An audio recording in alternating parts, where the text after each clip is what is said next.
You got a little bottom and sonar. Great.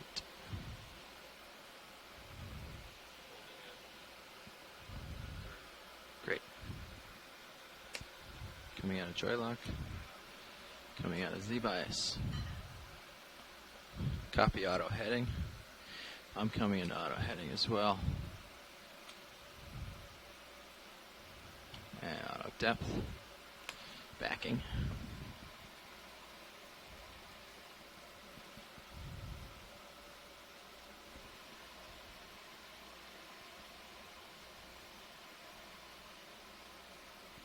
Oh, there he is. Yep. So Carl, he has some thoughts? He's like 1,000 meters deeper than he was 3 minutes ago.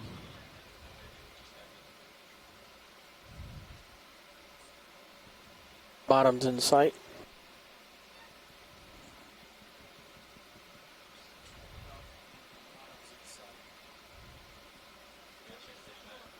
Copy. Slightest stop, starboard, copy.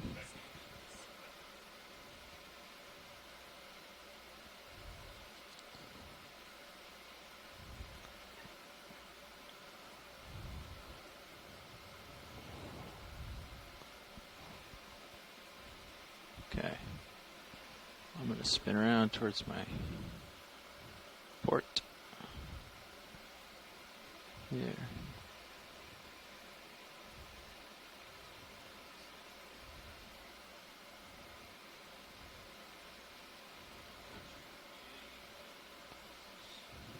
Great.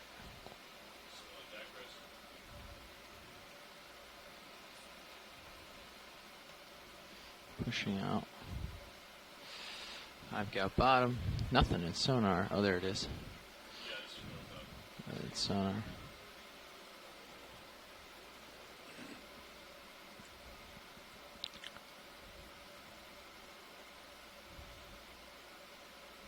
Waypoint 2 selected, so your bearing to waypoint 2 is 272.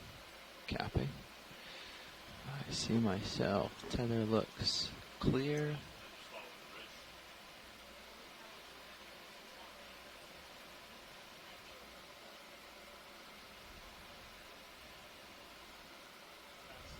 Pushing out.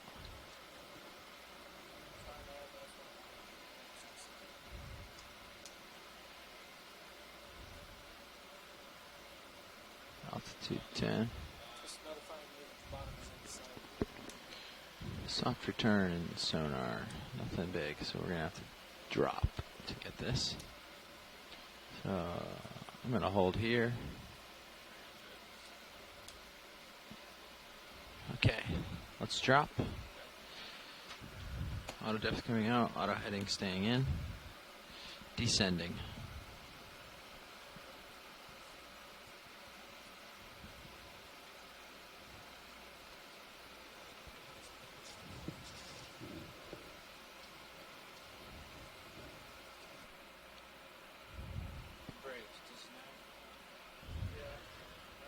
Go ahead, Nav. Just wanted to notify you that we reached bottom, so please change the center of rotation to the A-frame if you haven't done so. All right, I will change it right now. Copy, thank you. And is bailout still northeast? Stand by on that. Roger. Northeast will work.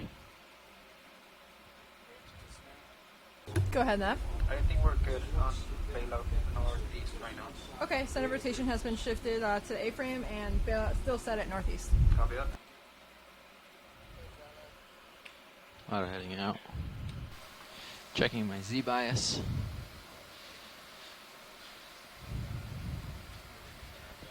Yep. Remember the starboard might be towed in. Yep, sure thing.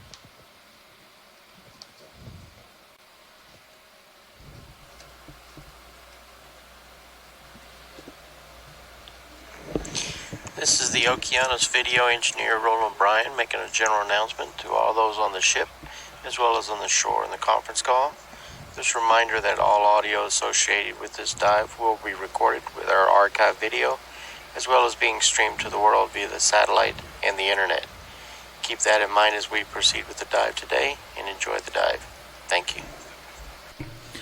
Good morning, everyone. This is the Okeanos Explorer. We have bottom in sight on Rapano Ridge. On video feed 3, we have a one of our multi-beam screens so that Mike will give us a little bit of an overview for the dive. We'll do some quick introductions and then we'll get started. So in the back row, we have Michael White, NOAA OER. This is Megan Putz, the biology lead from the University of Hawaii. John Smith, the geology lead from University of Hawaii. Thank you, guys. And joining us on the phone from the University of Hawaii's ECC. Got Chris Kelly from the Oceanography Department at University of Hawaii, and with me. Swing arms are deployed, devices almost tuned in, we'll adjust as we go in here. And Sako is indisposed at the moment, but Asako Matsumoto is here from the Chiba Institute from Japan. Thank you very much. And who else do we have joining us today? We have a coral on a rock and something swollen pink over here. This is Amanda Neckern of the Cooperative Institute for Ocean Exploration Research Maybe and this little thing, 'cause I Technology don't know at what it is Florida yet. Atlantic University. What about that pink coral left? Thanks for joining us, Amanda. Anyone else? Going for what, the white thing? This little tiny pink, right? I there. see it. Okay. Mike, you want to give us a little bit of an overview, please? Sure thing. Okay, good morning, everybody. We had an excellent midwater dive yesterday on this unnamed seamount. Today we continued our, overnight rather, we continued our transit south, and today we'll be diving on Rapano Ridge, which is one of these elongate ligament features we see here coming off what used to be likely a rift zone. Today, here is our dive on the easternmost, the westernmost part of the ridge. We will, we have acquired bottom at a depth of approximately 2,050 meters, and I'm looking at the ROV pilot screen. We're spot on with that. We're going to be on a flat bottom as we acquire bottom, which is exactly what we're looking at, some soft sediment. We'll then transit up to a depth of 1,988 meters and follow this ridge then to a summit depth of around 1,934 meters. One of the aims of this dive was not only to get some geologic samples to characterize this ridge feature, but also to get on top here, and we've been having excellent luck with the biology on these ridge features as we run along to the top. With that, we've acquired bottom, so I'll turn it over to John and Megan on the ship.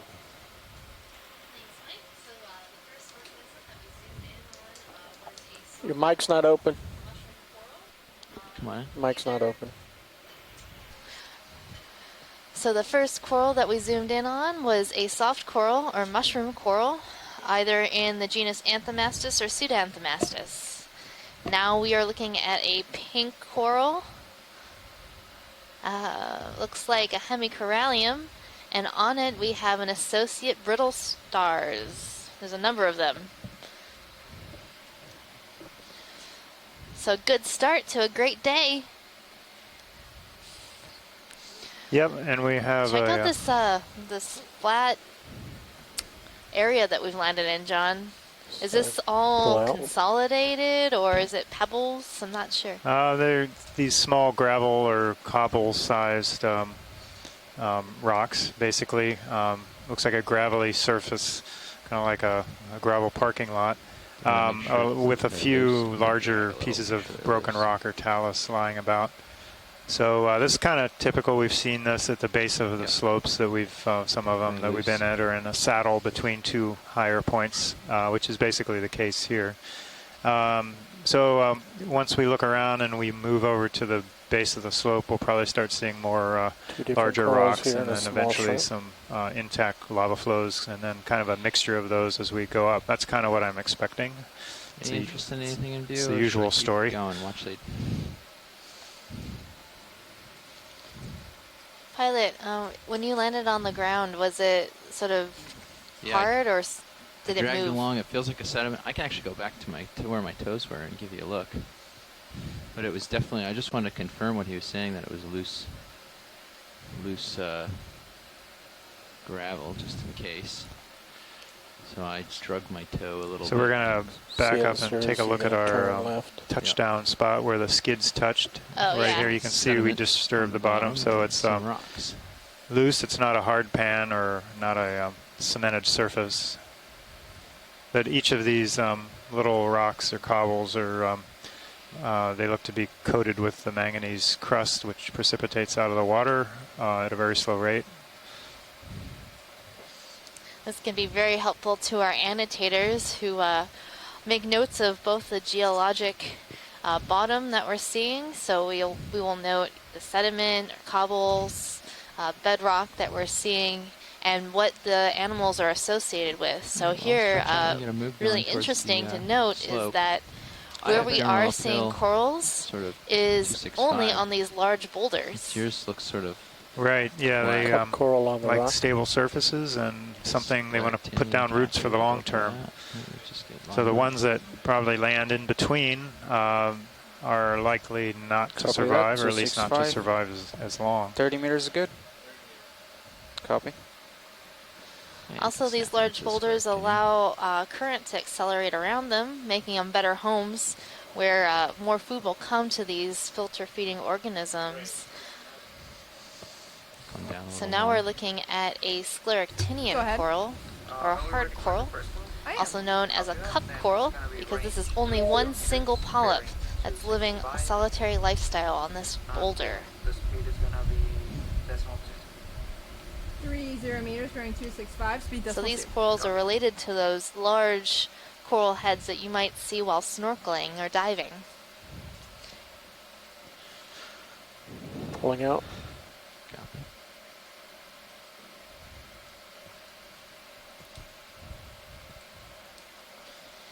Next video.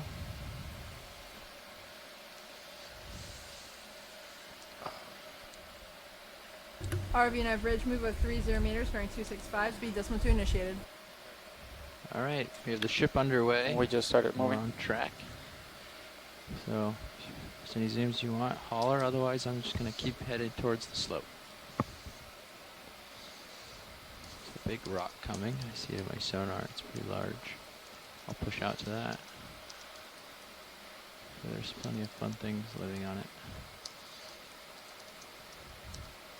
At some point, could we get a close-up of one of these whips just so we confirm whether they're bamboo or primnoid before maybe we get to the rock with all the good stuff? We'll go to the rock with the good stuff. There's a whip on that one as well.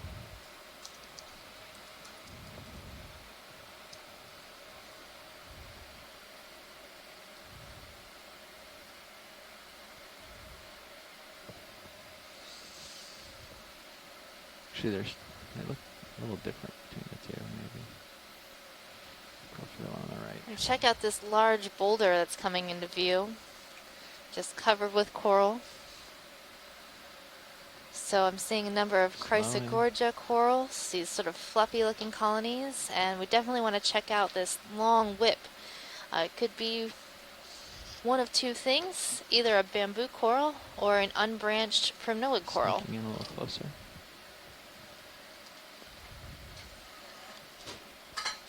Okay, come on in.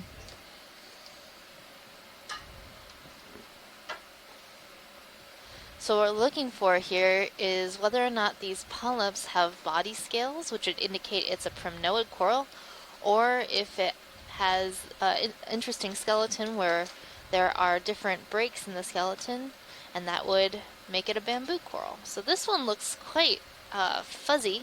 Those polyps do have the body scales that I was talking about.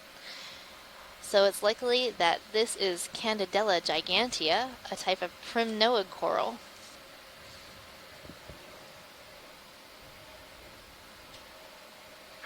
Kind of a funny one, Megan. Candidella gigantea, the original type description, had 3 polyps per whorl, but we've since determined that you can have a lot of variability in that. So you'll see 2 polyps in some cases and 4 polyps in other cases. So that's not, I gather, a particularly important character. But yeah, I would completely agree that this is Candidella, likely a gigantea.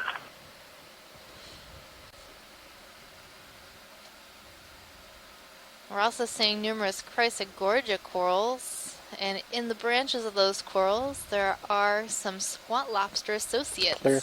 Super. So many times we'll find I'm these just squat gonna lobsters living wander inside the over to branches this of chrysogorgic corals. They're smaller almost one always there. farther over to the left from that Seeing middle another one. hemicorallium and cup coral. Just make sure this is the same thing, because it looked a little different to me. Could be wrong. Actually, now that we're here, it looks similar. I'll just snap and make sure. Yeah, this one's different. No, it's not. That's the same. So that's another one of those Candidella corals The one that on we that just looked small at. rock is. Hmm? This one in the middle looks like it's got longer polyps, but the one on the left rock looks This is different. one large boulder, John. Okay. You wanna look at this one? We can go to... Which one would you like to go to? Big bulbous boulder. The one on the left, I The believe, is BBB? different. Yeah. So, John, is this just a big bolus of Over this lava way? that came Yeah, the out, or small is rock. this actually a Small rock. boulder that might have rolled downhill? Yeah, I was looking at some of these. It in a way, it looks like it's just an outcrop that originated here, but it's kind of hard to explain that. All these other ones look like mostly Sneak in a like little they're bit boulders more. that rolled down here, but I'm not Bottom? quite sure about that one. Oh, this down that way? Yep.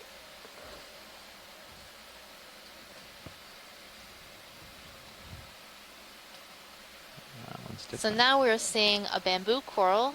You can see in the Excellent. skeleton where there are these Copy. white bones interspaced by these little joints of proteinaceous material that appear black. And that I'm gonna get a allows little this closer. bamboo coral to articulate its skeleton just a bit Slide it up when a little more. faced with some heavy current. Just gonna swing my And on top of self it, I around think towards the might left. have been another one of those little hydromedusa or jellyfish that was feeding on the Small. polyps of this coral. Dropping. We actually collected one of those this week. It was a very Oh. exciting collection. Yeah. Tiny, Settling. tiny legs. Super tiny tentacles. Come on in. Sorry, tentacles. Not sure. Go to the top There tip, is something up there on top of this coral. Max zoom. Copy. Holding it. I can't tell if it's a jelly or not. That was called in 1942. Should be finishing right now. It could also be an apocophoran or a type of mollusk or a snail without a shell. Copy. They look often like little worms, but are actually related to snails and clams. Two options for the identification of this organism. It doesn't look as jellyfish-like now that we're seeing it from this Sweeping down a little side. here, see what else there's to So, look at. possibly an apocophoran. Okay. Thought that. I should move Yeah, on. that little Thanks, video. orange. Okay.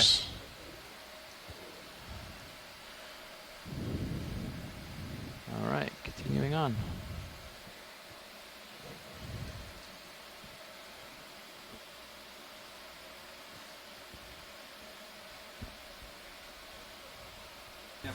RVNet bridge move complete.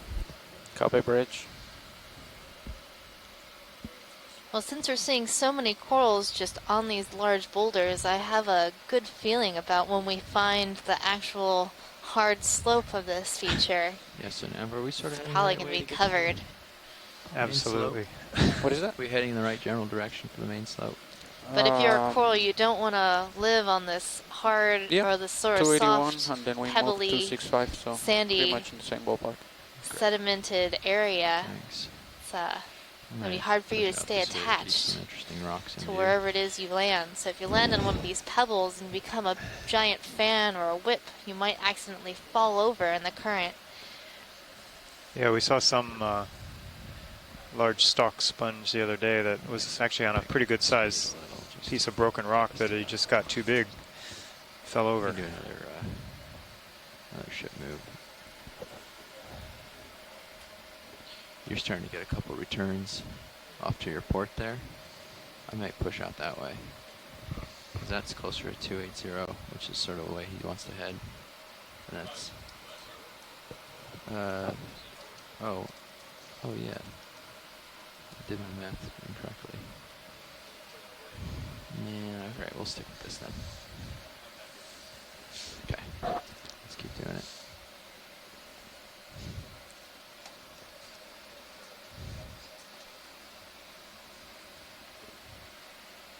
It is a very large fallen stock.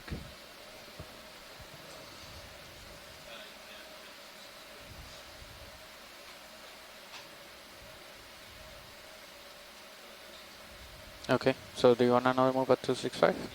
Okay, copy. You can look at its base where it would have been holding on to something. Yep. Silent port. Yeah. Go ahead, Nav. We're ready for another move. Same as before. 30 meters, 265 degrees, 0.2. Okay, come on in. 30 meters, turning 265, speed decimal 2. That's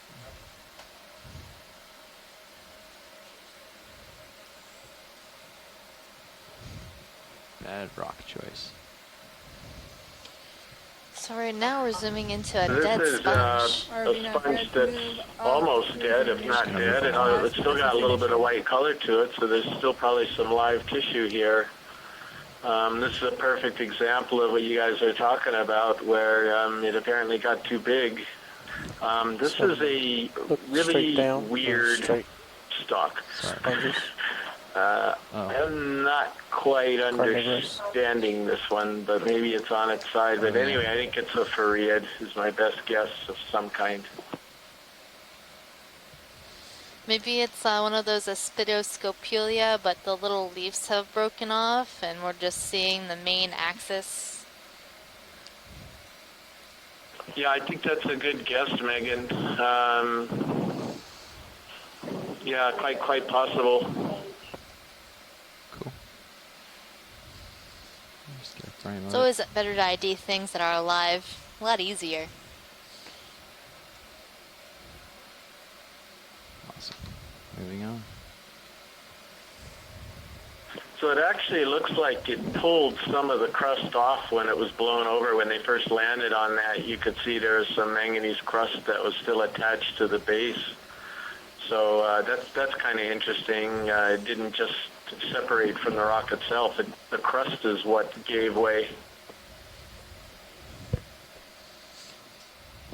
Well, it seems like the manganese crust can be quite brittle. Is that true, John? Yeah, rocks I know some of the rocks we have in the lab.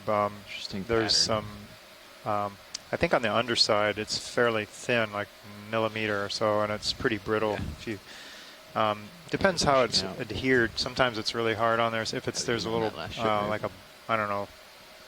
What is it? Sometimes it just seems like there's a bubble or something, and it's just really breaks. Less than 10 meters. Really brittle and flakes off.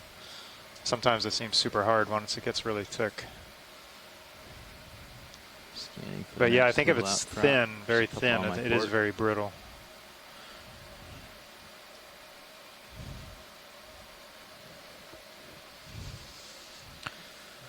Let's take a look at this one right on my rail just to see if there's anything cool on it.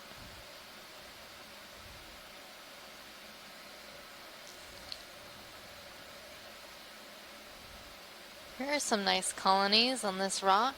Oh, and our first sponge and black coral. Let's check these out. Okay, this guy's really whipping around. Oh yeah, from both Tina and me. Start with the black coral since it's close. But I need better view. Settle. Okay, come on in. Oh, and dual squat lobsters hanging out on this black coral. It's like a double-headed double feature. That's funny, they're both at the same elevation too. Maybe they're having a conversation. Yep. No, they look back to front. Squat lobsters.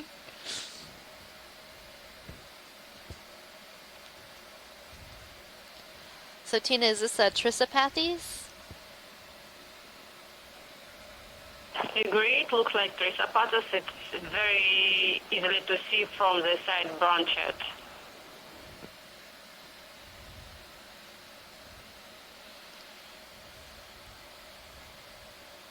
it's out of the light. I was trying to land close, but it's so high. It's not lit up. I'll back off and light it up again. Megan, I'll bet you know what that sponge is. Well, it kind of looks Caliphacus-like, because I'm not seeing an osculum on the top. So, likely not a bolosoma. Clear. Copy. But, I don't know, the stalk's coming into the base of that sponge, so maybe as we scoot around to the outside, maybe it's a bolosomany. Yeah, I think it's going to wind up being bolosoma. It looks as though the stalk actually attaches to the rounder part rather than to the concave parts that Caulophacus sponge is attached to. Yeah, now that I'm seeing it from this side, it looks like the osculum's on that front. Yeah, I'll try to get around. So that's that Flat, so I might opening be able in to the aim that way. sponge. Let's see what I can And get that for stalk you. is coming Aim out high and for it. attaching to the bottom of the Come sponge. around. Try not to bang into any boulders. Copy, bridge. Thank you. Oh, there it Yeah, is. so I think we could actually go to the genus Bolosoma on this one. Sure looks like it. In fact, now that I'm getting a better view of the front part, it looks like definitely that's what it is.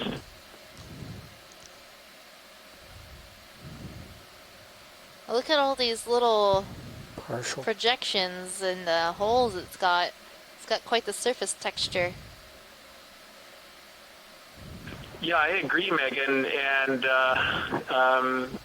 that definitely makes it a little bit different. It's a pretty interesting one. You can see the stalk, the way it just comes up right through the sponge itself, and it's that denser white area, and it presumably then flares out and just becomes sort of looser spicules near the top above this opening. But definitely Bolosoma could be a little bit different variety in that genus. So spicules are the glass parts of this glass sponge that make up the skeleton of the sponge.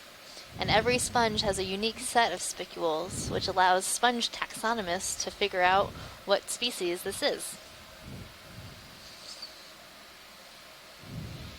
What a curious little bolosoma we've got here. Watchers, I have a question about sponges. Little sponge. Go ahead, co-pilot. So we always see the dead ones that are covered in sediment, and they're not filtered, and the live ones are always very bright and filtered out. What mechanism is doing that? Is cleaning it? So the animals themselves are actually cleaning out the sediment. So as the water flows through the sponge, this is actually a colonial organism that is filtering out food from the water and removing any sediment or waste from the sponge skeleton. So it stays nice and clean. But when the animals die, then there's nobody to clean. Closer. Cool. Thank you. Zooming in on it. Okay, Megan, you and I are going to take turns. Oh, I know what this one is. Bruce in absentia. All right. So this is actually Erigmicthes. So some of you who might have been tuning in the last few days, we've seen a fish that looks a lot like this called Bazazetus. It's a type of cusk eel. But this is the male of Erigmicthes. You can see its long fins that are split. So it has a short portion and a very long portion. So it's for the females, it's hard to tell between Bazazetus and Erigmicthes because they have the split fin, but it's not the long fin in females. But this is a male Erigmicthes because it has these long pectoral fins. And that is a cusk eel, the family Ophidiidae. Try to get back around. It's the first time we've seen this this expedition. So the other ones that we've seen have all been Bazazetus, and you can see if you've seen the Bazazetus before how this looks almost exactly the same. The only difference being that long pectoral fin. Very awesome sighting. I thought he was just a slow-moving XPT probe at first. And what's characteristic about I this agree, Megan. fish? It sure is too bad that Bruce isn't here because he would have loved to see this fish, but he'll see the pictures and the video afterward. And in any case, yeah, I agree. Great observation. Oh, he is. And that was some good imagery of how the fins are split and has that long lower lobe. Dropping down. Continuing on. Just in time for us to see a hydroid or something. Yeah, we'd been talking about it a couple of times when we've spotted some Basazitas. Oh no, it's a black coral. Let's do the YMCA. See that little? Sorry. All I could see was the arms of the squat lobster on top of this coral. It's a black coral. We had one the other day signaling touchdown, I think on Sunday. Touchdown. Score. That's funny. So Tina, is this Alternatipathes?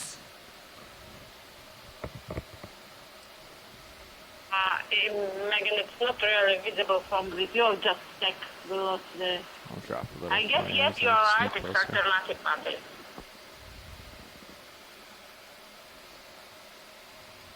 Too much. Oh, my camera's way down. That's why. Dropping. Picking up my camera. This is quite the spiny squat lobster. There we go. Now it'll light up. Check out those really long arms, There for a second. covered with spines. Yeah, so Megan, I think this is the pink spiny one that is potentially a new genus. He's very, very smart. We've tried to catch him a couple times, and he knew it was going to happen to him, and he outwitted us. Crab or left side? Yeah, crab. I remember, and we've seen Try it. some. They always seem to be on these black corals. It seemed because last time a collection was made, this lobster was on a black coral and just scooted away. So if we were to disturb the squat lobster right now, you would watch the squat lobster scoot. They flex their tails and swim backwards with their arms trailing behind them.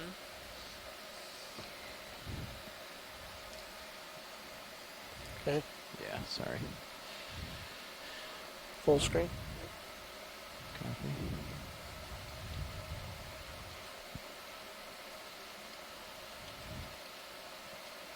Clear. Thanks. Very cool.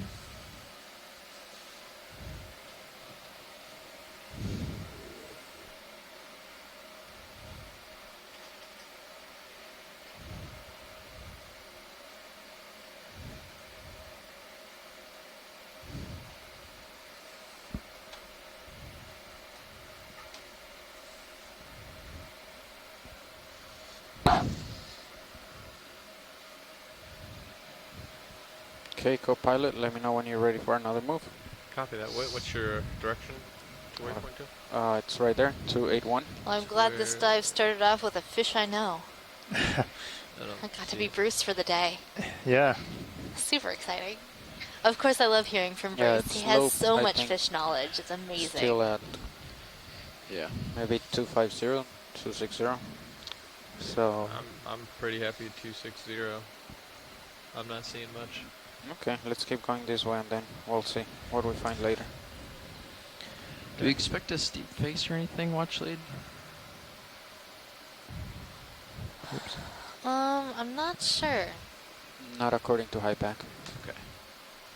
I'm hoping so. Okay. Because we're Some more geology would be great. yeah.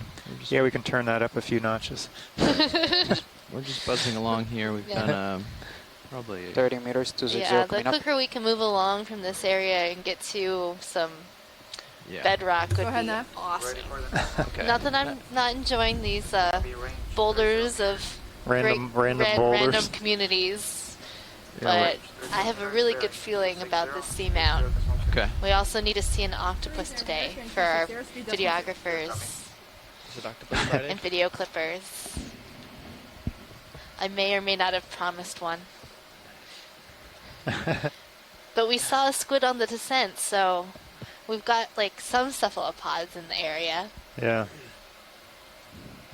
What's this crazy white thing? Meters bearing 260 speed decimal 2 initiated. It's on the rock in front of us. I think it's a stalk of a sponge. Well, that without yeah, the up head. top is the stalk. Oh. There's like this sort of Leafy thing. leafy thing. I'm definitely thinking sponge, but I'm gonna it sneak looks out a here. little I know bit I'm on the odd. screen So a get little. ready, Chris. Okay, I'll give you some more tether. I'm ready.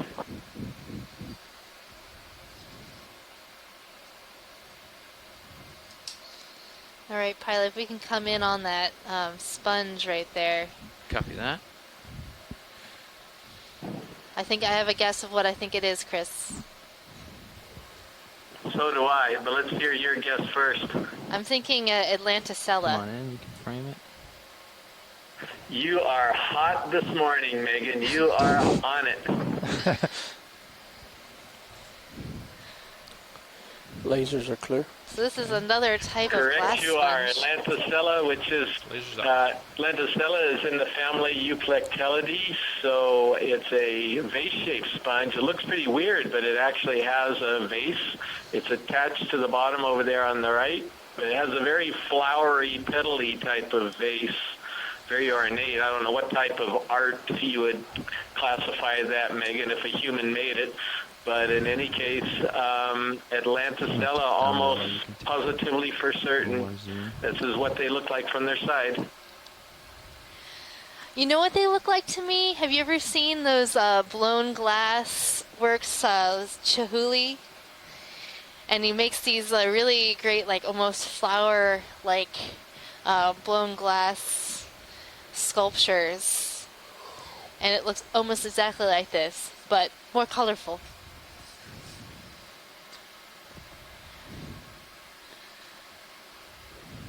It's the Chihuly of the deep. Video's clear. Pilot's clear.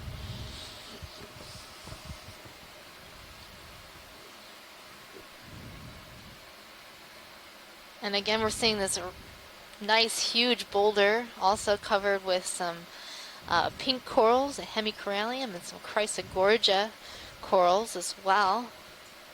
And there was a large sponge there at one time, but must have died off a little while ago. Saw that huge stalk.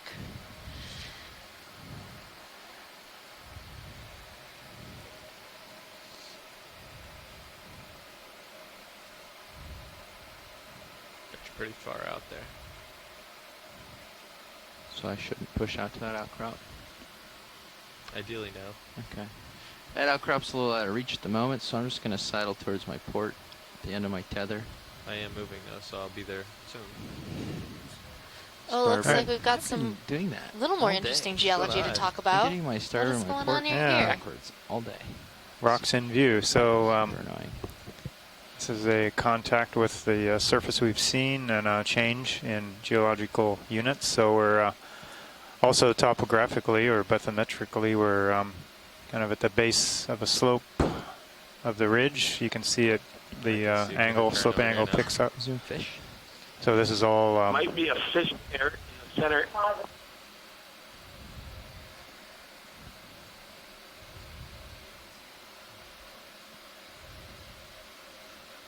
So I'm gonna Tiny little rat tail. come in and say that this is a rat tail or grenadier in the Flammimacuridae. It looks like it might be in the genus Kumba. I'm not seeing any scales on the nose, which is characteristic of Kumba. Also, they tend to be a little bit on the smaller side in terms of the Sneaking in closer to light macurids. it up, just so you know. Ooh, get a little snack.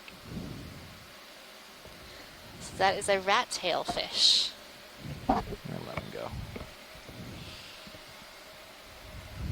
All right, back on the. guarding the entrance to the land of Talus. Well, the land of Talus does seem to have more corals. Of course, if I was a So, coral, John, if you're interested in these, does this make you a talisman? A what? A talisman. Talisman. I suppose it could, but I am not interested in them. You're an anti-talisman. No, we're trying to. We like to get a blue rock one to the that's left of the rock. a sample that's more in place. But at some point, we will probably. We've picked up rocks like these before, since sometimes that's all that is available. So we'll go upslope some and look for a lava flow that's outcropped, that's in place. Try to grab something from it. Here's a sponge for you, Chris.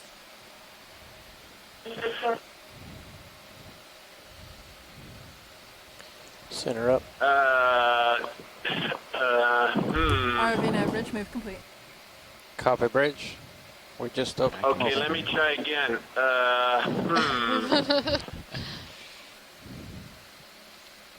So it's a glass sponge, pretty sure of that.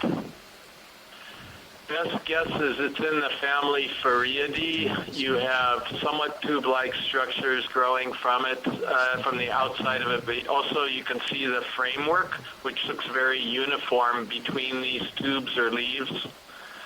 So possibly some type of hard sponge in the family Phariidae. That's as far as I can go with that one. Less than a Very minute, good, thank you. Clear. Well, we can probably jump me out there again and get ready. It looks like we're seeing a single polyp of an Anthomastus colony. Yeah. Why don't we do another 30 Saw a meter small move? baby I think the Anthomastus right slope there might next be to the changing sponge. pretty soon. Towards, yeah, but There was I some think it changes yellow up by D2 corals itself, off to the right not side. by me. So we still have to get up there, right? Yeah. Yeah, I think somebody here would be really interested in that one. Yeah. I mean, you're gonna swing a little more.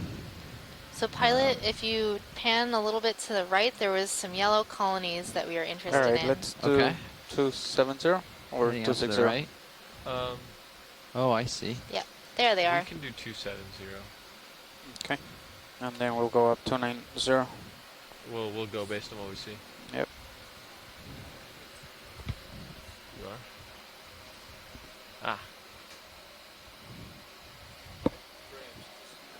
Go ahead, Nav. Let's do a 30 meter move, bearing 270, speed 0.2. I'll sit down 30 for this. meters, bearing Got a 270, little time. speed decimal 2. Good copy.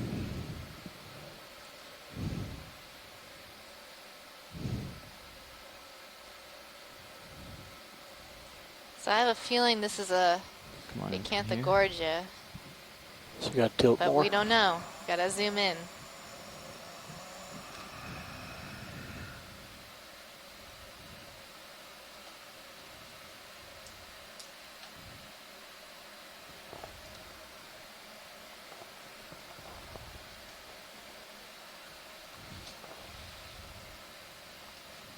So I'm seeing one polyp that's closed and it hasn't retracted next to the skeleton. So it's likely that this is Acanthogorgia. RV Nav bridge move of 30 meters, bearing 270, speed decimal 2 initiated. Thank you, Bridge. Thoughts? Can't see if it's fine on the top, but the body There's a couple wall close ones looks here like a from the cathology there, and also the depth. Max zoom. And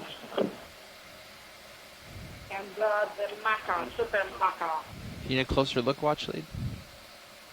I think that's good. Thank you.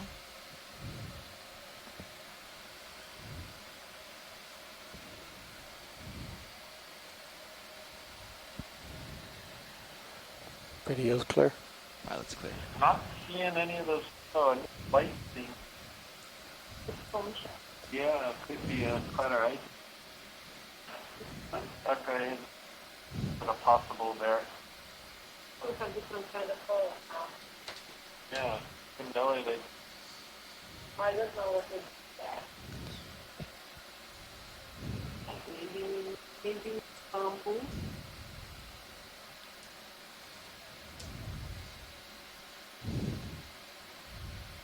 This is the bamboo? Oh. So earlier, John, when we were on that sort of flat plane, everything seemed to be about the same size in terms of like those pebbles and cobbles we were seeing. or very well sorted. Besides the fact that there's some giant boulders. Slow, so if Why there's would any you see broken that looking sorting, pieces. and then here everything's more jumbled? Yeah, I don't know that we've seen that pattern other places. It's kind of rather curious that there's such a sharp contact between these types of rocks and then those very uniform smaller pieces. Yeah, I'll see there's another one there coming to center. I don't really know why it's how you can get them all so uniform there. I mean, there's not that much, relatively speaking, that I imagine. I don't know if the current just helps keep them free of sediment, but I'm not really sure why they. More the same. The ones down there are also uniform in size. Do you answer it? Not yet. I'm taking. What is this? Okay, I will do it. It's another Cancer Gorgia? Yeah. Why they didn't put a Cancer Gorgia? Looks like it's... Hey, Chris, your mic is live. Look at that close.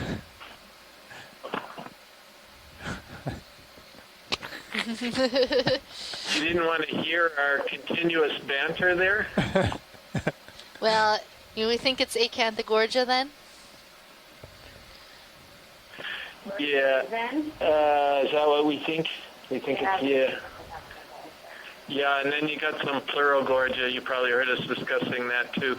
Yep, some Pleurogorgia. That was that sort of almost bluish looking colony that had a very unique branching pattern where all the branches are arising from the same side of the main axis of the coral. We're also seeing a number of these small hemicorallium and some unbranched primnoids, likely Candidella. I'm seeing our first Iridogorgia coral straight ahead. So that's one of our favorites on the ship. It's our spirally coral. It's very, very distinctive with its spiraling. Do you think it's unusual we see so many different types right at the base of the slope, or have we seen that before? So I mean, and they're small, kind of relative. Line up on it, Most. Well, the small size of the corals here could be indicative of the age of the community. Given that this is a talus slope, perhaps it didn't collapse, or this talus just arrived here recently, and the community is just started, so that's why everything's relatively small. But it has a... So maybe, some 60 tilt. year ago, something happened, maybe a little bit longer than that. And then, ooh, there we got it. Oh, the little Anginoina. Is that what the name? benthic jellyfish? The benthic jellyfish. This small jellyfish likes to feed on the polyps of corals, and earlier this week we actually collected one that was feeding on a Iridogorgia coral. We saw like a whole bunch of them on this colony. We were hoping to get more than one, but as we collected it, they started popping off left and right. But we had one diehard stick with it, and we have collected that as a specimen, so it's likely the first collection of this type of jellyfish. It'll be really informative to scientists, and our water column scientists especially were very excited to have this sample. So it's like getting a water column sample, but from the bottom.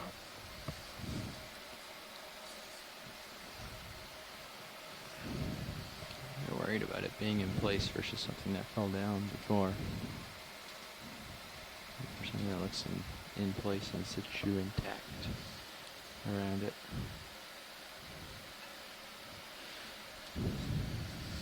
So as we keep So going, talisman. Fish went None of off, these right? look like good rocks. they're all very angular. Well, Bottom. yeah, they are angular. Another rat tail. Just looking for something a little more in place. Maybe when we get closer to a bedrock contact, something that's a little more solid, and maybe find a piece that has been broken off more recently. Yeah, that's ideal. I don't know. A lot of times we see outcrops of intact lava flows in and between these talus slopes. I haven't really seen anything yet, so. But it's still early yet. We haven't really made it that far upslope.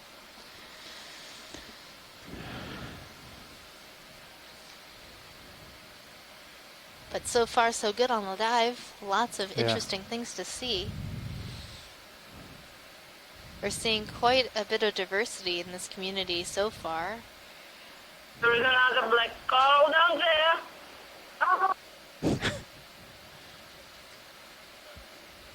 Copy.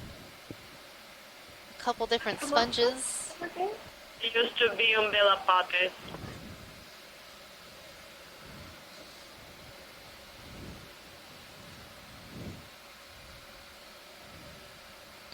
Pilot, could we look around this outcrop here for a rock? Yeah. We've been stopped for about 3 minutes. Copy.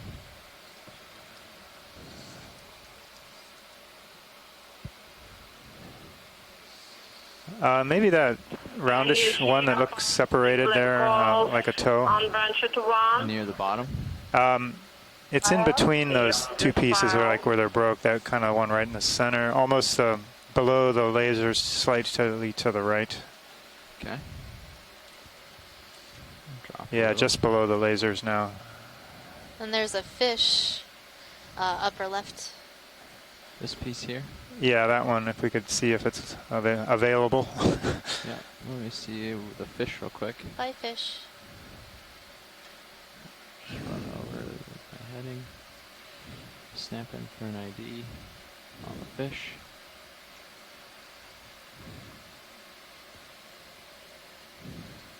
So this is another rat tail or macurrid fish. I think it might also be Kumba. Has this barbel on the chin. The nose doesn't look like it has scales. I don't want to lose track of that rock, so. Might be a different species. That one looks a little bit different than the first one we saw. Yeah. That's probably smart. Okay.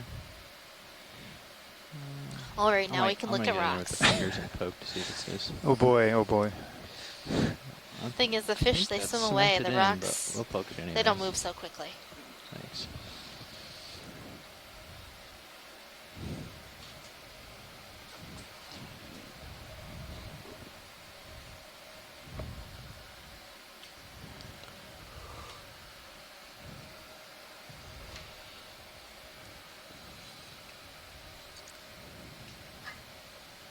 Okay, we'll give this a poke. I have a feeling that it is a little bit cemented. You found an in-place one for sure. Let's see. Spun up. Arms coming live. Indexed. Reaching out.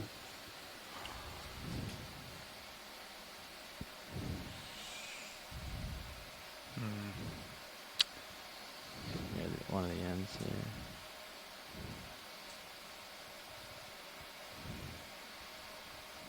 No, not moving. Not moving. But you spotted an in-place one pretty well. Yeah, it's looks like it's stuck pretty good. Yep. Any other candidates in this view, or should we move how about on? The one next to the pink?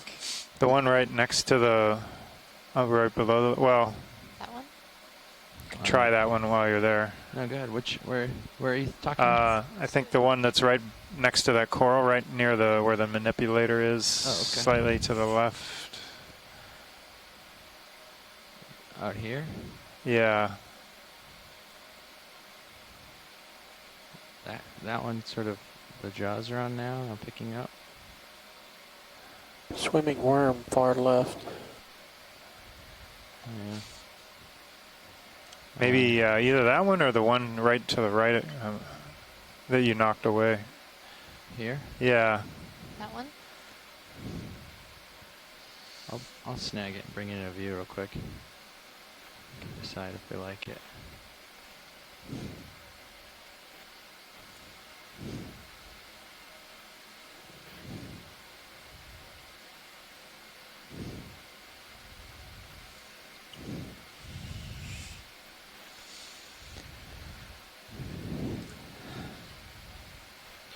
low, I think. Oh. It's grip force 5.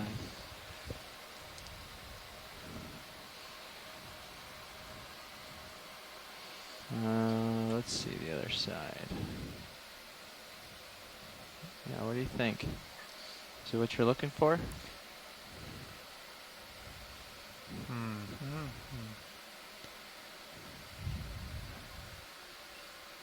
You're squeezing it pretty good? I'm adjusting my grip force to make sure it's at maximum. And now I am squeezing with all 800 available pounds of force. Okay. Could you rotate it again? Yeah, of please? Course. Yeah. Which Yeah, make sure it doesn't have any of those sort of orange spots. Yeah. Yeah, some of the rocks we've collected have been some sort of consolidated material in the middle. We don't want to grab any of that.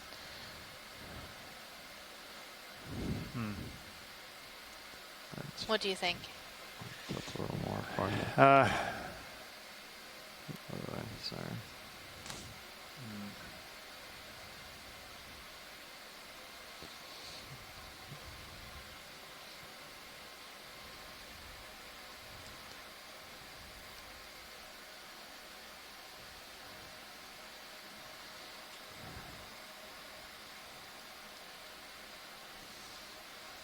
Yeah, I guess we can keep this one.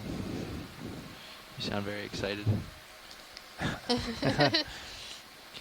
John, get excited! I know it took some time, but we can keep hunting if you'd like. I mean, that's Well, up to you, yeah, to just you guys not in your time budget. Sure, I'm gonna get anything better.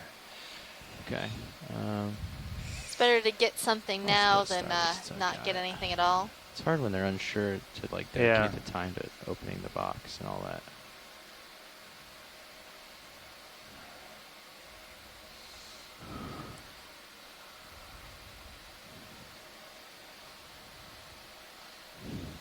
And the starboard side. And also, before we leave this area, there's this spirally whip.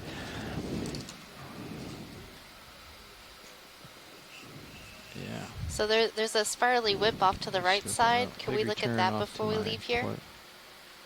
Oh, I think It's that's just just sort of face I'm on, isn't it? waving up and down. Oh. Yeah, we'll go. Oh, that nose in particular. Yeah. Yeah, I'll definitely go check that out. So it's starboard forward? Yeah, starboard forward, arm is secure.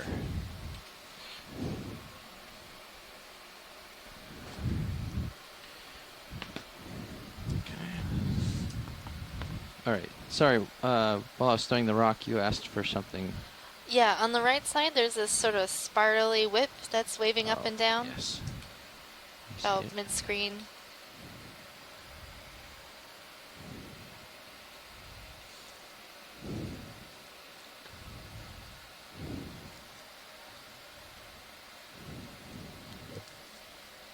Okay, come on in. It's waving in the breeze a little bit.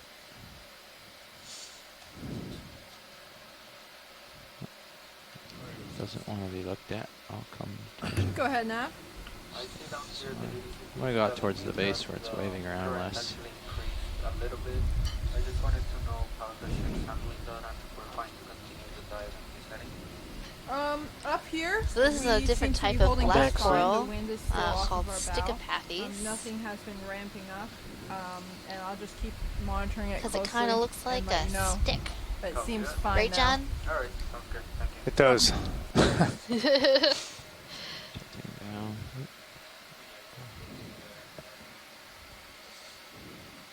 I did already. Yep. Both nav logbook and high pack. It's right there. Video's clear. Thanks, video. Anything else in this immediate view, watch lead, or should we continue on? Oh, that's good. Let's continue on. Yeah. Off we go.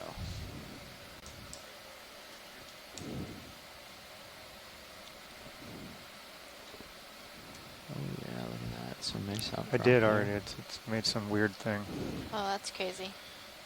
Hit it again, I guess. There we go. Oh, did it again. I'll do it. So we see a little bit of a change in the substrate coming as we come up here in the Sirius view. You can tilt up on Sirius. I know where I'm headed if you want to show it.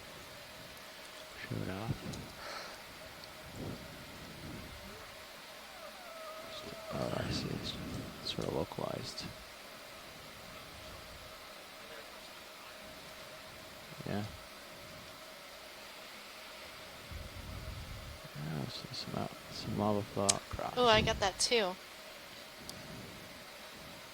Very curious. Don't give a little higher view on ROV's camera. Maybe our sample collecting procedure is broken.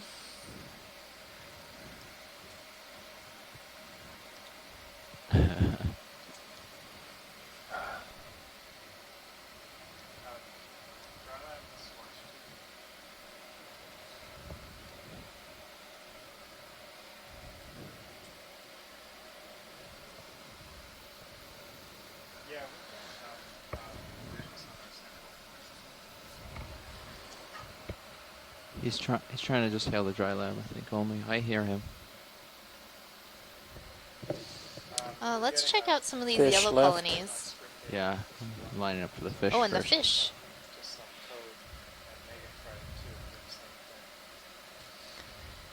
Okay. So this is a... So I don't know if it's collecting data or not on the sample. I don't know, let me see. Just go to his snout. This fish has been through some times. Maxim. So Do you feel the slope this is is a 300? cusk eel. Co-pilot? Chris, do you have any ideas? I feel like we've seen this fish before. And I've got That's what a it's couple called. options. Chris is not here, unfortunately. Oh, okay. No Chris, no Bruce, and I'm all alone. So right now I'm looking at its lateral line, or that line that goes down the body, to see if it's disjointed. I believe it is, so that would put this in the family Bythididae. So a type of Do you want to make live-bearing maybe a cusk 20 eel. meter move?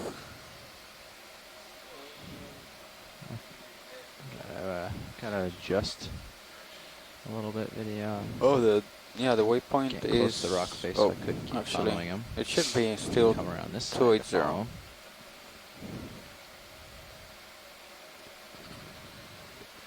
We can It get has a pretty flattened full face. body view real quick and then call it good. Yeah, bearing 287. I'll paint him with the lasers in a second.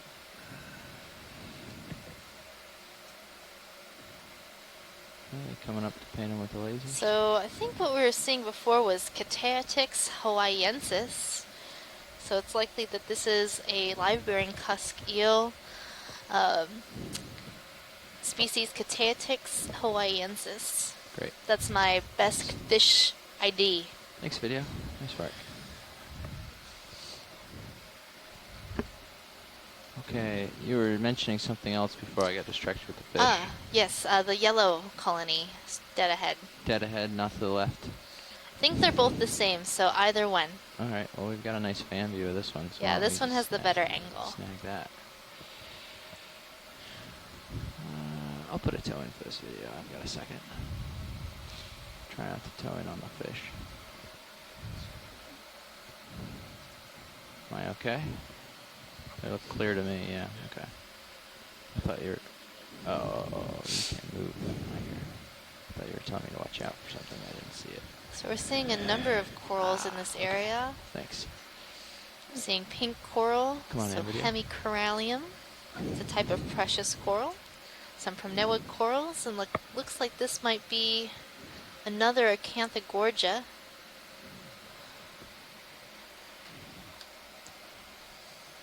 And we're seeing more larger intact lava outcrops as expected. Okay, thanks.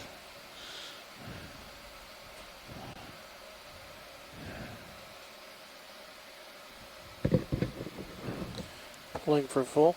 Copy.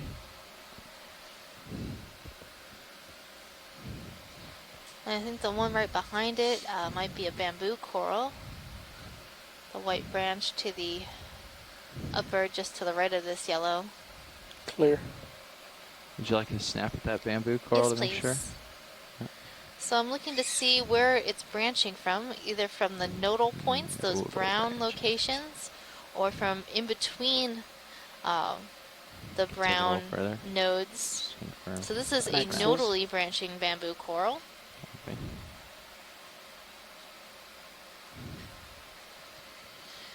And figuring out whether it's branching from the nodes or internodes is important to identifying these corals. So right now we've been identifying them based on genetics and some of their physical characteristics. We can break them down into clades based on some of these physical characteristics that have been associated with the genetics of the collected specimens. And those characteristics include the branching pattern, nodal or internodal or unbranched. Also, the intertentacular spines, or spines that occur in between the tentacles of the polyps. Also, other spines along the body of the polyps. Whether or not there's the tissue is more clear or more opaque.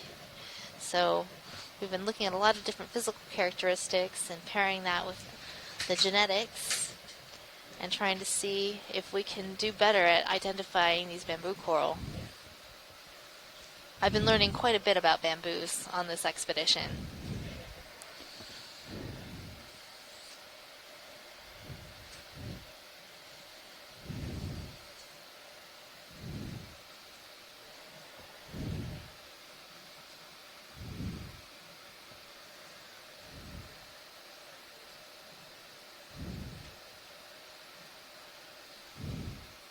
Looks like a sponge.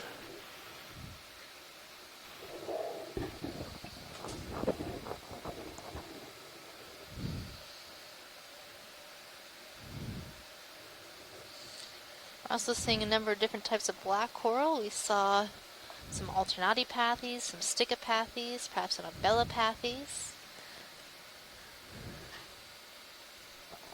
Yellow thing right above lasers looks different. Some farreid sponges, glass sponges. Copy that. And there were also some quite large sponges in this area at one time. Let me know if you want me to change that. I'm seeing these large dead sponge stalks that have been colonized by other organisms. Check this out, John. It's all consolidated. Dead base. All one thing.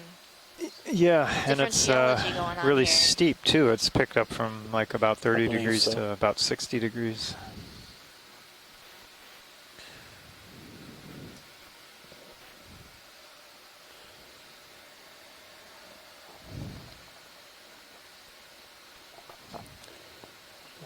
Well, this is what I was hoping for. Nice steep slopes, interesting biology, fun geology, good rocks here.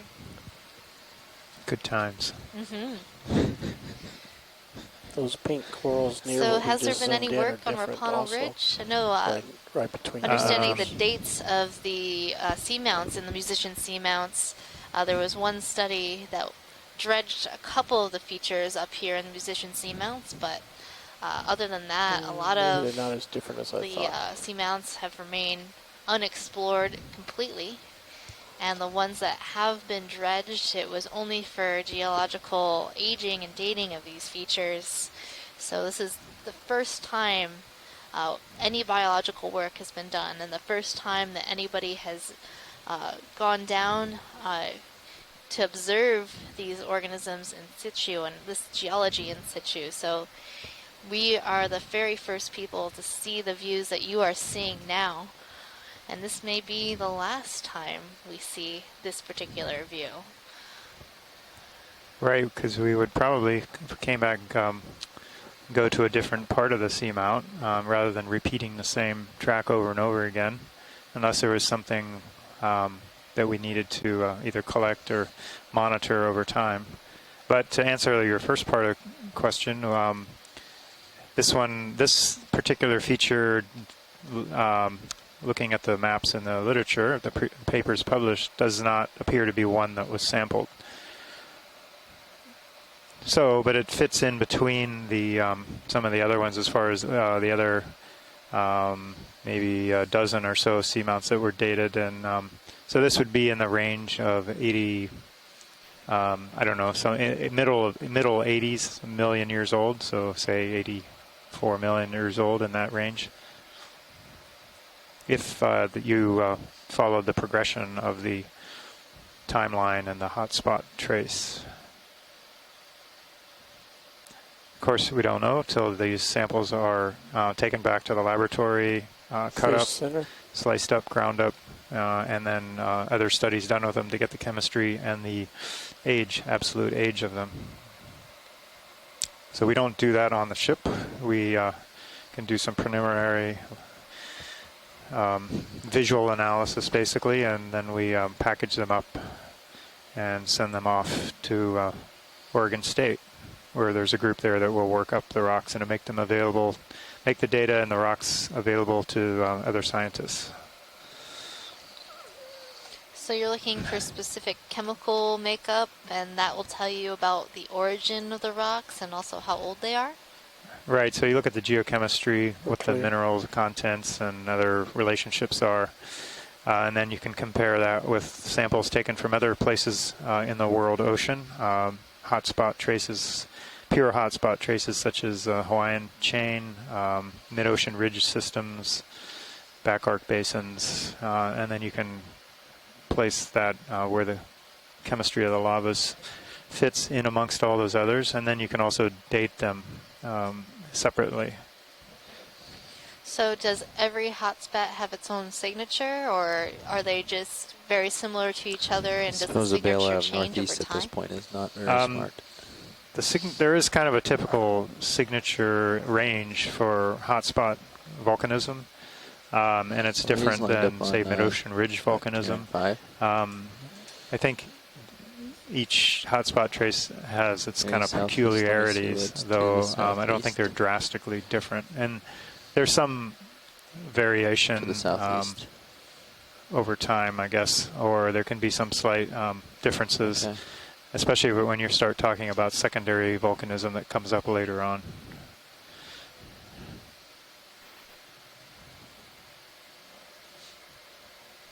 But these rocks are much older than the Hawaiian chain, so the main Hawaiian islands are in the age range of 1 to 5 million years old, and these rocks are 65 to 95 million years old in this musician's hotspot change. So that's quite a bit of difference. It's 1.5 kilometers. Most likely I want to see this sponge from this angle and to the left. This guy's only So right 600 now, meters. coming into view, we're seeing a very large sponge. These are This pretty much sponge even is with a us. glass These are just 2 sponge, kilometers different from the other glass sponges we had been seeing. This is a polyopagon sponge in the family Pheronematidae. It's quite characteristic, and you can identify it quite easily by its attachment to the rock. So you can see that on the attachment site, there are these long You're spicules, matched up with one of these contour lines here. Basalia fibers that are coming down and attaching to the rock. But it's kind of close. That's typical of polyopagon. Quickly if we need and to. This type of attachment is called a lopophytus attachment by sponge It'd be nice if we could pick a number instead of doing a cardinal direction, because another thing about these polyopagon sponges is they often have this very distinctive texture. Yeah. In this sort of a scenario, I would like to do it. And it looks like a bamboo coral has taken up residence right next to the sponge. We'll do and look how it's shaped its fan to or southeast for now. butt up right next to the sponge, but not touching it. They're like buddies. Bridge nav. Sort of like working together to collect as much food as possible. Go ahead now. Yeah, I remember seeing some corals that kind of grew against rock. Currently you have it at northeast. That I would like to adjust it to southeast. Between, but it's interesting to see it growing next to a sponge and adapting its growth pattern. Did you say southeast? Southeast, please. You rotate right to see the on the other side of the sponge, you probably wouldn't get as much food because the sponge is getting like the all the food at once. And I guess the coral could have been sort of a mean coral and grown in front of the sponge. But it seems like you know, they came to this agreement where I'll have Yes, this side, you yes. have that side. Go figure. Yep, go ahead and tilt up, and we'll go up and around to the Why you bring top them both left. to Now notice 45? that I think I saw the something sieve plate of the deeper. sponge is oriented in the same way that the fan of the coral is Now go oriented. left. So that gives us some clues as to what the long-term currents might be like in this area. And you can bring the So swing these arms full back corals and too. The sponges uppers full, like all the tend way to orient their deployed. fans and That'll give faces them a little room on the perpendicular brow, to the plus it'll current so spread they the light in collect this as kind much of food down. as possible per unit time. It can get pretty hot right Going in the the middle other with way, those. Then we'll go full screen. the current Not wouldn't, all the way as deployed on a the steeper. food wouldn't come Yeah, through lasers are as clear. easily. It's the fourth button over too, just so you know, like the same as the co-pilot. Take a long way It's not labeled, but behind it's the forward Full from the screen. right. Now I'm waiting for you to tilt down to get the fill the screen. Right now I got a lot of the top empty. Could we also see this Primnoid coral, the white good. one atop screen? A couple more seconds. And we're clear. Yes, the one on the left above the Poliopogon sponge. I think it's straight up. Top one. I don't think so.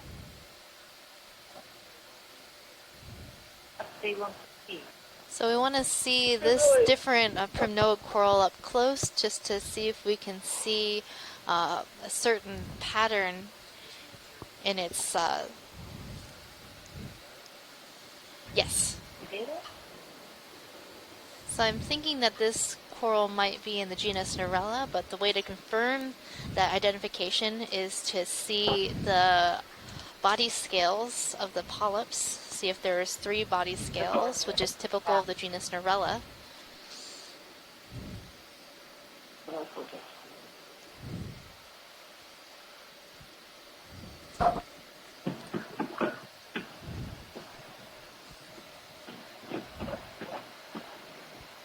Tilt your camera down to see your feet. You can see how close you are.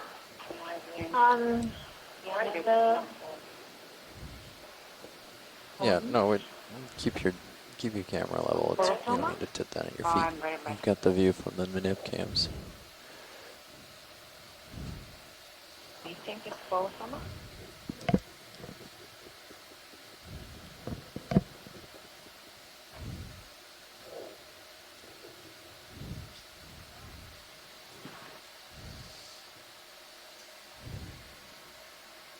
This is quite a steep slope, it seems.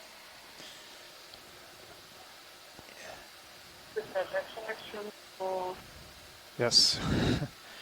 We're over 60 degrees now.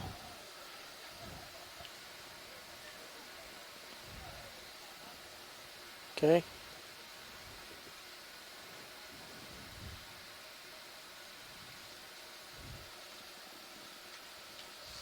So it looks like all of the branches of this coral are rising straight at the base where the coral is attached to the rock. And that can be pretty telling about what kind of coral this is. I think I am seeing 3 body polyps, and another way to identify Narella is if the polyps are closed, they will bend downwards towards the base of the coral. So they'll close up and bend downwards. Yeah, no, downward. That's good right there. Yeah, we're good here for science. We would also like to check Clear. out that whip coral just off to the right.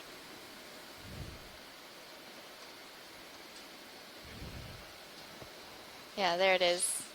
Upper, middle, rightish.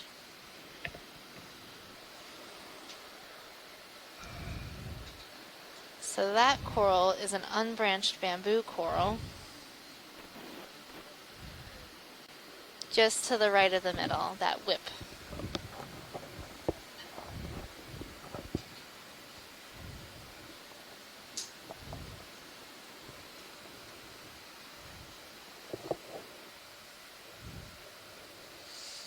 And the sponge we're seeing in view is a Caulophacus stalk sponge. What's wrong?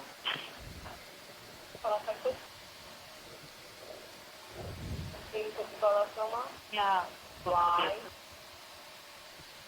Why?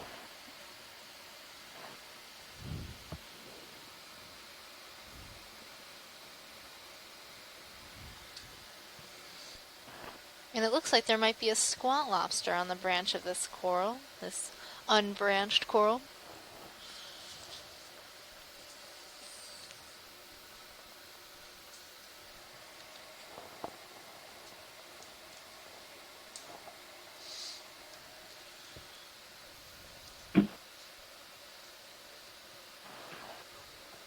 It's a good spot right there.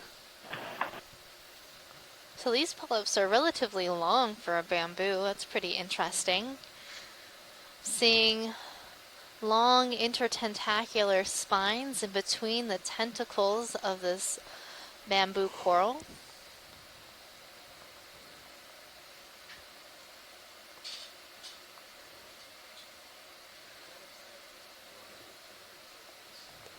I'm talking to the illegal. Yeah. You You're are? touching the box a little. We're going to pull out for a full screen. I think we've got him pretty good. It's hard to tell. I Slight think tilt you're down. touching the box. You might come up, but like with just the one finger, it's really. And that really squat close, lobster so it's hard to looks tell. like it belongs to the genus Europtychus. There you go. That's definitely Video's clear. That's good for here. So it looks like we found ourselves a nice high-density coral community. What do you think, John? This qualifies by the letter of the law, or you're just getting there. Well, it qualifies in the sense he's that got the something off to the literature port there. has defined It's the high-density closest. coral You might community, silo over which that way is and let him line up more on than it. one coral per square square meter. Right. So we're definitely seeing more than one coral per square meter. So if you're at home trying to figure out how big a square meter is, if you Line up have wherever you think it looks good. foot by foot tiles in your know. kitchen or something that's a little bit larger than that, Yeah, it looks like it, right?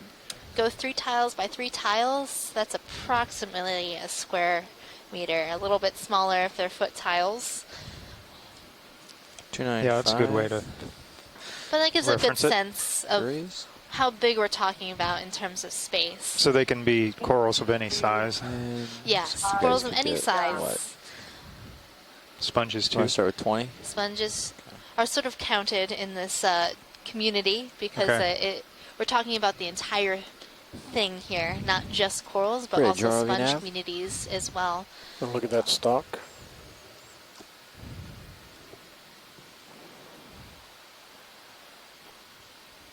We just don't count dead things like this sponge stock,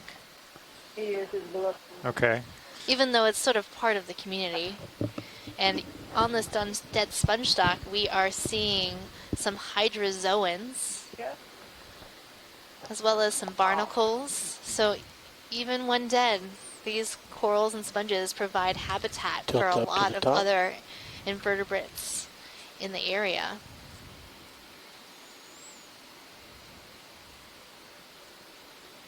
And that's what's really great about high-density coral communities clear. is they provide a lot of habitat for other animals. Great, Jarl Vinav. Go ahead, Arvinav.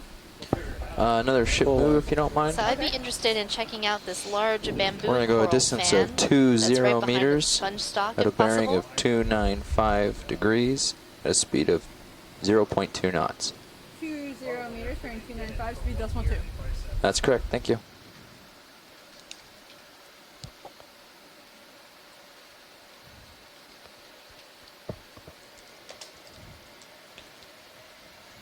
Did you hear that request for that bamboo coral on the right?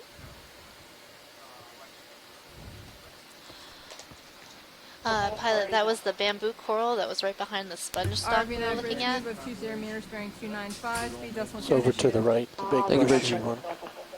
branched one. That guy. We're on the move, guys.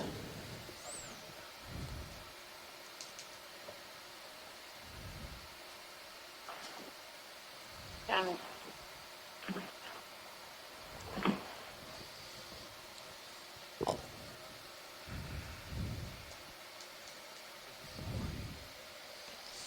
Yeah, you should get a little I think closer this will so be we can see the fine polyps. if we can get a nice zoom on Yep, it. she's happy on it. I believe it's a nodally branching bamboo coral. I'm trying to see if it might be of one of the genus or genera that we do have identifications for. I'm not quite sure at this point. I see. So a couple possibilities might include the genus Acanella or perhaps Jasoniasis. Go ahead, workshop. So I have a feeling it might be in the genus Jasoniasis. Let me just drag Giving this over the and find out. branching pattern, branching at the nodes, and the depth that we're at. Also the coloration that we're seeing in the skeleton and the tissue. Workshop, do you... Go down towards the base. Bottom The right. polyps here, they seem to be a little bit whiter, I think you're whereas about to get Acanella tends to be enemy more in the on the shot. orangey yellowy side. And now left. Yeah.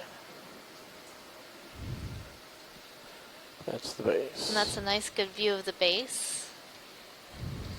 And you can see where the tissue has died off a bit. Stable. And the on the dead part there, you can see how the proteinaceous full nodes wide. have sort of shrunken a bit and gotten reduced. So that shows how the bamboo coral, when the Full tissue screen. dies off, can become a very brittle skeleton And we're clear. and fall apart easily. But when the coral is alive, it's quite flexible, can withstand high currents.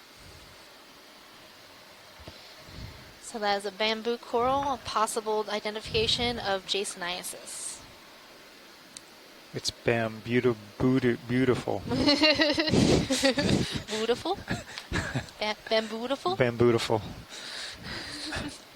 That was a good one. I like that. There's a floater We've got upper left. bambootiful Crinoid, I bamboos and think. Iridogorgia. Diagonal.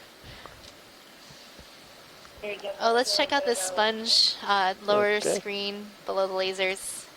This is new for us for this dive. Yes.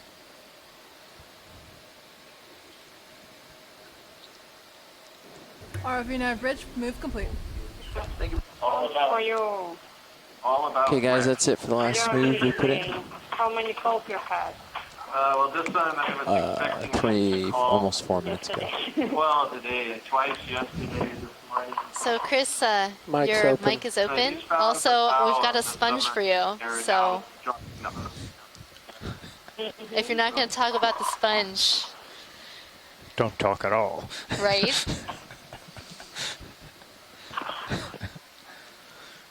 The sponge is on.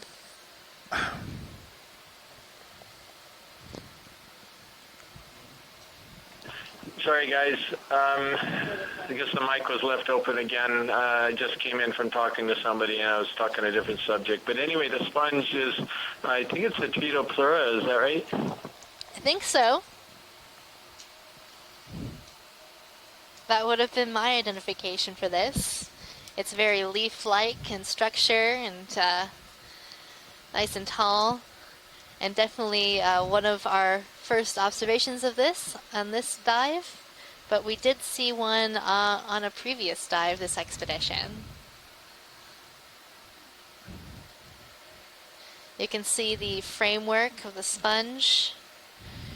Just sort of round holes instead of what Chris would call a dictyonal framework, which looks more like a lattice. Tilt up. And then below it, we're seeing a yellow coral. All the way to the top.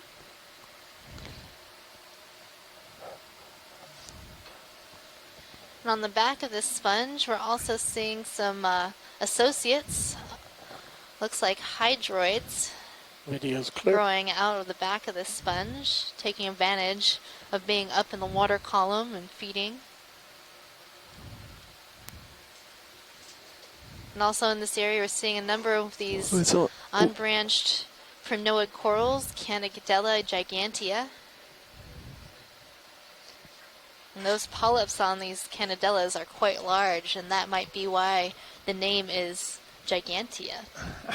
That's how I always remember it. Like, oh, those polyps are really easy to see. Canadella gigantea.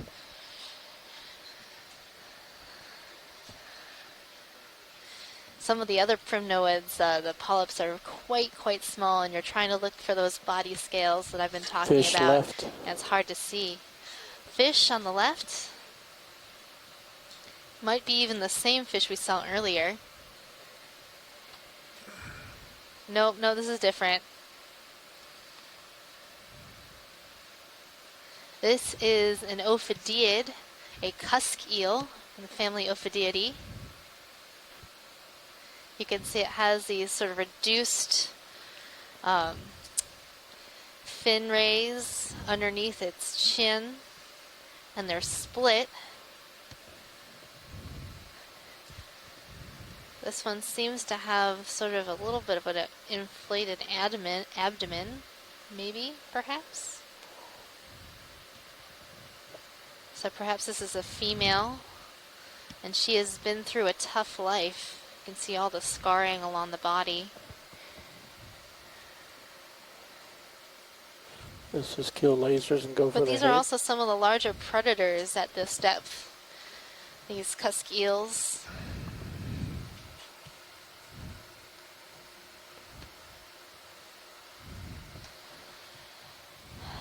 So, has a rounder face and head.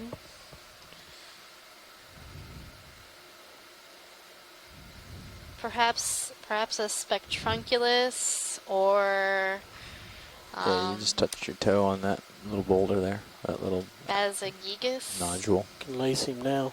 are possible identifications. Yeah, Megan, I was thinking more Basogigas or Gigas. I'm not sure how it's pronounced, but I'm trying to remember. I think Spectrunculus, I couldn't remember whether it has the forked pelvic fin filaments or not. Well, I know that Spectrunculus does have that, and then the Basagigas have. Try to laser it across seems the like body more now. of a plate-like head, and I'm not seeing that on this fish. Go. Clear. But and the head of the Basagigas is a little more flattened and elongate. Yeah, I agree. I think we ought to just log this one as Ophidiid right now till Bruce gets a chance to pass the image around to other fish experts. Yeah, these Ophidiid fishes are quite difficult to pin down with an ID. Some are easier than others, and that one could have been one of these ones that we've just left at Ophidiidae. Perhaps, I'm looking at the guide right now, there's one called Barathorides. It kind of looks like that. Are there any sponges you want to check out, Chris?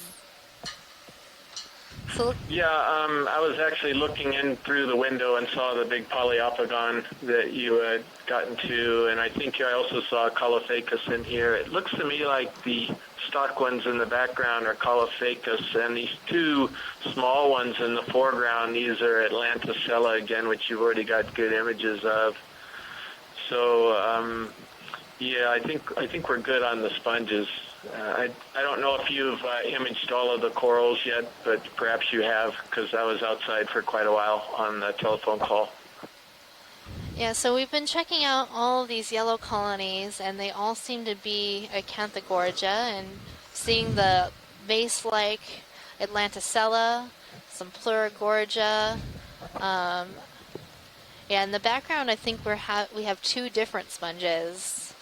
One looks like Caulophacus, and the other one looks like Bolosomini. Pilot, can we check out this white coral that is to the left and down from the lasers? There's a pink coral right in front of it.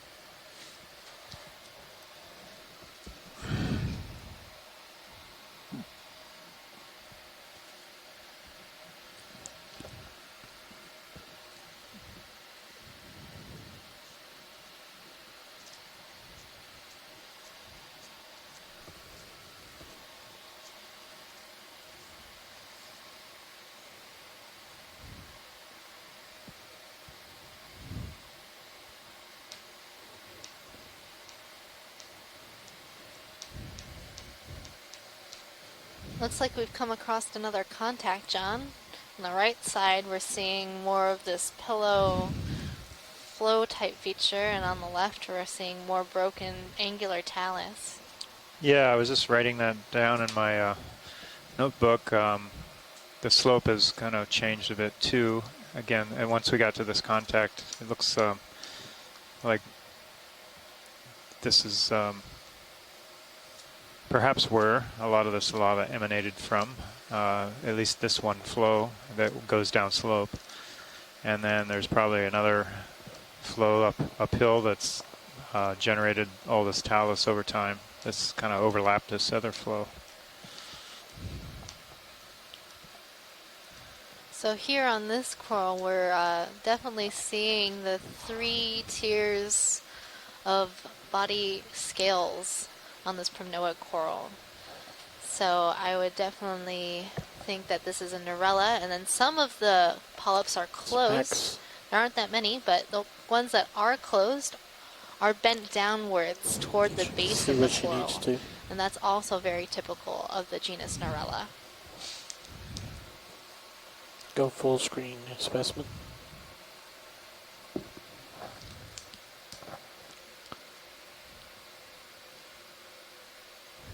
So that's a And video great square. shot, confirming that Narella is in this area. We're also seeing some pink corals, the hemicorallium. Seem to be quite prevalent here. I'm seeing them spotted all about. So pink corals are amongst the precious corals, or corals that are collected for the jewelry trade.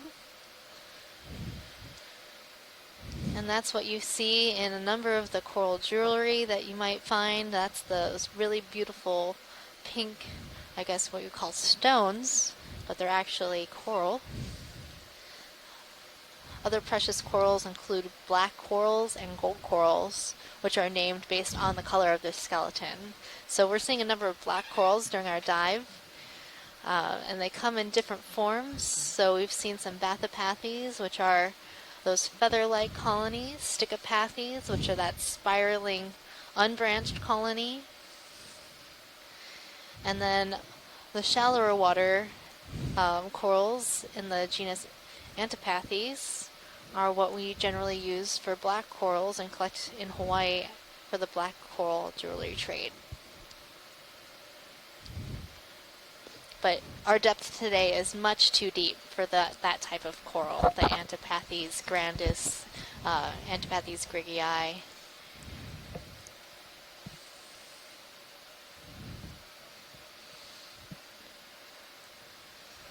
Yep. What do you think, Chris? 2 different sponges. One Bolosoma, one Caulophacus. It's a great example of how these 2 different stock sponges are so different.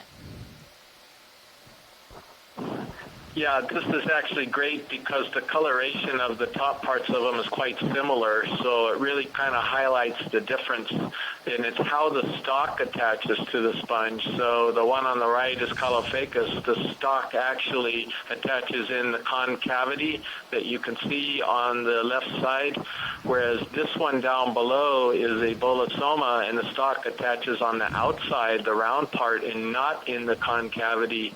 And so this actually places them in 2 completely different families. The one below is in the Euplectellid family, Euplectellidae, and the one above is in the Rosellidae family. So the one above on the left is Caulophacus, and the one on the right is Bolosomini. It's a new genus, we believe. Anyway, just perfect to have these side by side. A beautiful example of what sponge people look at to try to identify them from video.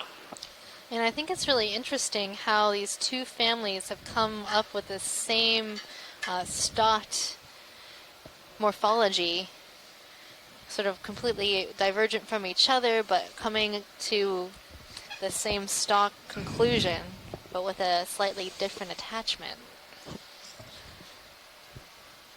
It's good to be up in the water column. Speaking of water column, there will be water column dives after the bottom dive today. Oh, this boy. is the last day of water column work for our expedition, so do stay tuned after we leave bottom today for some more water column work.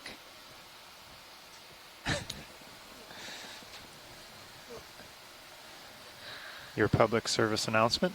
Yep.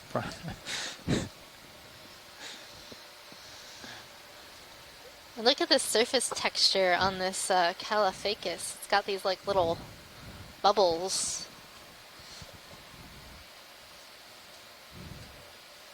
Yeah, so the water is probably entering the sponge from this side. So if there's a current that's blowing, then this will bend over to the right-hand side, and the water will enter this side. Then it's exiting out the round face on the opposite side through those bubbles, if you will, which are oscula.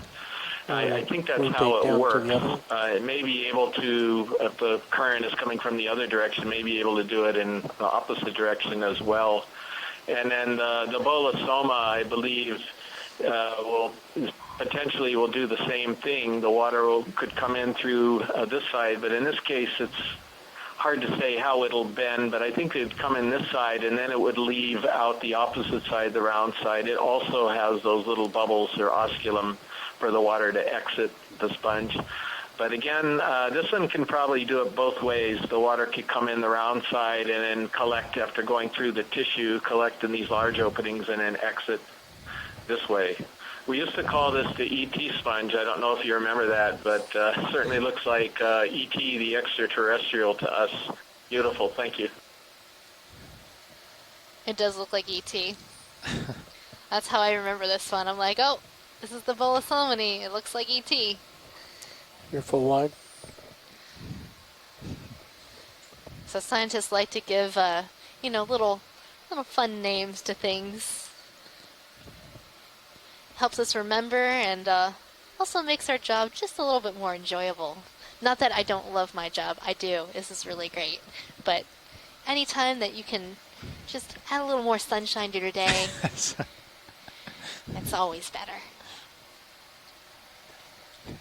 Makes it easier for the average person to understand, or geologist. Yep. As far as the names of these creatures.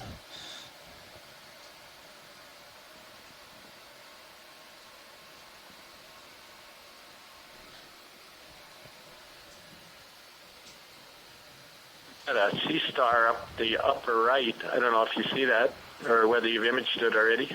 Oh, we haven't seen that yet, but I do see it now. We're gonna zoom the starfish. Have a feeling it's one of our coral-eating starfish.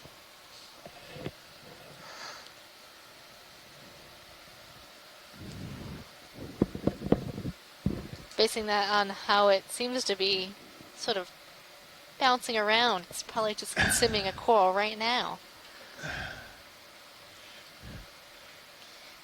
It also seems quite fat and happy. Yeah. This is the place to be if you're a coral-eating starfish, that's for sure. He's probably muffling the screams of the coral at this very moment. I don't know if corals scream.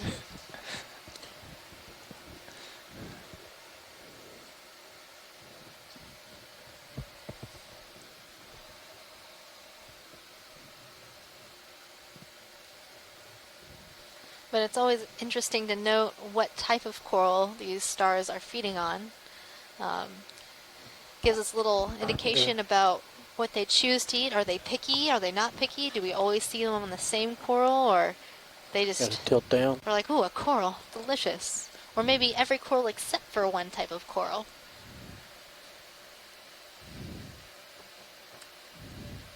So this looks like it might be. Oh, is this Chris Ma? It is. Yes. I've been listening all this time. Waiting. Ooh, and look at Swing that. back to the right. Yum, yum, yum. The sea star sups on the cries of the coral. Oh, dear. So, Hysteria, I think.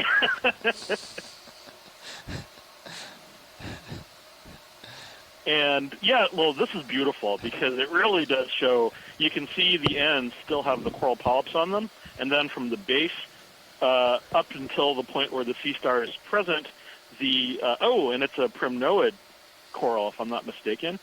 This is really kind of cool. This is also interesting because it illustrates a little different behavior from what we observed on the last leg, because we actually saw one of these feeding on a primnoid, and all of the capsules had not yet been removed from the stock. It had plucked all of the sort of the food, the animal from inside, and moved over the capsules to the tips. And this one, the complete stock is cleaned off. This is also a much larger one than the one that we saw. So conceivably that, that's part of this whole feeding behavior procedure. It really is just kind of interesting. You learn something new watching these every single time. And this is the first one we've seen today, right? This is the first one. And it looks like the coral it's feeding on is in the genus Norella, given how the polyps are bent downwards toward the stalk. Video's clearance here at Sciences.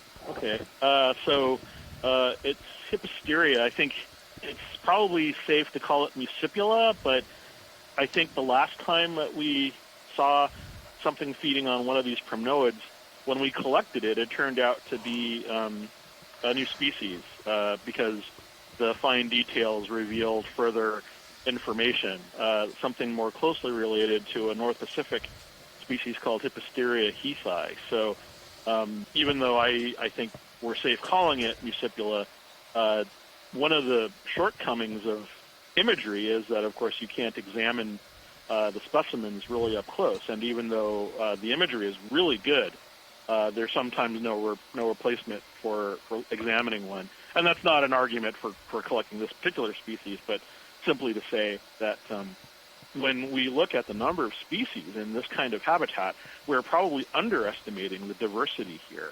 So there's actually far, far more here than our visual account would suggest. So that's always remarkable to me. There's, just from a general cut, you see so much, and yet there is probably more. So anyway, but happy that I was able to catch it and do so in a timely fashion. How are you guys? Oh, we're doing all right. Knocking out the seamounts. Another week to go.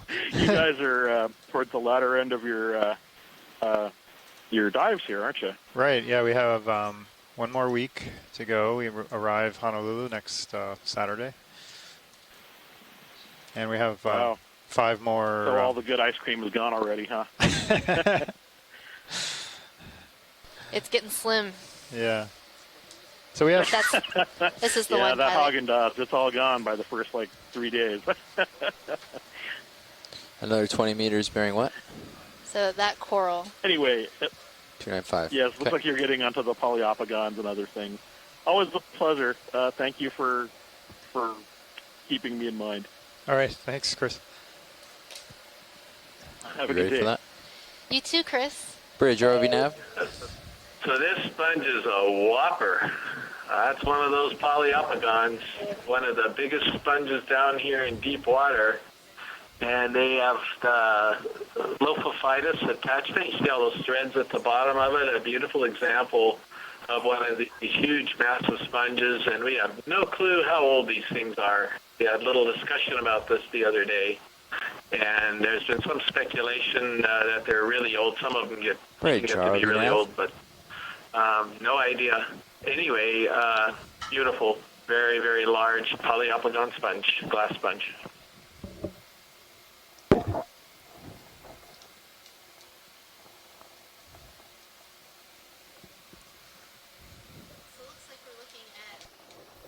looks like we're looking at another type of primnoid coral.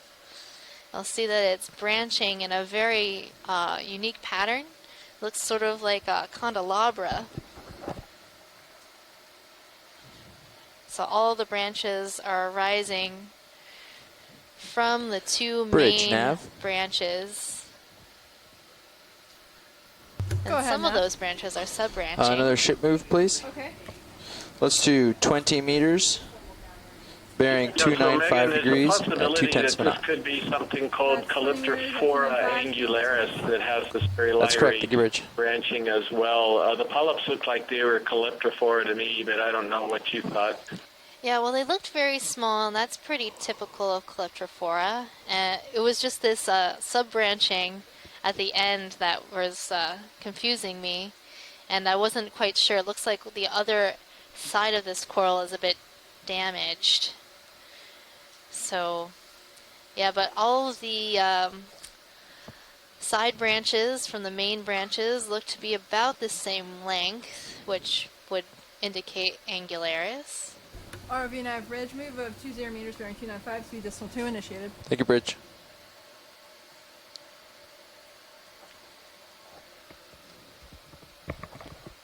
Lasers are clear. Now we have our giant polyopogon sponge. Kind of looks like a mitten.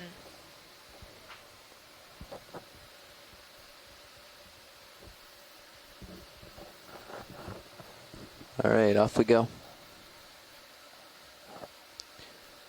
Here comes the ship. Bring lasers back.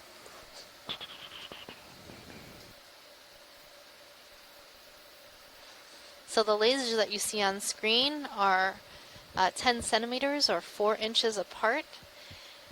And that's showing you how large this sponge is.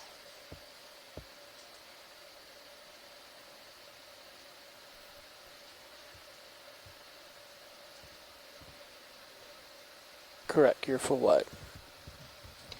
The great thing about these lasers is no matter how far away the subject is, as long as the lasers are in line with the subject that you're looking at, that shows 10 inches or 10 centimeters or 4 inches. Oh, and here is a nice fish for Fish us top. coming into view. This is another species of rat tail fish or grenadier. These fish are in the family Macuridae.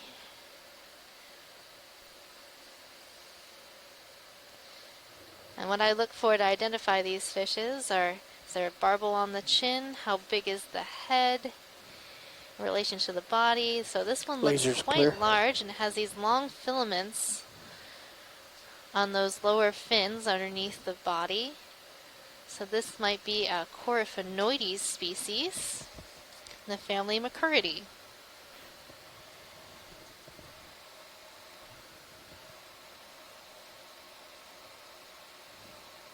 Yeah, Megan, I would agree with that entirely. Coryphonoides is almost for sure based on the size and the characters you already pointed out, the very large barbel. This could be something like Longiceros because you look at the very long pelvic filaments as Full well wide, as the still coming at whisker. you. So beautiful, beautiful fish, really amazing. Again, a little bit different than what we've seen before, I think. So Bruce and other fish guys will be real excited about this. Yes, these are some of the larger predators in the area as well. These fish are scavengers, and they also seem to be quite interested in the ROV. So oftentimes we'll find them sort of hanging out with Sirius and D2, just checking us out, seeing what's up, and possibly hoping for a easy meal along the way. That's a nice shot. It's got some interesting color.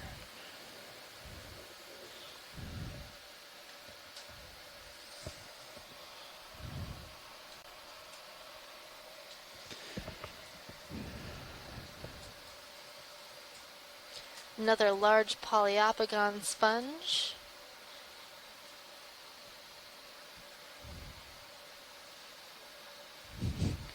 or 70s So it's furniture. very rude, too. It's growing over two smaller sponges. I think that's rude. I mean, there's enough territory for everybody down here. I don't know why they had to do that.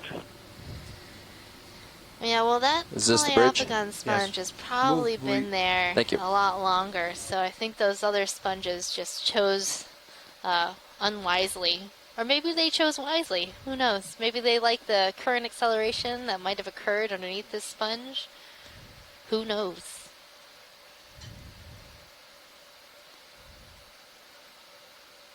That's a good point. They probably came in and settled underneath it, and then they had to bend their tubes there in order to filter water.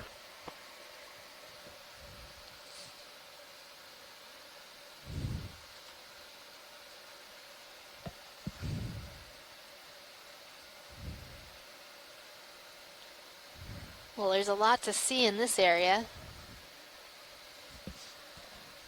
Hey, so it's Nolan. I'd like to point out an observation I've been noticing. A lot of the hemicoralliums that we've been seeing seem to be like too small almost for the astroskematid ophiuroids, because I think about 75% of the hemicorallium we've been seeing have not had this astroskematid, which in the past on the larger fans we think is like almost an almost always known associate. So I just thought that was an interesting observation I made.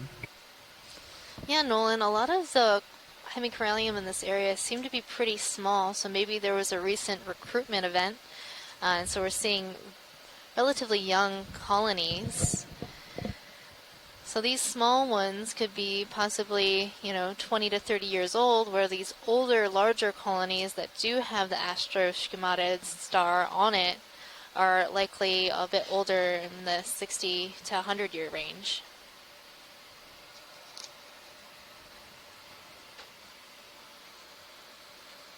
It makes me wonder at what point the astroskematid ophiuroids sort of colonize the hemicorallium.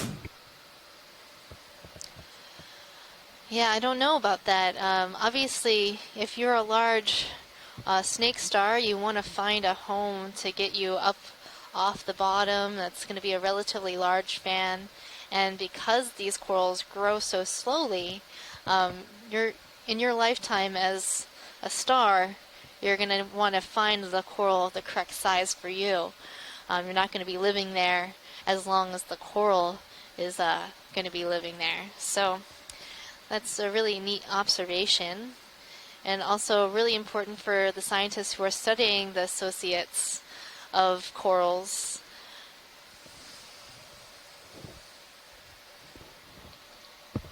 But in the future, perhaps when these corals have grown to be larger, maybe we can see a bloom in the number of snake stars that have homes to live on.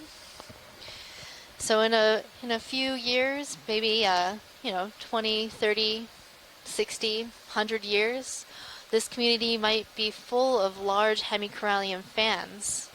So it could be possible that this community is relatively young and it's in its state of growing and developing as a community. And if we were able to come back, 20, 30, 50, 100 years from now, we would see all these corals in their larger state. So it's good to look at a lot of different fuzzy yellow sponge immediately ranges left and lasers. densities and or lack thereof Sort on of this round expedition and balls the on other the, cruises in the capstone program to if they're get an round. idea of not just the superabundant left of the sponge. large high density communities, but some of the smaller Now ones coming to and the some of bottom the of the areas screen. that don't support them. So we have a better feeling for what is really down there, that not everything is completely covered in giant corals, and so we get a true assessment. And remember, as we move down the chain back towards Hawaii, the geology is actually getting younger. So these features that we're exploring are physically younger in age, but obviously considerably older than the community that's here. We're also seeing all this talus, May just be these an sort of old, jumbled rocks. hold fast. that snap, see if happened they interest. possibly more recently in time, and might have been the starting point for the development of this community. So here we're seeing the base of a Poliopogon sponge, but it has become detached from its base. So that's what the base of the Poliopogon looks like without the sponge attached.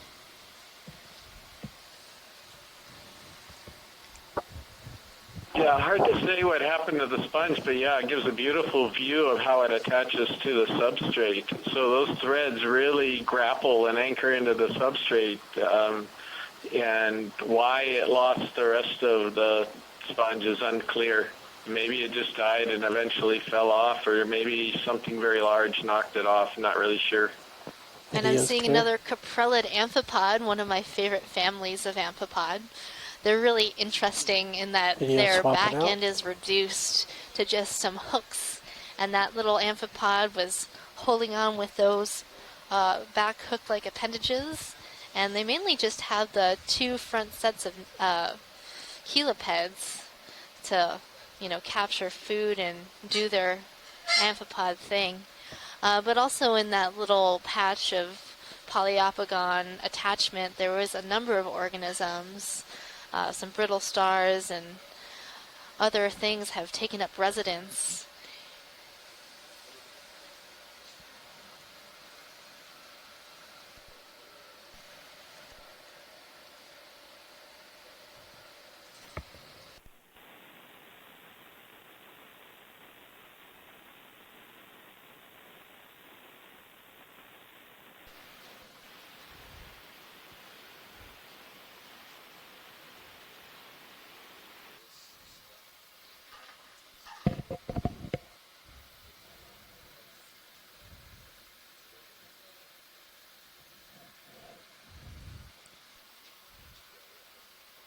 All right, Chris and the other biologists there sent Megan off to get some lunch, so you can keep your commentary, requests, observations flowing in on the telecon or on the chat line, so we can talk about more things than rock faces.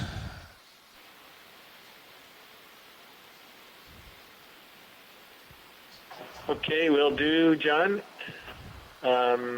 Right now, I think we've pretty much imaged everything. Perhaps that sponge that's coming down to slightly left of center is something that haven't quite got a close-up of yet, if this is an opportunity. Yeah, I think we're also kind of in the midst of a pilot shuffle or change. Stand by.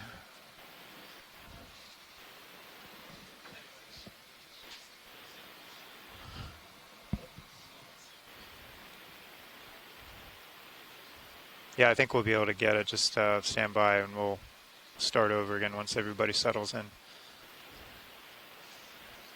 Yeah, no problem. And if we miss it, no problem either. I'm pretty sure I know what it is. Just trying to make sure we document everything.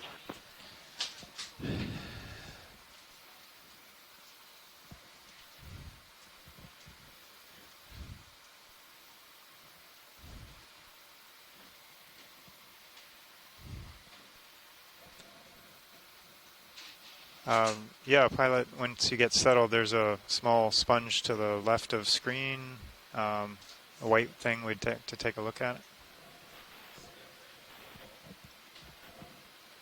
Roger that.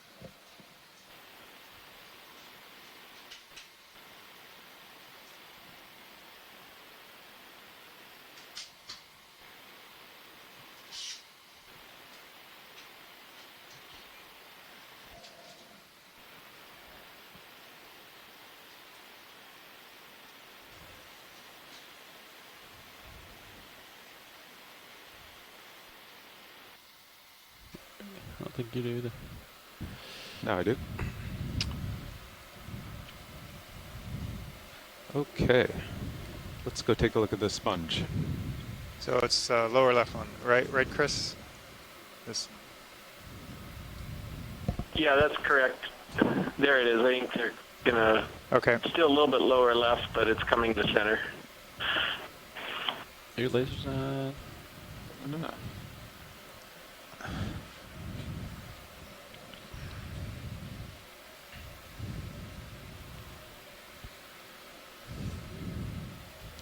Yeah, we're stationary, is that correct? Ship is stationary, we're settled out. Yes, that is correct. Great. Looks like I got uphill, maybe 300. Okay. What's your direction you're heading? Yeah.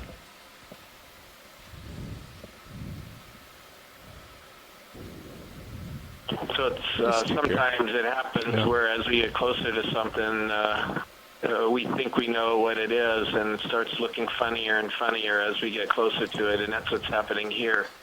So I'm waiting to make any more comment on what this is.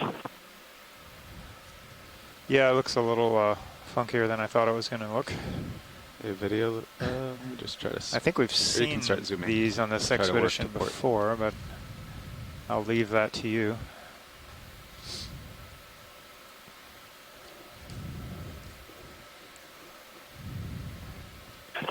Okay, I know why it looks funky, because there's two of them, which is kind of messed me up a little bit there. But yeah, so this I think is a euplectellid vase. It's a glass sponge. It's in this family Euplectellidae. That's the fancy name for the family name. And it's something that we call right now Corbitellinae new genus, and it's kind of a catch-all at the moment for all of these vase-shaped sponges that have these finger-like projections out of them. This one's kind of funny in that it's got a lot of these spicules or spines that are sticking out through it, so that's kind of odd. And then there was a little smaller one that was coming off of the lower right. From Dry Lab? But given that we can only go to subfamily on these things anyway, that's probably a pretty accurate identification. All right. Andy to the I guess we'll move on. And you said everything else we've pretty much seen. Oh, we're good. So we Did can you re-enable disable G-Bias? Yeah. Head up the hill. Sorry, we had a little glitch with our... Yeah, I think so for the moment. Yeah. Play that, Andy. Yeah. Okay. All right. G-Bias back on. Back to 20. Okay. You come back down? You want me to come back up with you? Yeah, I'll come back down. Watch lead, sorry about that. We did get a good view of that. Would you like any more? No, that's fine. We can move on and Okay. head up on track. Looks like we have maybe an interesting Have we outcrop dived here. 16 We can or scoot just by. 17 already? Say again, Copass? Just dive 16 or 17? 17. Copy. All right. I'm getting a little stretched out. Why don't we do a ship move towards me? Copy that. Coming up with the other bit here. The previous move was at 295 bearing. Would you like to do a little bit more towards where you're pointing now? Yeah, 300 works good. 300? Yeah. Okay. 20 meters, okay? 30 meters. They've been doing 20-meter moves. I'd be okay with either or. I can see my sonar. I can see pretty far. Okay. 30 might be pretty quick. Yeah. I'll be a good hop, though. We can start with 20. Okay. See how we feel. Good copy. Bridge, RV nav. Doesn't look Go like ahead, RV now. looks like it's going to get shallow. Ready for ship move? Can we do 30 meters, bearing 300 degrees, 0.2 knots? In the family Furiidae, and probably in the genus Spidoscopulia. But sponges, when they die, they turn brown, and the best guess as to why they do that is that the living tissue can actually keep them free of sediment. But when they die, they lose all that living tissue, and sediment accumulates in their framework, particularly these hard sponges like that. So that brown color is perhaps some dead tissue, but also some accumulation of sediment. Okay, thanks, Chris. And then the next stage would probably be where it falls over into these, or you have just the stalk left like you're seeing here, or the ones that actually have fallen over, these things that look like branches laying on the seafloor. Video, I want to zoom on. Oh, we have one of those. Yeah, I think that's how the process works. It's going too fast. Yep. I'll just do an overview of this nice scene here. Could have been a Nemeridian or a flatworm. Not really sure what that was that went swimming by. Yeah, it was kind of went in and out real quick. We've seen something like that on a previous dive. And actually, it did the same thing. I think it came up from the seafloor into the water column. This one kind of came the other direction, or from the side or something. Nav, can you bring that current? So here we're graph seeing a down lot of little bit just so I can read the basically a big magnitude? wall or a pile. This of, guy or the other guy? Oh, there it is, one knot. Okay. Lava flows. These are Yeah. mostly the I pillowed gotcha. form, which is the typical way that lava erupts underwater and then piles on top of itself. Though over to the right, we have more of a massive flow unit with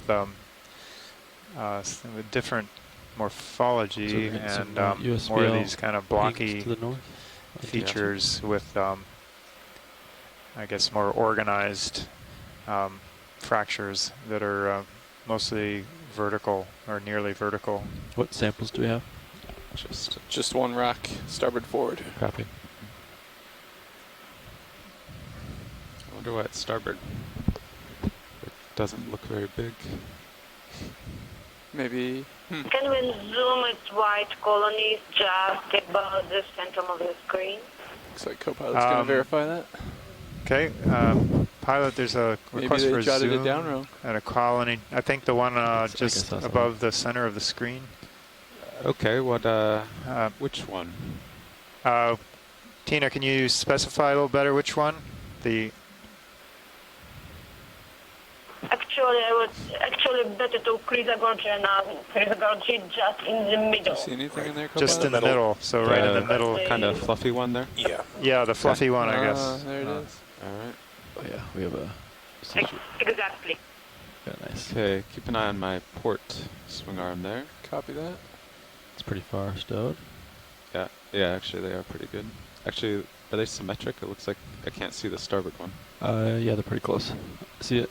Okay, just different rail cams. Yeah. Yeah. I noticed those cams have a little offset.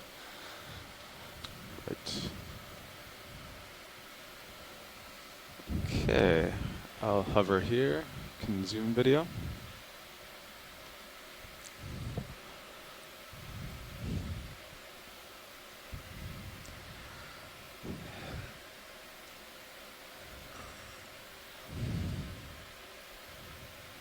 Shrimp is purple.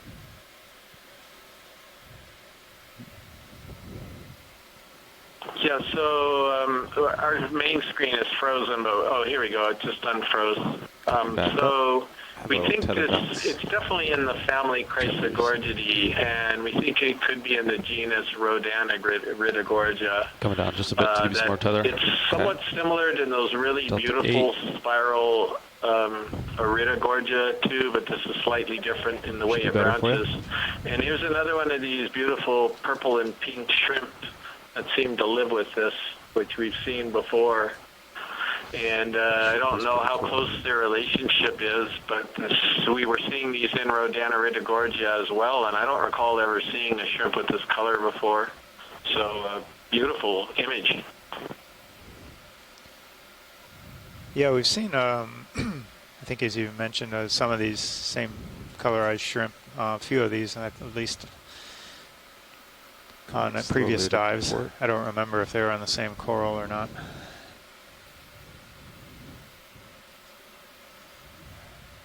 Yeah, I think they were, or they might have been in Iridogorgia, but I was thinking they were in kind of this whole very branchy one. The Rodaniridogorgia in general have more branches, whereas the Iridogorgia, like Magnus Spiralis, have these nice little waves of Yeah, I was branches. just But thinking this about one that. You probably have a 4 or has 5 a minute delay denser and put that in number of at them. 21:39. Yeah, it looks like there's even some sub-branches.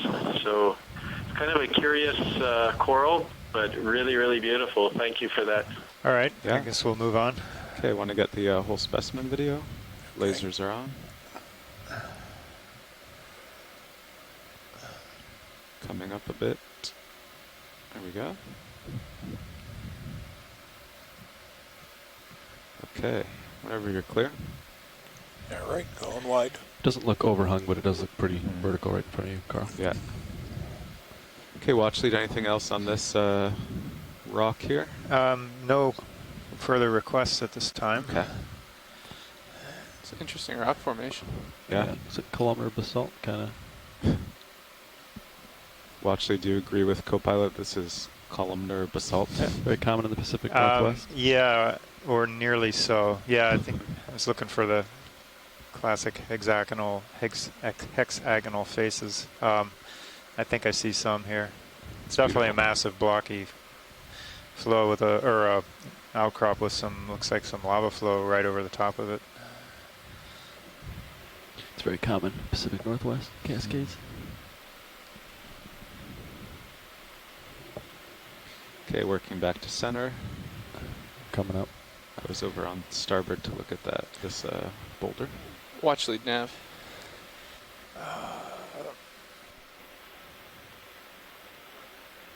Yeah, I was just curious if you knew the plan for the transect later today. Is there a particular time and depth we're supposed to be at that depth? Actually, Nav, you'll have to do some math.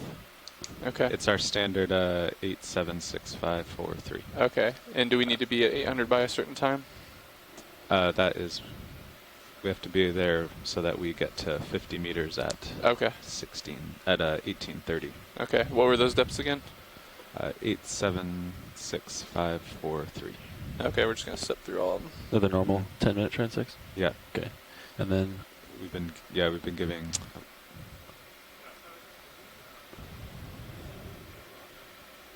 Okay. ROV nav bridge. Go ahead, bridge. Move is complete. Copy that, thank you. Move is complete, pilots. Great. Let's see. Is there anything in particular, or just this area in general with these blocky pieces? Yeah, we see a sea star to the lower left. I don't know if it's possible to get a close-up of that. Oh, yeah, probably. We're looking for a rock, too. I think we're going to get one here. Yeah, anything that looks like it came from this that's the right size, which would be something blocky, columnar looking. So you're thinking anything between 60 and 70 pounds? About right? It's going to be bigger than what Not quite Jeff that got big. the other day, huh? Okay, well, I'll get a zoom on this sea star and keep my eyes open in this area for a 20-pound rock that is loose. How's That the rock with the sea star on it looks like it came from here. No. Looks like it's going to It's stay not the here rock too. I'm looking for. Do you think you're going to overshoot me here, pilot? I don't think so. It was only a 20-meter move, so... Oh, it's just 20. It looks cemented God, anyway. it has a beautiful I decoration got a little bit of on swing it. left. Oh, he would fall off. Feeling okay. I think I actually did call in 30 meters there. Oh, it's 30? Yeah. Okay. But you've only got a few more minutes of move left, so... Hopefully. How far are you from the slope in your sonar? Oh, you're pretty far. Got a big delta now, actually, with that swell. Yeah. I'm going to come down just a little Okay, bit. video, free to zoom. Down to 71. Okay. I would try to choose a rock a little bit up Yeah. there. One of these with his curled up arms. Yeah. So watch lead, Sirius just finished a move, or the ship just finished a move. We're thinking, if it's okay with you, we'll just hop up another 10 meters Wow, that's pretty deep for one of these. and look for a rock up there so we this don't is have to Chris back again. the ship Hello. up. This is Henricia. This is a sea star Starboard? that the genus can actually be found in intertidal I see zones slope to my left here. in California, Carl and would in not Alaska, see and this. on the west Yeah. coast. They occur Actually, quite while we're here, deep, video, why don't we zoom on the tip apparently. of the arm? I'll try to I work knew my they way were over. at below 1,000 meters, but I Let me wasn't get the sure I'd curl ever of the seen arm one there. that was actually, we're at what, 2,000? There's a fish between us. Yeah, just... These are... Above you? I'm sorry, what? Yes, we're just under 2,000 meters, and he's on the move. Yeah. These can be found in the Antarctic and the slowly deep to sea. They're very prevalent he. in cold water habitats. One of the reasons for that is because they eat sponges. So, as a Fish bonus, is in the upper right above your phone left-hand pack, corner, judging by a shadow. you can see there's a little white Should be worked. Astro-Ophiura brittle no. star. Oh, yeah. So 2 for 1. Ding, ding, ding. Yeah. But there you go. yeah, this one is. These are Is that really hard Maxim to video? identify Yes. to species from pictures, and even with specimens, working them out with genetics is probably the Catch only at hope. 8-0. Because they're all A little bit longer, and then very you should keep nondescript, moving. and there are very few characters on them. Some of them can be distinguished because they're a little more sort of unusual, but they're kind of a big, complicated group of animals. and they're, go like I get said, these they're found legs all over the moving world. on the So rock. they're Can you very bring those up? interesting ecologically, and it's small. probably on its way to finding some kind of some sponge to eat or something. Sorry, Chris. but yeah, the other interesting thing is that little brittle star in the upper left-hand corner. If you get a chance to zoom in on it, is a brittle star in the genus Asterophira, and that is one of these funny little brittle stars with the arms that are very shortened, with a really elaborate disc. And we only just started seeing these alive on the last expedition to Johnston Atoll, and these had not been seen in situ before that, and so people had speculated for literally decades over what function the animal's body shape serves, because they're so unusual. All right, whenever you're clear, and I video. think what it might be is that these occur in places where there's high water current, but this doesn't look like it's that turbulent, is it? A few minutes. Yeah, I'd like you to check this out too. Yeah. Okay. So go wide. Okay. Video. John? What's that? Sorry, Chris. Oh, I'm sorry. Was video go wide? Oh no, that's fine. Is the water current in this area very turbulent? I don't think it is right now. Maybe the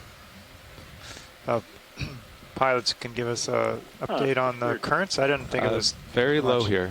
Very low currently. Yeah. Currently, the current is very low. Oh, interesting. Yeah. Huh.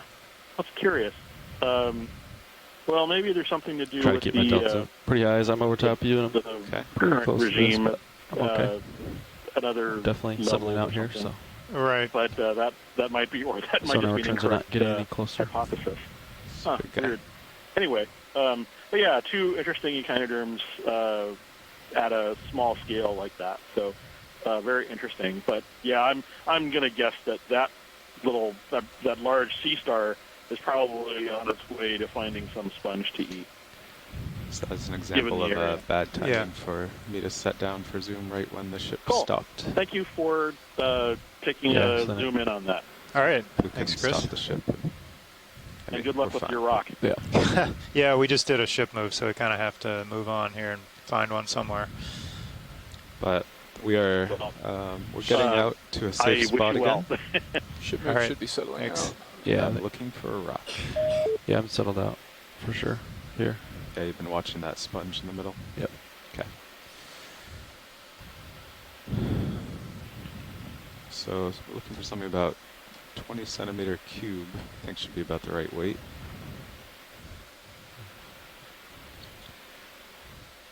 Watch lead. Some of these look fairly likely.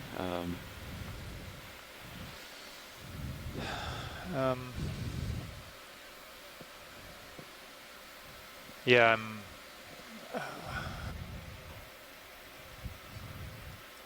Doesn't sound excited about these. Yeah, we just had to jump ahead a little, but now Sirius is almost stationary, so we can get anything here or we can move on.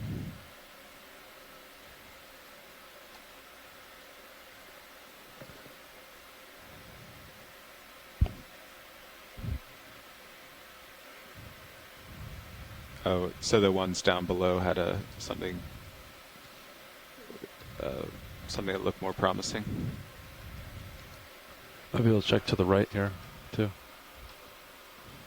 See if that has the kind of the look he's looking for. All right, coming up. Coming up with you.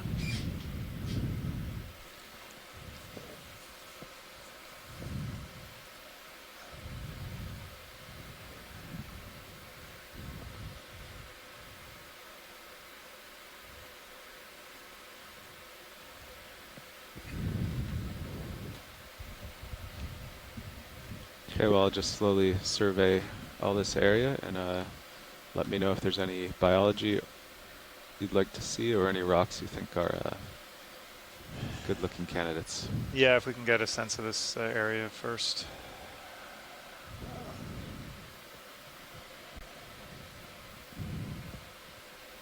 Okay, looks like it's rising farther to your port.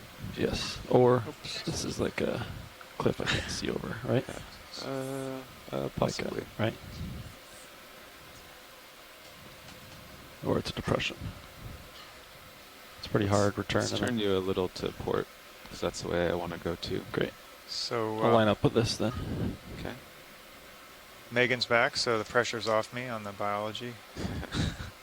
We saw, Megan, we saw a sea star and a cookie star, one of the little mysterious creatures of unnamed vintage. Unnamed cookies. Yeah. So Chris. Speaking of cookies, there's some really delicious cookies downstairs. Can we zoom at that umbilicatus looking black coral just in the middle of the screen, almost in the very middle of the screen? I'm not seeing an umbellapathes. Just left from Carolium. Left from center. Can you zoom right there, pilot? Okay. Video. Yeah, let's do a zoom here video. Not so left, a little bit right now. Okay. Okay, come out a Oh, bit no, to no, partial. no. No, not there. It's between the whip and Oh, the Carolium. next to the pink. Yes, Yeah. I see that. I didn't Okay, see it let's before. go wide video. Yeah, I'll set here. down.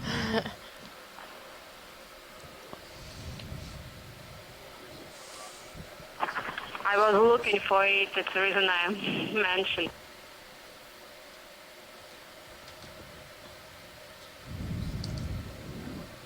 That's amazing. She could see that from back. That's impressive. Yeah.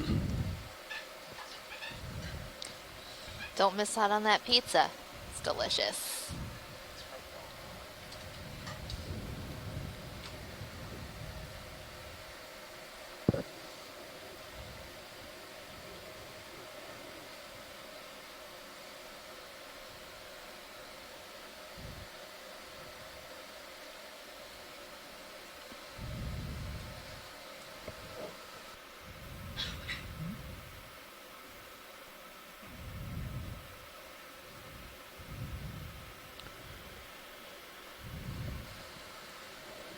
So right now we're gonna zoom in and take a look at this black coral ahead of us.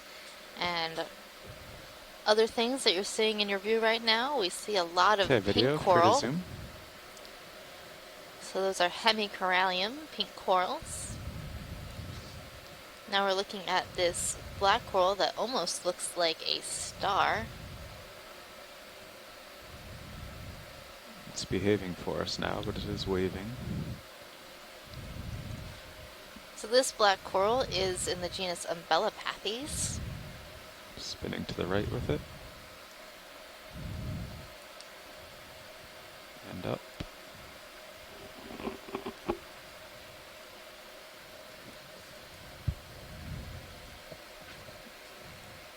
It was behaving.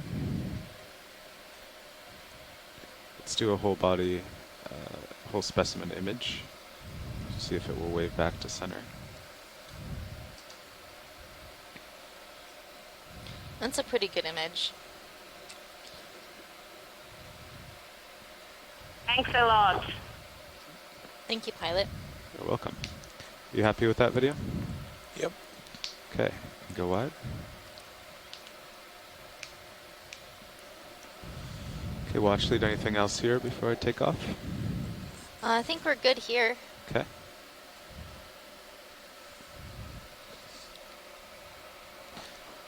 And since John's at lunch, we will cease the rock hunt for a few minutes. Is that correct? That is correct, pilot. Okay. He saw a good one a few minutes ago, but we had to keep moving. Would have had to back up the ship to take a sample.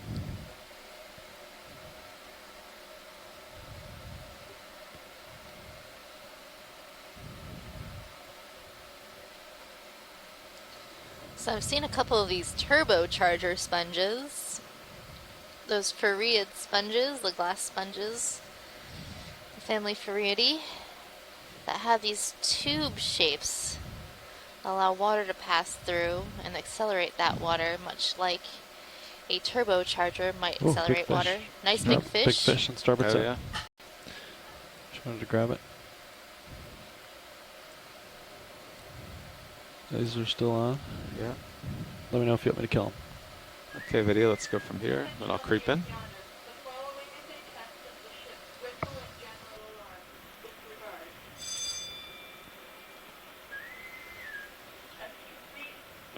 Okay, creeping closer. So this fish That's max zone. Yeah, we might come out be partial. Cateotix hawaiiensis, a type of Swimming away. cusk Already started eel, a far away. live-bearing cusk eel.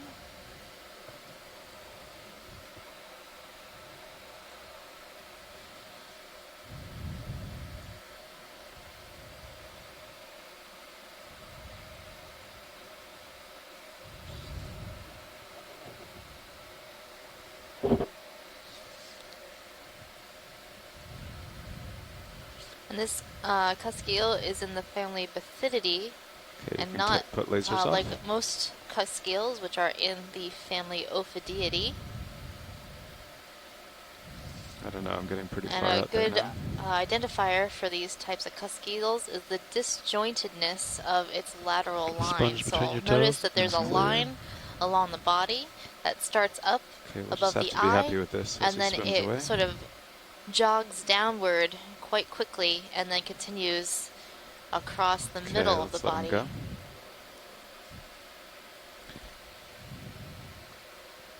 Okay, we can go wide video.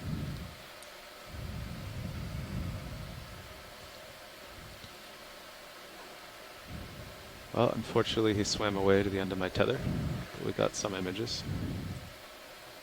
I think we saw that fish earlier in the dive pilot, so no worries. Okay.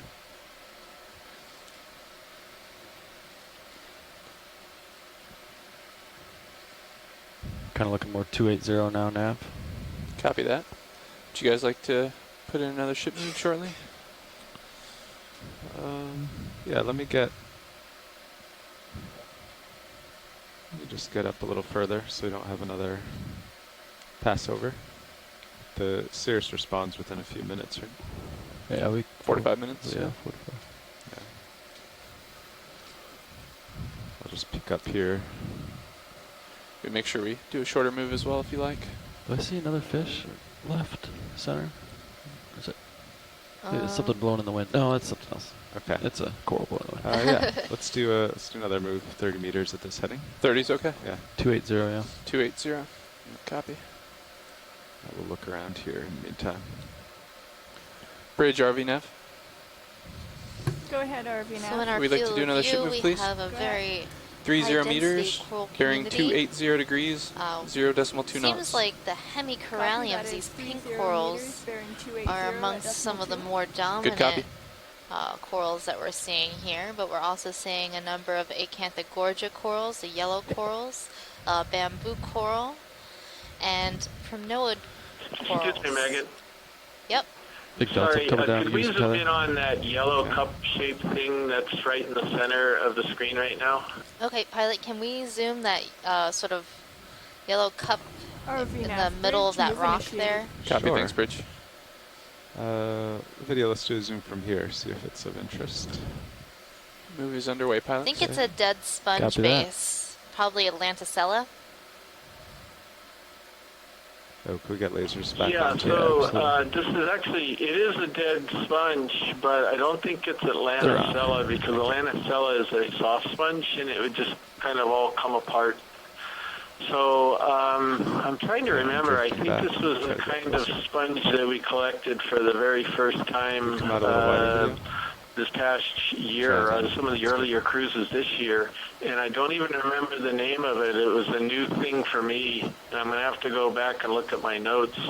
But where there's a dead one, there may very well be a live one, so I'm going to keep my eye out for that. But thank you very much. I suspect that that's going to be a different sponge. Okay, cool.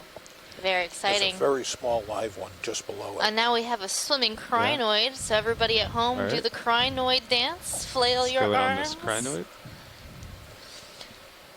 Still pretty far out for lighting, but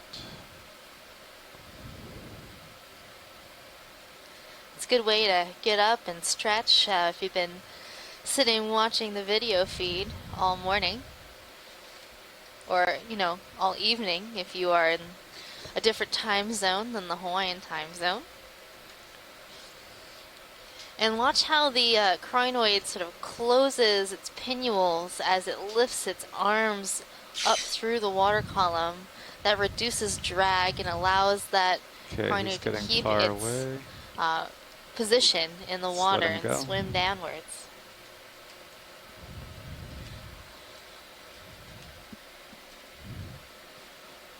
Okay, you can go wide.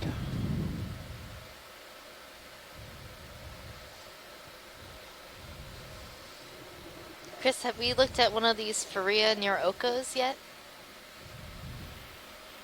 No, and actually that would be a good one. It's the one that's directly atop the center. So that's a very good ID, Megan, because that's what I would definitely consider the near Oca erecta, the erect form of that particular genus or species of Fariid.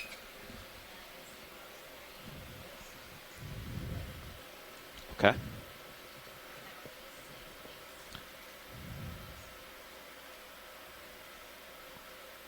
I'll work my way up there. Yeah, I see it there. I'll head up there slowly, just waiting on a little tether. The current has been picking up a little from my starboard side. It's kind of from the northeast.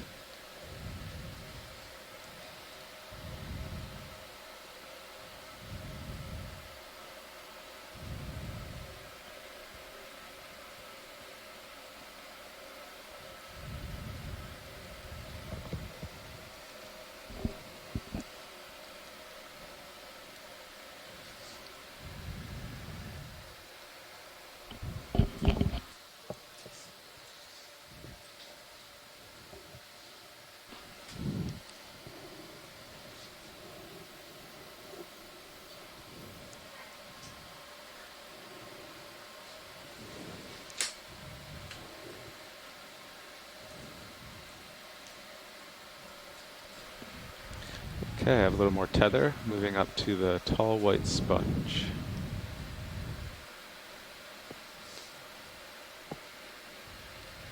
Video, did you see you saw a live one of these below it?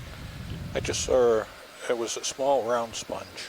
I think it would be like right close to your lasers. So very, very small? Yes. Yeah. Yeah, it was right in that area. I think it's right below your Oh right. yeah, do you want to go in there real quick? Very small. Now that we're closer. A teeny tiny sponge? Yeah. Is that what we're looking for? Didn't know if it would have been that species. So small. So young. Yeah. Very hard. Hasn't had a chance to. Yeah, this is a very young sponge, Go very wide. small. Starting to swing, so I'm just coming up a little bit. Yeah. So it's definitely a glass sponge, but other than that, it'd be hard to get an idea on something that small.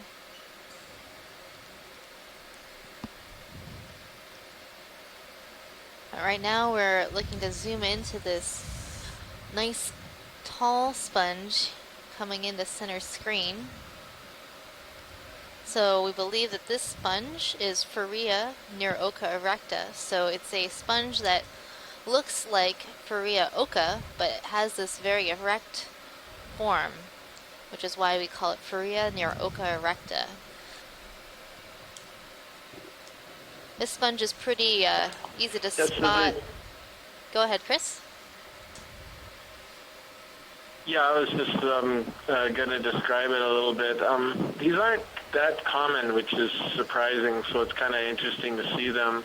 The Faria oca, they tend to form pretty well-formed tubes, as you can see on this one, versus a Spidoscopulia, which has more leaves that are not completely tube-shaped. So, let's frame up the whole specimen. and then the Faria oca itself would look just kind of like the top of this sitting on a rock, so it's kind of a little bushy one, whereas this particular morph, we think it's a different species maybe, it tends to grow tall before it kind of bushes out a little bit. As you can see how complete the tubes are on there, and that's one of the things we look for in this family. Lasers coming off. Okay, video, free to zoom. And it looks like there might be some sort of associates living inside these tubes of this sponge. Make a nice home for a brittle star or a squat lobster or any other small invertebrate. Nice place to hide, and if you feed on small particulate matter, Okay, it could be a spinning nice to place to starboard. gather food. ROV and aft bridge. Go ahead, Bridge. Move is complete. Copy, thank you. Ship move complete, pilots. Great. Garlet is pretty steep. Okay. I think I'm starting to see my light pool. Yeah. All So right. Chris, this is I a got you at hard 60. glass sponge, Delta 17, so right? I could come up a little bit here. If we were to collect something like this, it would crunch. Yeah, that's right. Right, that's right, Megan. And the Farids also some of them have very thin skeletons, so it looks semi-transparent. You can almost see through these tubes. In some cases, it's only 2 layers of spicules thick. And the spicules are arranged very evenly and uniformly, so it would look like a typical screen on like a screen door where the openings, the little square openings, are all of uniform shape. That's another thing we look at when we're looking at them closely. But thank you very much for that. It certainly is a beautiful, elegant sponge. So Chris, how large are spicules? When we talk about spicules as being part of the skeleton of the sponge. That's a good question, Megan. So the actual attachment threads that you see on those big polyopogon, those are actually individual spicules that are modified to grapple the substrate. They can have little hooks on the ends, and they're called basalia. And some of those polyopogon, you can see them are centimeters long, as much as 10, 20 centimeters long. So they can get very, very large. And then other ones, you have to use a 40 times magnification microscope to even have a chance of seeing them. They are so small. So the really large ones are called megascleres for being big, and the really, really small ones are called microscleres. In the combination of the microscleres and the megascleres, which ones are present, which different types are present, is what the sponge taxonomy is based on. Depends how much time we need That's really for the ship to set up. Is it 20 or 15 minutes? 15 at the very end. Okay, at 50 meters? Yeah. Okay. Or at 300. So what else might we find It's between 300 if you and, magnify something 40 times, something that everybody might know? I think we're doing 2 minutes at the beginning of each 10-minute transect. Yeah. Some of the micro scleres in sponges are incredibly beautiful. So if you're a sponge person and you've evolved a tiny piece of tissue so that you can expose these small skeletal parts, they look like snowflakes. Some of them look like weird little balls. Some of them have all different types of shapes. 50 meters at and they're just beautiful, the architecture, the micro architecture of sponges. Tina also pointed out that there's a sponge called Monoraptus where the spicules are actually more than 1 meter long. Okay. So that should give you an idea of the range of sizes. For all these other dives, we're at about 2,000. That is quite a range. You can let watch lead know. And then, do you have a rough time for the first transect? First transect, when that will begin? Yeah. So right now we're seeing a couple different sponges in view. 45 minutes after, on so the right right around side, 4 we're o'clock. seeing one of these Farid sponges that we've dubbed the turbocharger sponge. In the middle of the screen looks to be a Sacca-calyx sponge. And then on the left side, an Atlanticella sponge. So these are all glass sponges. And you can see how different the morphology can be within this group of sponge. I think we'll make it a little better. Although it should be less deep, so we'll see. It's kind of interesting too that there's more sponges So at this when we're at the site end, than some of the other 300 sites. meters, So there's a couple dives that you did early on in your cruise where you had the token predominance of these glass sponges all over the bottom and not as many corals. And you had a couple sites where you had all corals and hardly any sponges. Okay, I'll go budget 20 minutes total. Now you have kind of a nice even mixture of corals and sponges, which really, and black corals too here, which really makes for a very diverse and interesting site. Yeah, and like the amount of hemicorallium here interspersed with these other species of coral sort of reminds me surface. of the dive that we Do you did wanna go at on the this south point of Hawaii, squat lobster, where I the believe? dominant species was mainly this hemicorallium, but then there was a lot of diversity in the terms of other types of corals that we saw, and also sponges. So current's up to 1.2 knots on the surface. Oh wow, that's a lot. Slipping down. Of course, that dive was a lot shallower compared to where we are today. So right now we are at When we depth get a little closer to waypoint of 2, we'll change our bailout direction to the northeast. 1,960 meters. Come into starboard. And that dive that I was referring to occurred in 2015, and that depth was Okay, there we 450 meters. So a different community, but I'm seeing some similarities, just in the way that, you know, the different types of corals that we're seeing and the diversity that we're seeing.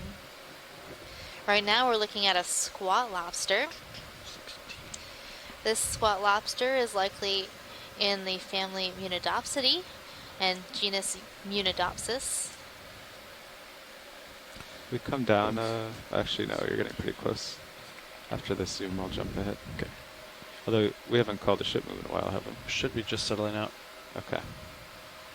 Maybe we You were just should be looking settling at out. how Yeah, hairy Sirius the should be done antennae with it. are on this Yep. particular Munidopsis, and I was trying to remember whether others had very hairy antenna video. like this, and I just can't remember. If you think you have a I good think that this clip of that, let's go wide. crab's antenna has been colonized by some It's okay, I'll come up. hydrozoans. Better than you coming down towards. So I know we've seen this type of squat lobster before at other pass by sites, this like in the giant Marianas, sponge. where there was vent activity, and those lobsters tend to be a little bit hairier because they've been colonized by other organisms. So maybe something similar happened to this squat lobster.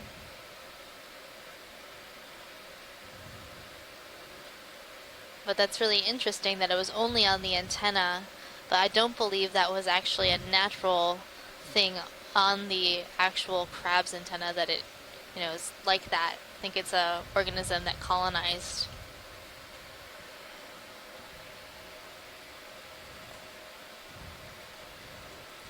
Got a chubby little sea star down below the sponge. I think we're seeing another one of these coral feeding sea stars.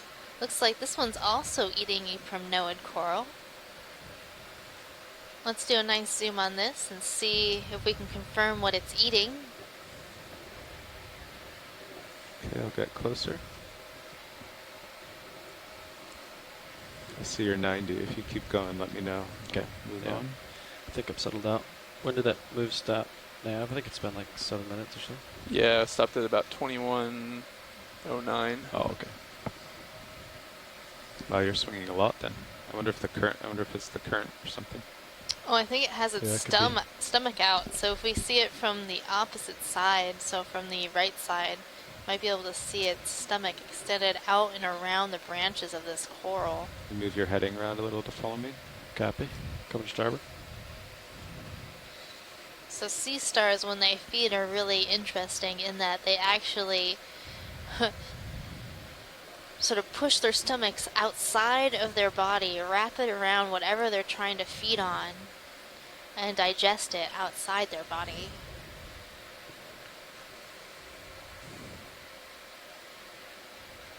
Okay, video. Let's zoom from here.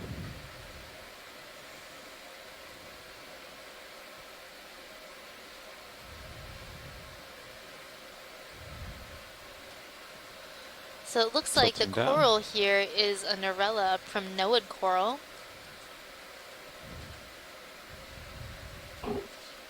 This one's this my sea toe. star is doing Not some partial. sea star That's good. yoga.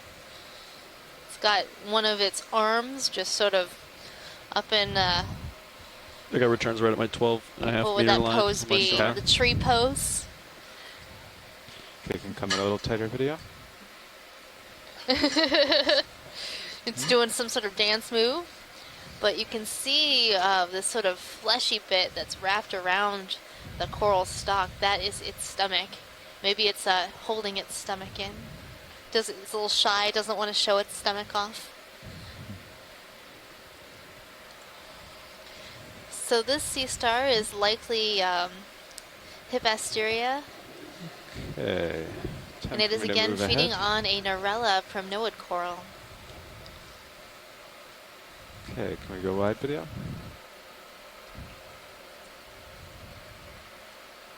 Excellent. High pack would indicate kind of actually south of west, so. Okay, moving on. I'll drive to your center. Copy. Oh yeah, you gotta go, you gotta turn more to port. Yep. Turning port. Welcome back, John. All right, thank you. Feeling Okay. better after pizza day? Good. Feeling like that west, starfish. settling in here. Looks like a pretty good heading as far as uphill. Yeah, I think for the steepness of this, our 30-meter moves were too aggressive. Watch leads, Nav. Got behind on everyone. Go ahead, Nav. Just wanted to give you guys a heads up. Our off-bottom time today will be right around 1:18 UTC. That's 3:18 local time. And we'll begin setting up for the first transect right around 4 p.m. local. Okay, thank you. No problem.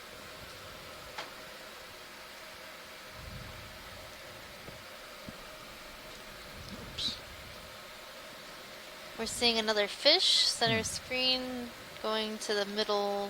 Yeah. See him there. Okay, video. Can zoom on this fish.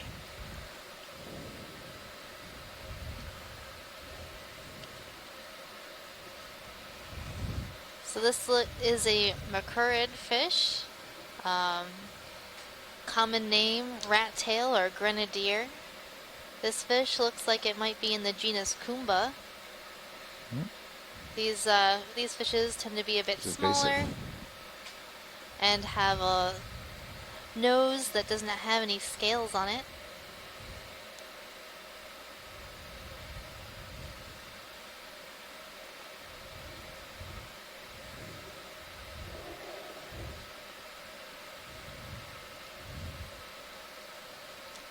I like these little fish, they're quite adorable.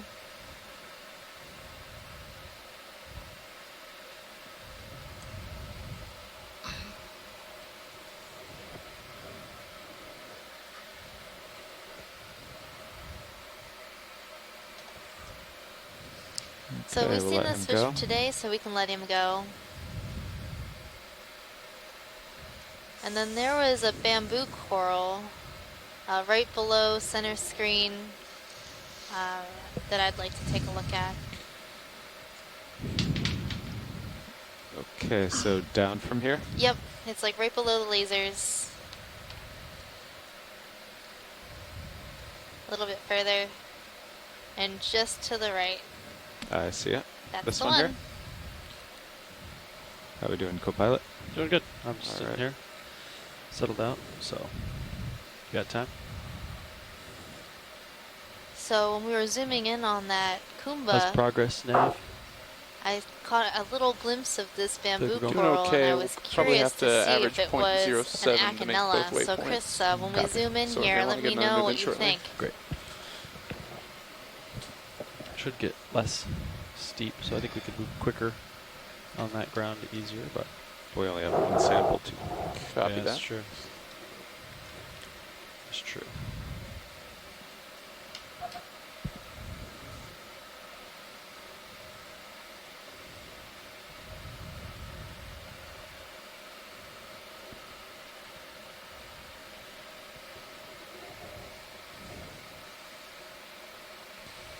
Okay, video. Free to zoom.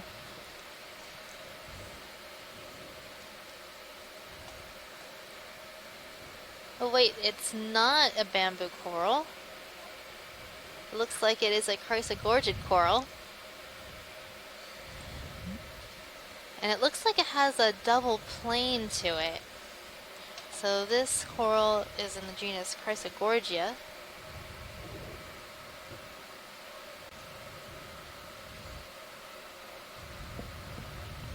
Is that max zoom? And in its branches you can see a squat lobster. That's me slipping back as you zoomed.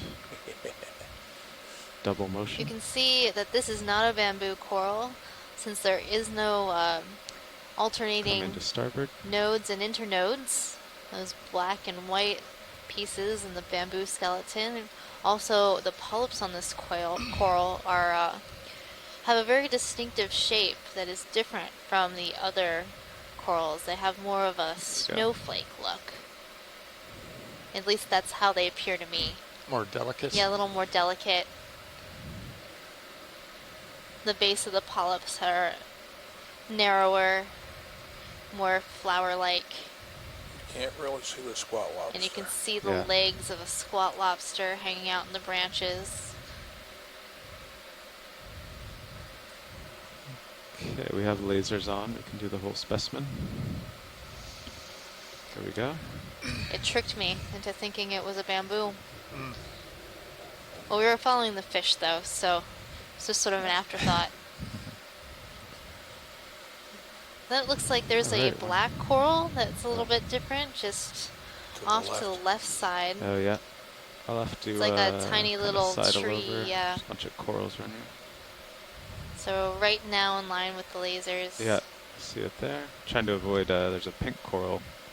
I have 2 pink corals on either side of me that are It's a pink coral boxing me in. slalom course. Yeah. Yeah, there's lots of pinks around here. Let's see if we can get it from here. I'll spin a little. This is a very small, young black coral. Perhaps, let me see. Is that Maxim? Yeah. Okay. I'll Could just be stay a here then. heteropathes or a bathopathes. It looks like there might be branches coming out on the opposite side of this, so I'm not sure. Full focus. But it's a very young colony.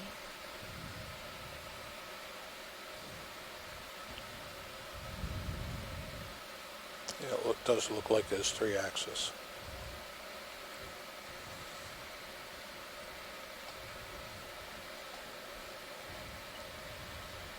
Nice shot, Carl. Thank you. Pretty small subject. Okay, whenever you're clear video. Coming back.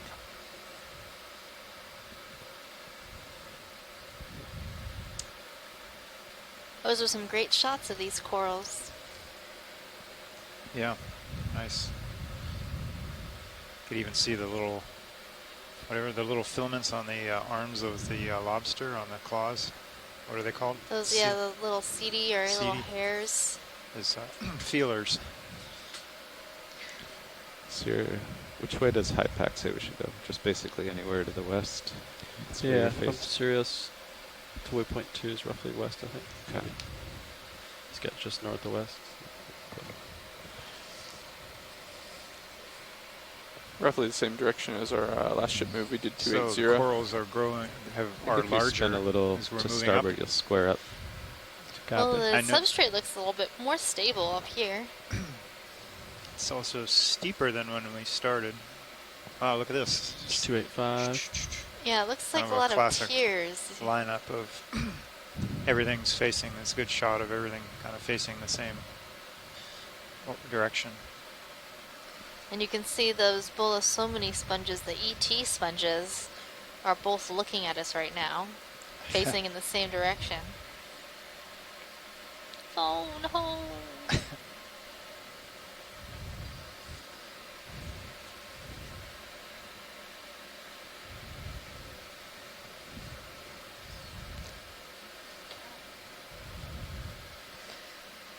There's a crab coming up center screen, almost to the lasers. See that. Let's check out that crab.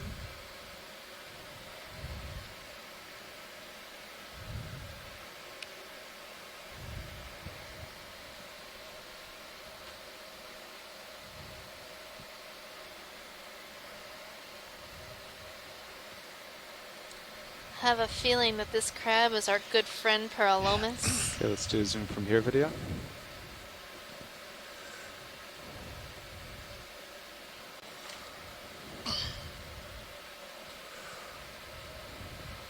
It looks like it and has very heavy front claws, those cheilipeds. Setting So down. this individual might be a male crab looking for his mate. So we saw two of these crabs in a romantic embrace earlier in our expedition. So the male will actually hold the female by the front cheilipeds, those front claws, until she molts. And when she molts, spin right her so we can go passageways tight are on then his, opened face. to receive his sperm. So that's really kind of an interesting thing that I There we learned go. about Let's these go tighter on crabs his I didn't body. know before.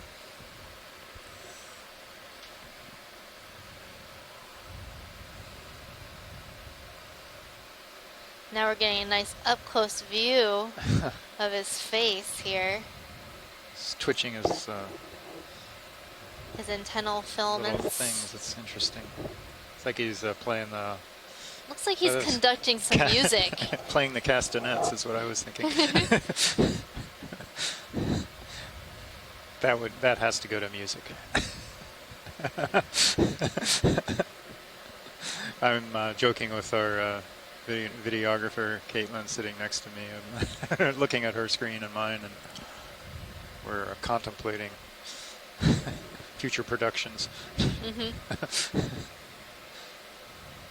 So they actually use those appendages to feel for potential predators and also potential food items.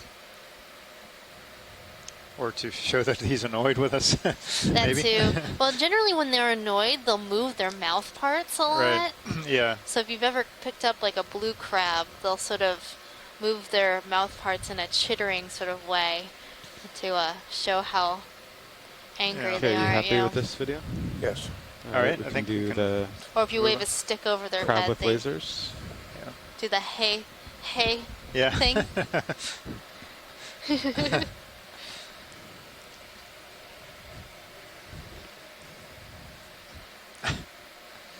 It's kind of like See, the, now yeah. it's getting a little annoyed. Just saw that little flittering. Messing with Sasquatch here. Well, no, it's usually really dark down here, and we've lit up the entire space, so it could be very confusing for some of these animals down here. One example of this might be the synaptobranchid eels. When we run into those, they often shake their head or open their mouth at the ROV, likely because they're seeing this light and it's confusing them, and you know, it's sort of like if someone came to your room in the middle of the night and turned on the flashlight, you would probably shake your head and be a little miffed. So seeing a nice Bathypathes right underneath the lasers, and then another star feeding on a primnode or possibly a bamboo coral. Would you like a zoom on this star? Yeah, let's do a nice snap zoom on this star, see what it's feeding on. Okay, we'll try it from here video. Floating, but it seems like a good angle. It looks like Norella is on the menu today. This is the third star, Hippasteria, that we've seen feeding on this particular type of coral, a Norella coral in the family Primnoideae. It has its stomach wrapped around the branch of this coral and is actively feeding on the polyps. So once it's done, the branch will be completely bare. Thank you, pilot. You're welcome. You wouldn't think that do those one more zoom while I'm stalks would be centered that Do you wanna strong go to in a little support more? that. That's good. Sea star. It looks pretty big. Yeah, it does look pretty big. I mean, he's balancing on 2, but still, actually, it goes down to 1. So yeah, that's impressive. Okay, we'll get the whole specimen with lasers. There we go. All right. How do we feel about a ship moves, pilots?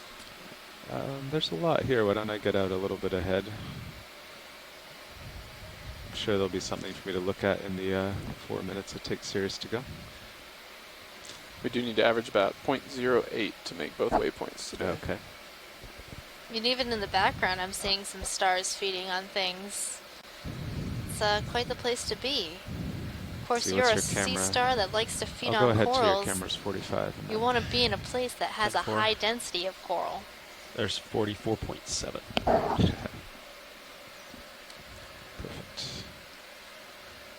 pretty good direction on my sonar. Got 280. Middle screen is a turbocharger sponge. This sponge I'd be is okay yet with to a be move. described, so but we did Pilot's collect okay. it Yeah. on the last Sounds good. expedition. Ready, pilots? I'll do 20 or 30. Let's do It really 20. Plus we stumped, can keep adding. Chris 20 Kelly, who meters. has been studying sponges in the deep like sea it's for flattening some Bridge out time. RV now. too.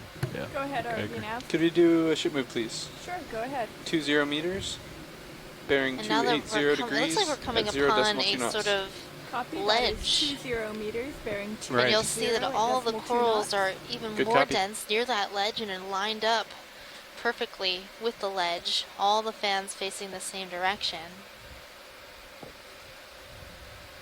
And that's a great place to be if you're a coral, because you'll have an accelerated current, I'm going to peek over. meaning that there'll Yep. be more Let me know if I food pull per on you. unit time coming to your polyps.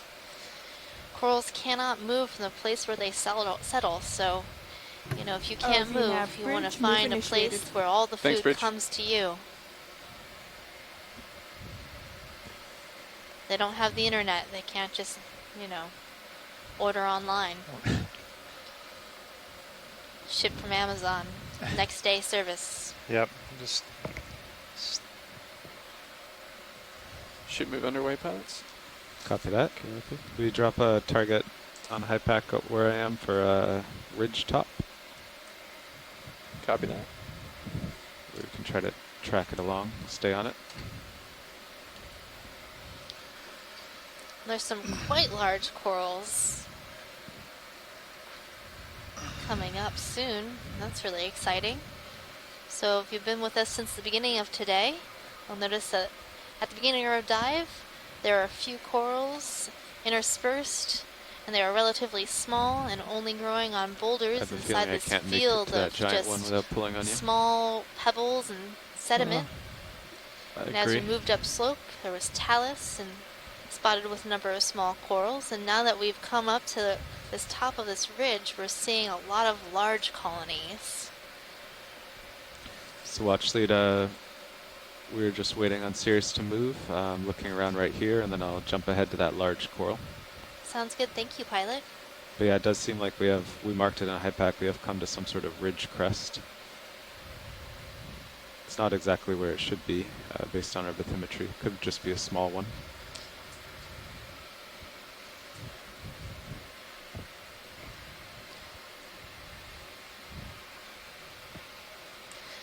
And that's part of the reason why we were here today exploring Rapano Ridge, is that these long, elongate features have been associated with high-density coral communities, especially in the Hawaiian Ridge. And so this ridge had a high potential to host a similar community, and that is what we're seeing right now.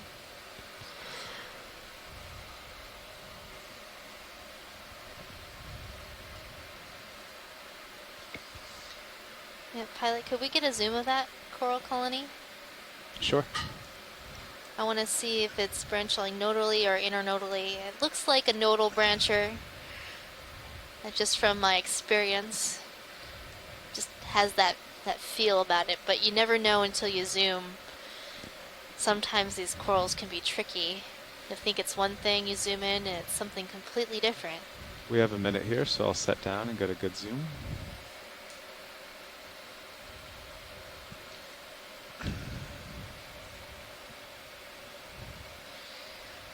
So I have a feeling that this coral might be Jasoniasis, given the color of the tissue. It seems to be Okay, video, more of a free to zoom. milky color, more white and denser tissue color, but let's see as we zoom in.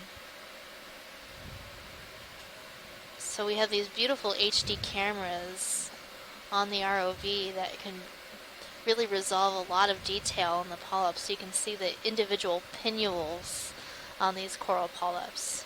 And like I was saying, the tissue is actually sort of a milky white, and you're having a hard time seeing the branch points and where the nodes are compared to the internodes. So the calcium bones versus the sort of proteinaceous joints in the skeleton. But it looks like this is a nodal brancher, and given the color of Yes, the that's tissue, correct. Great. I would feel okay with calling this particular colony Jasoniasis species. Okay, I'll tilt down, So see what else there is. genus of bamboo coral. You should be As we feeling the pan move, down hopefully in by the now. colony, you can Yeah, I see think the I'm just larger starting to feel it. joints, the older part of the colony, and you can definitely see that it's branching at those nodes, those proteinaceous pieces. RV nav bridge. Go ahead, Bridge. Move is complete. Copy that, thank you. Ship move is complete, bounce. Yep. Okay, when you're done with this shot video, we can do the whole specimen with lasers. It's a beautiful colony.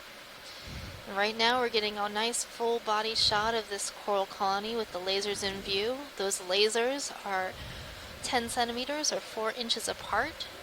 So that makes this colony a decent size. Okay, whenever you're clear. Maybe half a meter wide, a little bit longer Yeah. in terms of length. Okay, co-pilot, I'll sidle over to this other large colony. Copy that. Coming up. Then I'll, looks So, like you yeah, I might was end right on trying the to figure out ridgetop, this so we could try to geology here. align This with it after. you set a ledge, which it is. There's kind of a drop, but it also looks kind of like a low ridge, basically a piling of flows. So, again, the corals like to thrive. The ones that thrive are up and out of the up and off the bottom, and usually into the current.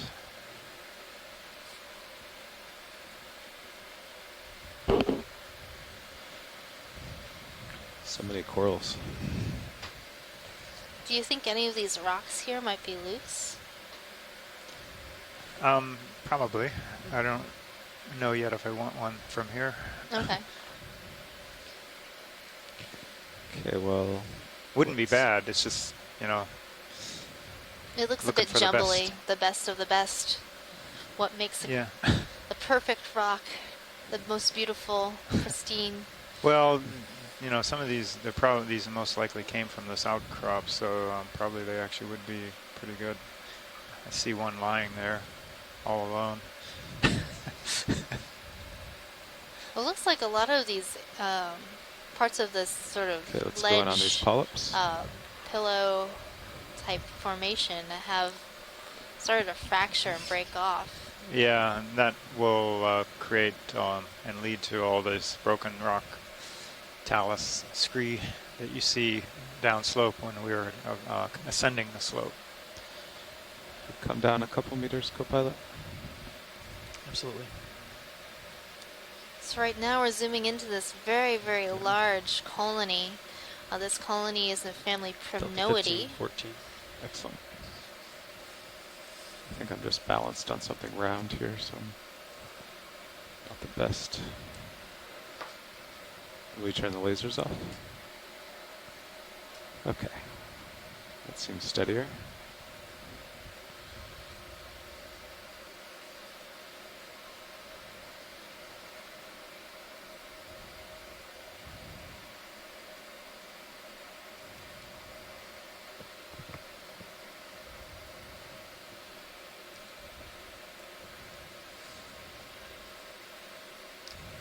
So a likely identification for this coral might be Paracalyptrophora. Okay, whenever you're clear, video. Could we pan down? I think I saw some associates lower down in the Sure. branches. Yeah. We have some shrimp, some brittle stars.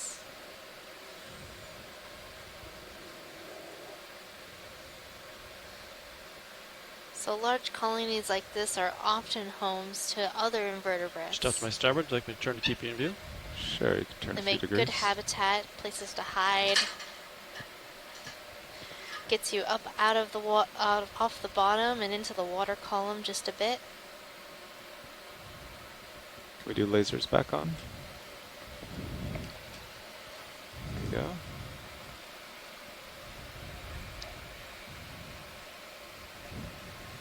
Happy with that watch lead? Yes, thank you, pilot. All right, I'll get back centered with you.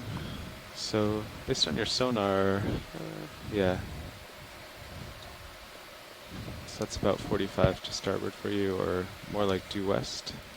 Yeah, maybe south of See west. if that agrees with me. With mine. Copilot should be settling out by now.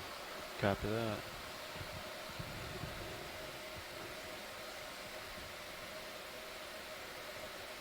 Okay, coming back down.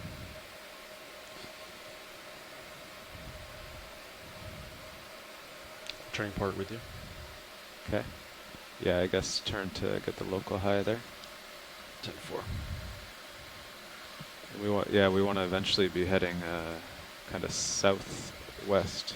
And just Is ahead that of right? us, That's another correct. Yeah, and this great may be close to the point we start community, turning. even higher density than what we were just looking at on this outcrop of rock. You'll notice that in between these high areas, there are still corals, Bearing from here to but waypoint the 3 density is is lower. approximately 305 degrees. Oh, really? Oh, I see. Yeah.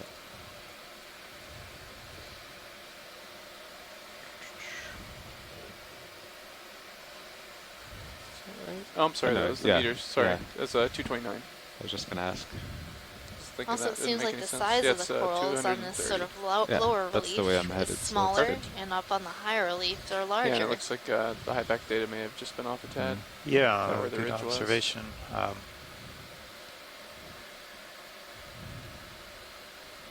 Tether's definitely going pretty far to port. Copy that. Let me know when you guys Now we feel could like making another ship speculate move. what's going I'll on look here, but around of course here. there's Copy that. no way I can know for sure what's going on. Could be that, you know, these small pieces of talus do not make as good homes, and the corals can't grow as well down there. Maybe there's less settlement on lower relief areas. You want to just line up on me in this mound, and then we can move you so they die maybe out 15 meters faster before the towards colony it and can kind grow of to a hop along large the enough ridge. size. That's Keep great. you centered.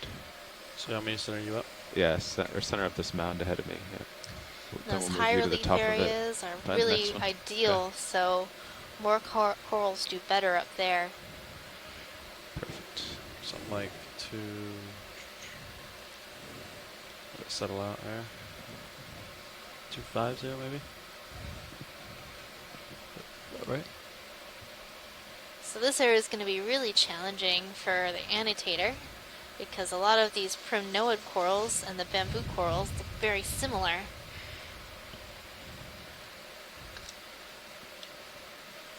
Let's zoom on this crab. Got about 255. 15 meters and a half, I think is what we're thinking. 15 meter move. Yeah. If you're ready for it, pilot. Okay. Let's wait a minute. Here's I'm in another a good spot. paralomus crab. Sounds good.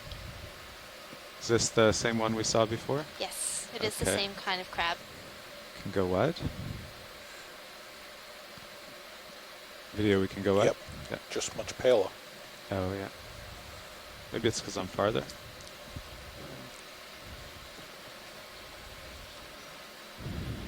Yeah, I'll just do a survey of these corals and then we can move you to here. But I'm in a perfect spot right now, Yeah. relative to you. Copilot agrees. Quite a few different corals right here, huh? Sponge So over the just top on of this rock face, we're seeing a number of different types of primnoid corals. Paracalyptrophora, Narella, Candidella. And then there's the pink corals, those hemicorallium corals. In the middle, we're seeing some Pharia neuroca erecta. On the left side, that vase-shaped coral that we saw earlier in the dive, called Atlanticella. There's likely some bamboo corals mixed in here as well. Can we take a look at that fuzzy looking sponge on the left side? On the left side, sure. Yeah, it looks a little jumbled and it's got something growing on it.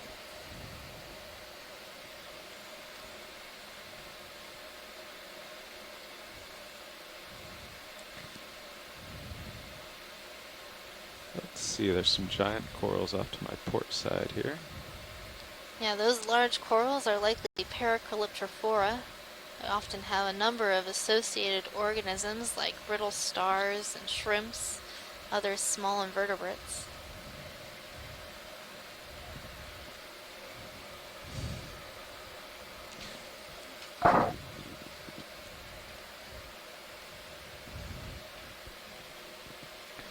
Okay, video, let's zoom from here.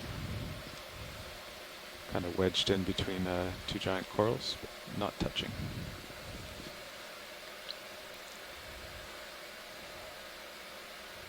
So this coral was not what I thought it was. This is likely a coral in the family Eurydidae, and on it looks to be a black coral, I think, or a hydrozoan. I can't tell from here. Oh, we have more zoom. Wonderful. Yeah. There's also a squat lobster, a Munidopsis. In the center of this coral looks to have collected some sediment, so it's dead, but Yep, near the edges of the coral, this is black coral. So we collected this coral growing on a different sponge during a different dive this expedition. Okay, I'll try to work We up believe to the this squat coral to lobster. be a type of I can Antipathes, find it. so a black coral in the genus There it is. Antipathes. And this sponge it's growing on is likely in the family Eurydidae, so if we were to sample something like this, it would be a crunchy sponge versus a soft sponge. And that's just because of the way the spicules, those skeletal pieces, have fused together inside the sponge skeleton. So these ones are very close together, Okay, and did we giving get the that whole thing with sponge lasers a yet? crunchy feel versus I a guess we probably soft, did at the beginning, but let's do it once more. spongy feel. Squishy feel. Yeah, squishy feel. I was like, Get the right terminology. the right there. terminology. I whenever just you're clear, used video. the word sponge to describe a sponge. My goodness. Okay, coming wide. It's like I say, I don't like this fish. It tastes fishy. Right? So all the sponges they're all made of silica. It's just the density or the arrangement of the spicules. All these glass sponges are, yes. Oh, okay. There are some calcareous sponges, and then you have the demo sponges, which can be sort of a mix of different things.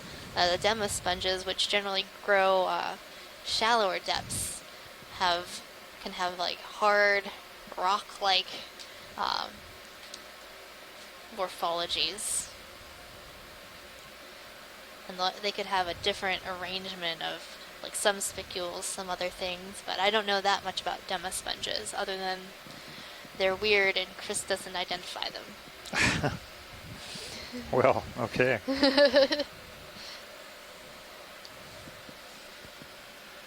Are you ready for that move? Yeah, so if we do 15, But in terms we'll of get you demo on top of sponges, this, you right? can have I think that's about the right morphologies that distance. encrust rocks, ones that Okay. grow in like What bearing round would you guys lobes, like for that? sort of imitating 250 rocks. right now. Seem about right, Carl, or do you want me a little more Other torque? ones that No, are that should do it. soft, other Okay. ones that are 15 tubular. meters, 250. They're a really odd group. Bridge RVNAV. Go ahead, RVNAV. Could we do a ship move? Sure, go ahead. Can we 15 check out meters, the mass bearing of corals to the 250 right? at 0.2 Sure. knots. Copy, that is It's like we've got 15 quite the meters, grouping bearing of different corals 250 right there. These decimal large 2 knots. fans. Good, copy. Also, Be good to bridge get some RVNAV. lasers on them. Looks Wow. like the Could we change our Paracalyptrophora bailout has a direction number of to, stars feeding northeast, on please? it too. Bailout northeast. Oh, Good copy. no, what are, Thank you. maybe Thank you, those Bridge. are the bases Yeah. of those are the bases. Yeah, base. You'll see spotted around in this area these white parts on the rock. And those are likely old bases from corals that have thus passed on and broken away. But the thing about these deep sea coral communities is they're always growing and developing and changing over time. RVNAV, bridge move initiated. Look at Copy, the thanks, size Bridge. of these hemicorallium colonies. These are huge, underway, some of pilots. the largest Copy that I've that. seen. So these two are kind of competing for flow here in the. They are. The one didn't seem to mind. Well, I don't know. I guess the other one could have grown in front of it. I don't know if there's. I also took those the liberty grow of updating our significantly different bailout direction rates. to the northeast. I'm Sounds great. thinking Interesting that to they know. do grow at different rates, but I don't think we know that much Yeah. about the growth rate of the Primnoa corals, but something this large is likely relatively old. And in terms of these pink colonies that we're seeing, getting the lasers on them, Okay, video. Let's start with the pink colony. It's almost a meter across, I want to say. That's huge for a pink coral. So something this large, if I were to make an estimate of how old I think it is, put it like well over 100 years. Is that Maxim? Yeah, it's getting up there. Well, I guess we have both in this shot. Yeah. So yeah, we're looking at the branches of this primnoid coral as well as the pink coral. You can see how different the polyps look. So these are both octocorals, so you can see those pinnate tentacles, but the size of the polyps are very different.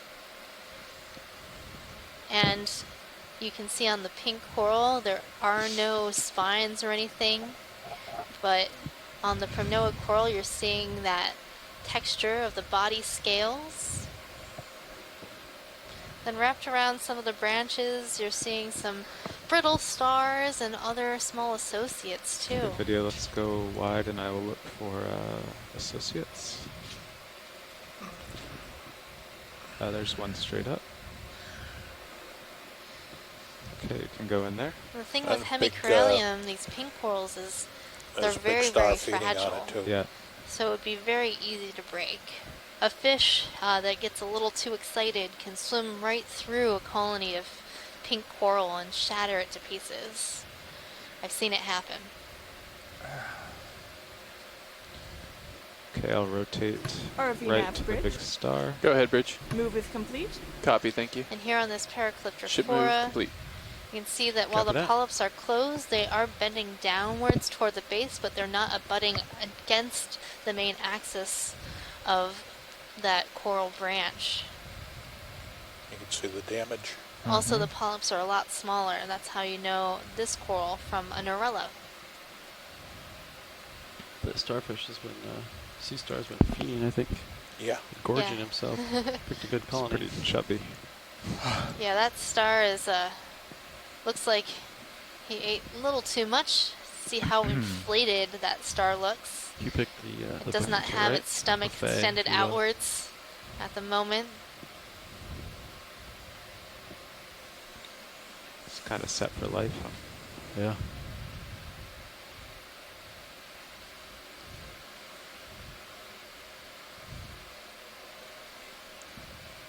I don't suppose we know how often they feed, do we? I don't know if we know Because that. there seems like there's plenty of food all the Is that time. Maxim So video? it'd be interesting to know if they feel the need to gorge themselves. Well, for some reason. Yeah, a lot of animals in the deep sea do that. When they do come upon food, they will overeat because you never know when you're going to get your next meal in the deep sea. But in a community like this, I don't think you'd have to worry about it. So his stomach's in, he just crawled up and he's going to start eating soon? Maybe, perhaps. It could be that these stars will continuously eat until they have completely consumed a colony and then they'll move on. And moving colony to colony can take some time. I'm not sure how they find a coral colony to feed on. I think you're pushing down pretty hard, as I can see your tail is. Yeah. Just letting you know. I saw myself go from 50 to 60. Okay. If you're happy with this video, watch anything else on these two corals? I think that's good as long as we can get some nice sizes for them. Yeah. Well, look at the damage he's done over there. Yeah. The whole right side of the plant, of the animal.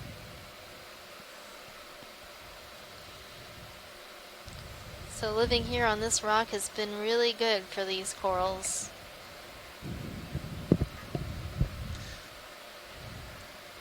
Okay, coming up.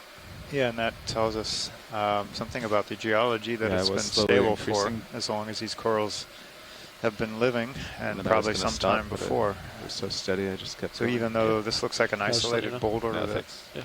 probably I'm not broke quite sure off why it from worked out. above, it's come to rest here, and it's been stable for a long time. Want me to turn to line up with sonar returns a little bit to port? Sure. Okay.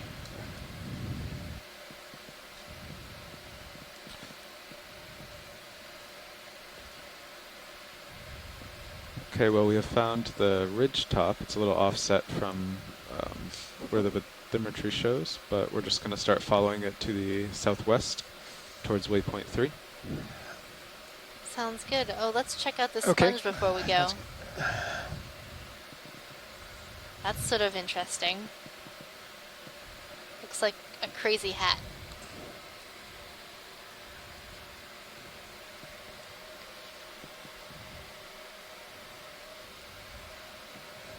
I think the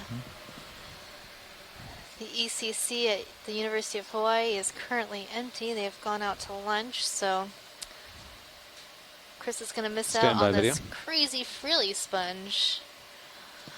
I have a feeling that this is a soft sponge, in the family Euplectellidae, and it has this very distinctive vase shape.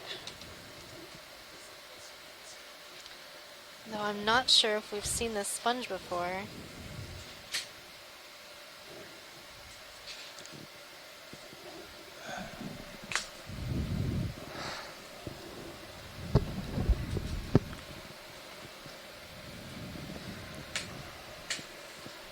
It looks like these little holes in the sides are open.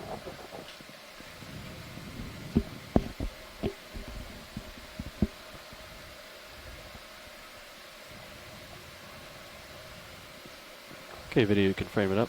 So I float here for a second. Watch these. Do you need a closer look at any particular part of this, or? Yeah, I wanted to see the top. To see what's going on up there. Video, you can come in partial as I come up. It has a very loose framework.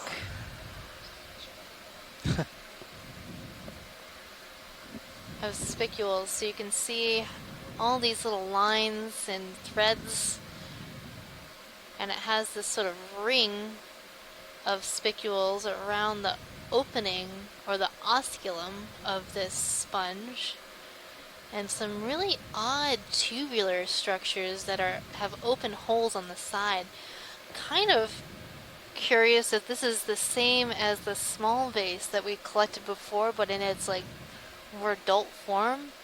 Had a very interesting texture, felt like Velcro almost, with all these long spicules curving up and outwards from the sponge.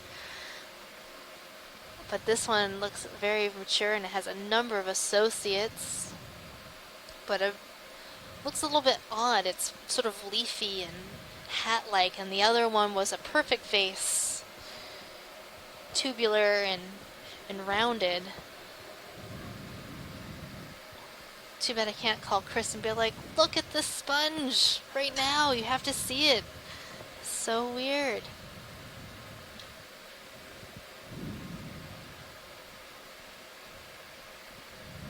I almost want to collect it.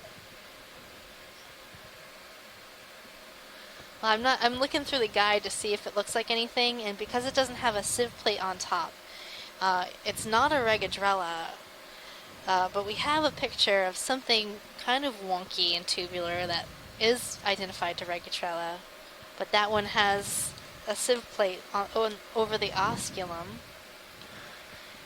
and the side little leafy parts are more like terraces and tiers, and this one is like tubular, and the framework is a lot looser than the other one we collected. I think we should collect it. That's my choice. The whole thing, or? Well, it looks quite large, so I don't think we can grab the whole thing. Chunk of sponge, take 2. That wouldn't fit in our box. No. Is the top the important part of this? Yeah, I think the top is the important part. So if we can get a good snip of the top of this thing. Do you think, I mean, I think the jaws would just fit around the whole top if you could squeeze it together, but that might be a little aggressive. It's really weird looking. Yeah, we'll see how soft it is. It's going to be super soft. Copy. Similar to the ones we had a lot of trouble with? That's what it looks like to me. Just given the the sort of loose framework that we're seeing inside the skeleton of the sponge, and I'll go ahead and spin up hydraulics for you, pilot. Great. these tubes are really, really odd. We don't have anything that looks like that in our guide. And Copilot, I think you can prepare to open the port box. Can you hit my joy lock, Copilot? Engaged. That way, once he's ready to put it in, all you have to do is draw out. Hey, Megan, could this be Corbitellini new genus? I don't think so. You could bring up Center Mini Zeus on subject. That's the only one I could find that even remotely looks like this. It is. Yeah, the new genus, the little like Looks like you projections could are closed. put the jaws They're not kind open of holes. in the top center and clip off the whole right top lobe, maybe. Okay. Although if it's soft like that last And one, a lot of these, it's especially just the gonna be purple tricky. one, that's from a lot deeper. We should be settled now, but if you wouldn't mind helping me keep an eye. Yes. But I think it is in the I see subfamily your- Corbitellini. If you just but tilt not down the a bit new now, genus that's featured in the guide. then hopefully even if you move forward, I won't have to ask you to Gotcha. do Thank you. anymore. Looking forward to seeing this when it gets up to the surface. Nice. Could bring Mini Zeus up a little bit and a Copy little that. in. Thanks. Okay. Just gonna. Like that? Yeah. I'm gonna give it a bump and see how soft it is. Okay.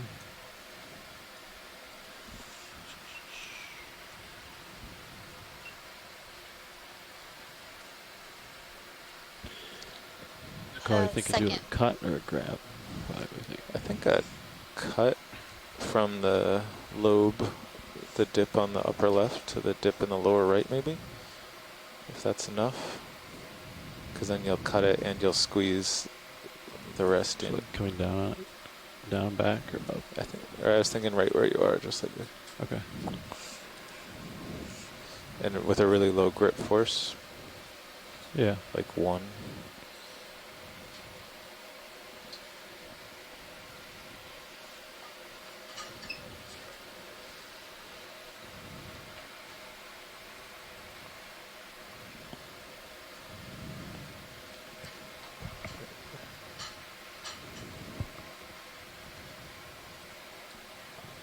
And yeah, just before you do it, check with her that it's a good amount and what she wants.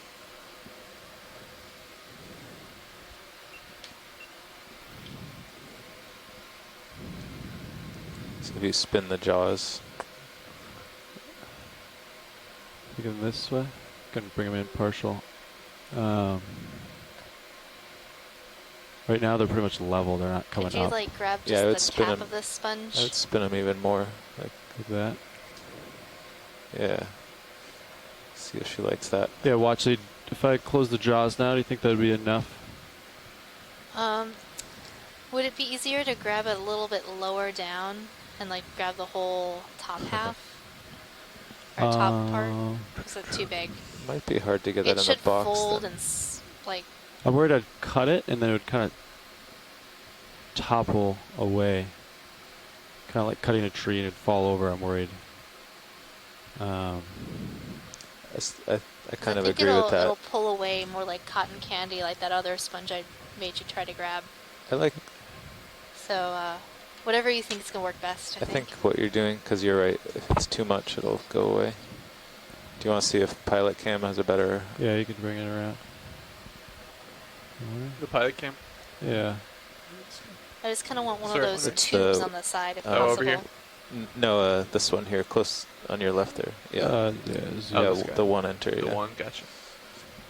Bringing that around. I think you're gonna have to go, much farther in so that so that your inside of your jaw's touching it before you close. Something like that. Yeah, and then just There go you are. towards it a lot.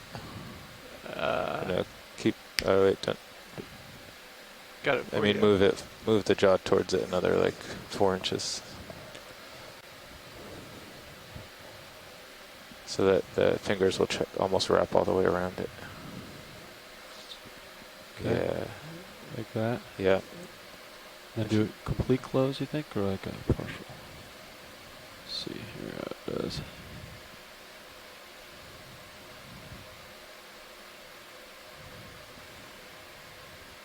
Yeah, now try locking lightly and then pulling up. And see if it'll.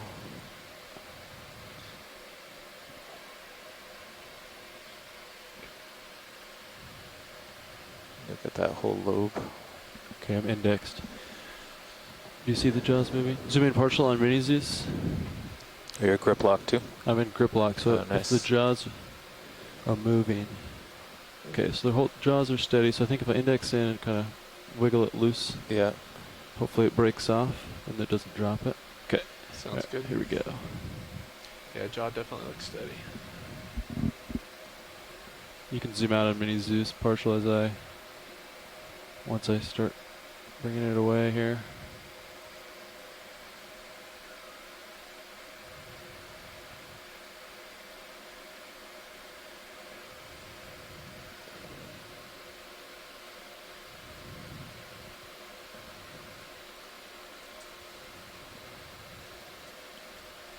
It's tougher than the last one, I would say. Yeah. Oh, it seems a lot tougher than the last one. Yeah. This. I think he was approaching it like it would be as That's good to know. soft, but. Nicely done. Okay, if I go port. Port bio boxes prepped for you. Let me know if I can move the camera for you. Just nice and gentle, move it up and over that box.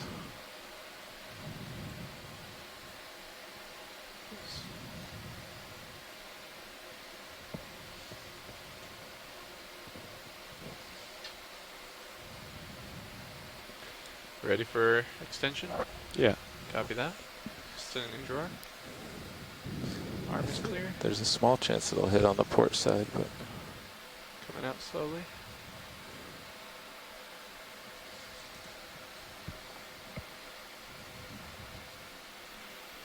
That's good.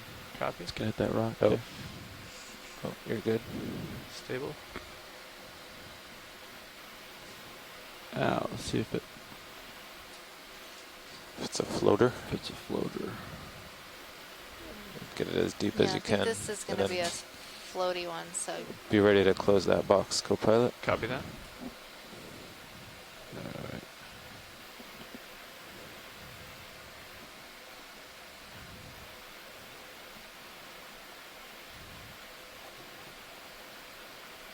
Try rotating a little to wiggle it, yeah. Good. Good job. Close it. Closing. Close. We may want to make a note of that in the log, Yeah. navigator, that we Note have a that potential that thing floaty. is a floater. Thank you. I'm making a note right now for me to remember. Just in case. Nicely done. So that was Good sample collected pilot. at 2313 from a depth of 1,936 meters. Switching back to the main HD on Sirius.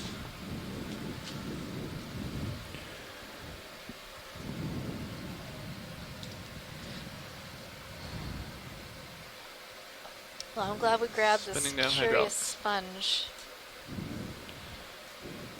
Alright.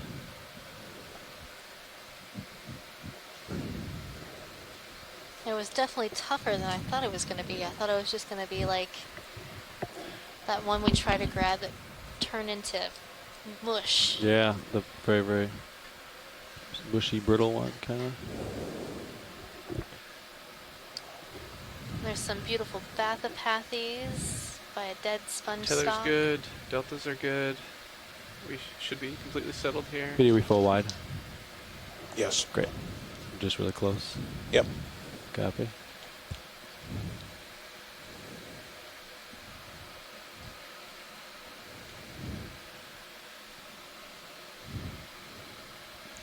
I'm just loving these rocks, John.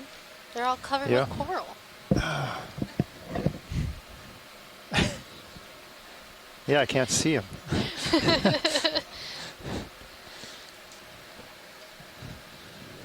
All right, so let's see where we want to go next. So I think we have two Based on different the corals sonar, right here. pointing roughly in the right direction. Maybe a 230. Yeah, why don't you turn a little to port? So the coral that's Actually, that currently looks pretty good where vibrating you in are. the current 225 possibly. looks like Yeah. a Paracalyptra What do you think about? whereas the other white if coral there's that nothing to is not zoom on our vibrating, sample right here, we just to do the maybe left, 20 looks meters. like Get you right Narella. over this nubbin. I like that. Look, if pilot's look on. okay. Yeah. You can see how both of these corals have very wide bases to help secure them to the rock. That way, when a strong current does occur, they don't float away and become Was it detached 225 from or their base. 230? Should be 225. I think Sirius Okay. is just wondering a little bit. Yeah.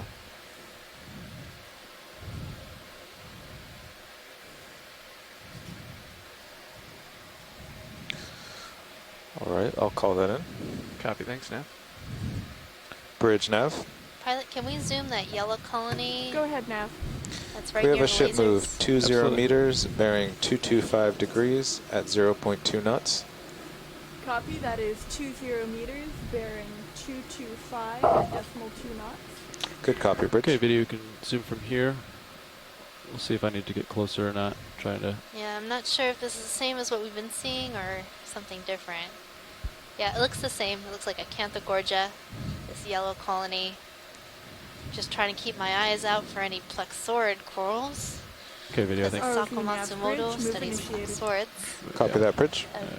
We've collected some Tina samples. It'd be good to Sirius get main some HD Asako is samples. 35 degrees on you, pilot. Copy. But I have a You've got feeling tether? that later in the week, Won't go too much further. when we're in Copy that. shallower depths, we'll be able to find a lot more plexaurid corals.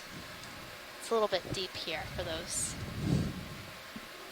But right now in view, we're seeing a lot of primnoid corals, these white coral fans, hemicorallium, these pink coral fans, and also bamboo coral.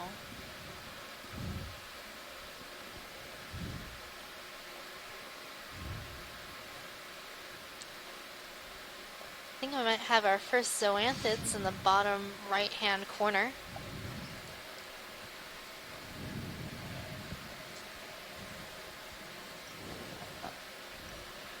So parazoanthids are corals that grow on top of other corals. Will you So come in? we'll get a nice zoom of this to see if that is in fact what this is. I think we're looking at this one right here.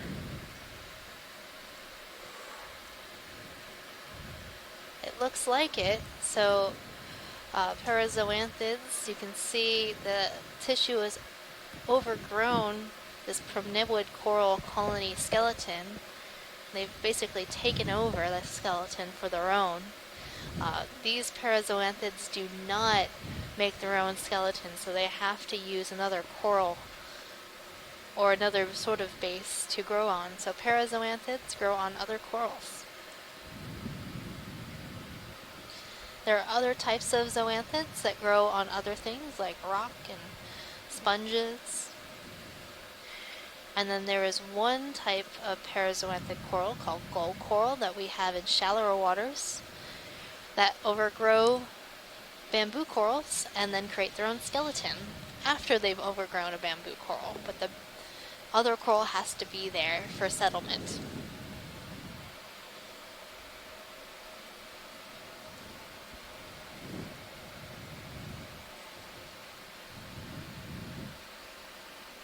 Okay, video, I think when you're clear, we'll keep looking.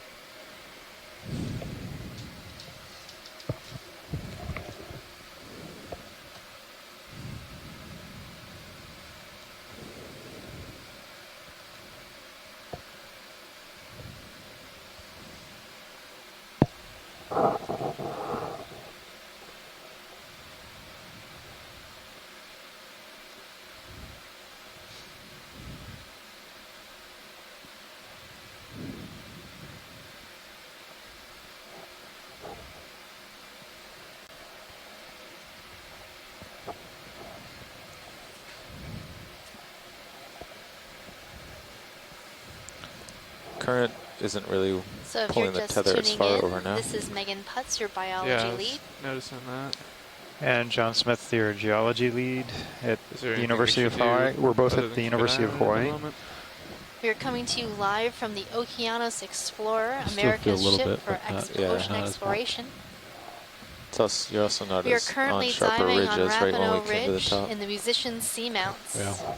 The Musician Seamounts is a seamount chain located north-northwest of the main Hawaiian Islands.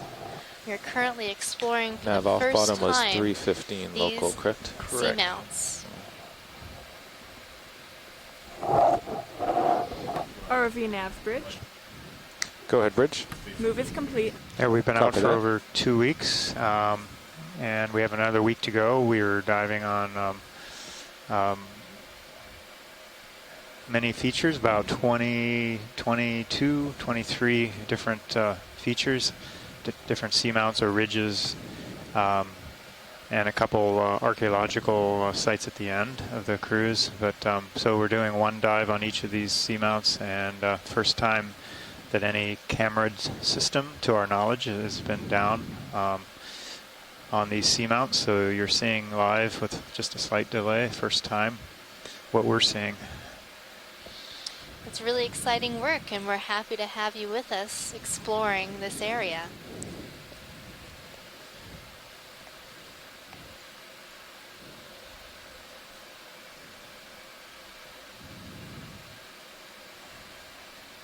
Curious what this dark thing is here. Video, can you frame for snap zoom?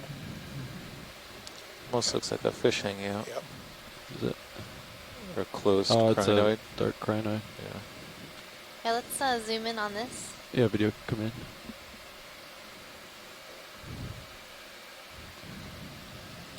So here we're seeing a crinoid, a purple crinoid, has very long arms. At the ends of those arms are bare pinnules, or it's bare of pinnules, so it has these long filaments at the ends of its arms.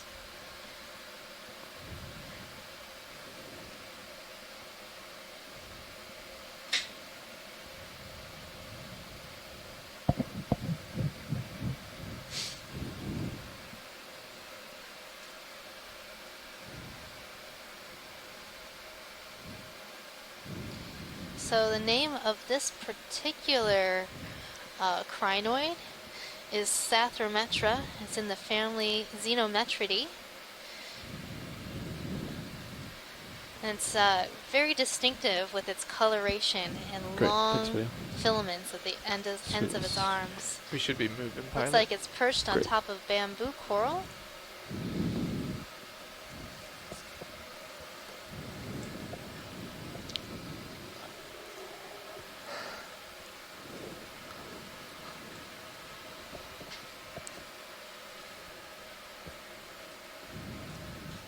Gonna hop over these corals here. Some ROV hurdles.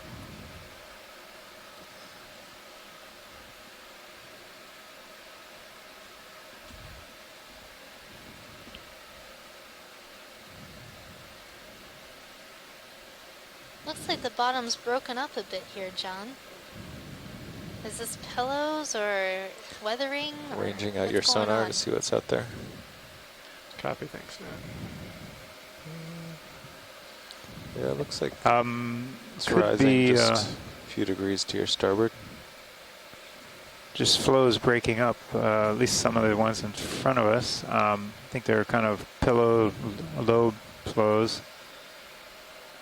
Trying to look for the boundaries between each flow unit. Does look rather jumbled overall, but I think there's a lot of intact flow here still.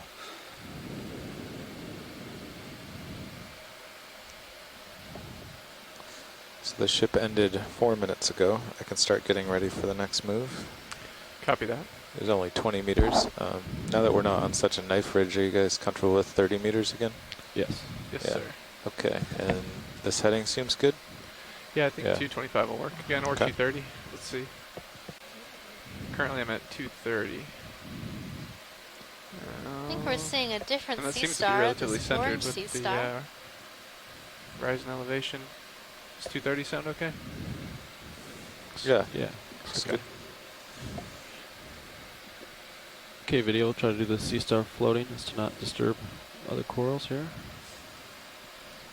Looks like he took some corals This down. sea star has pinned a bamboo coral to the rock and is eating it. So this is another one of those predatory sea stars on corals.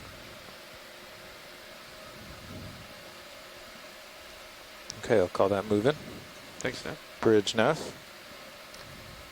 This one looks a little bit different than what we've been seeing. Let me Could know if you'd like possibly lasers off, be pilot.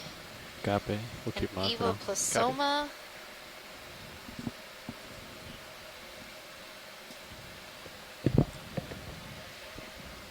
Perhaps Circeaster Bridge, this is Nav. arande.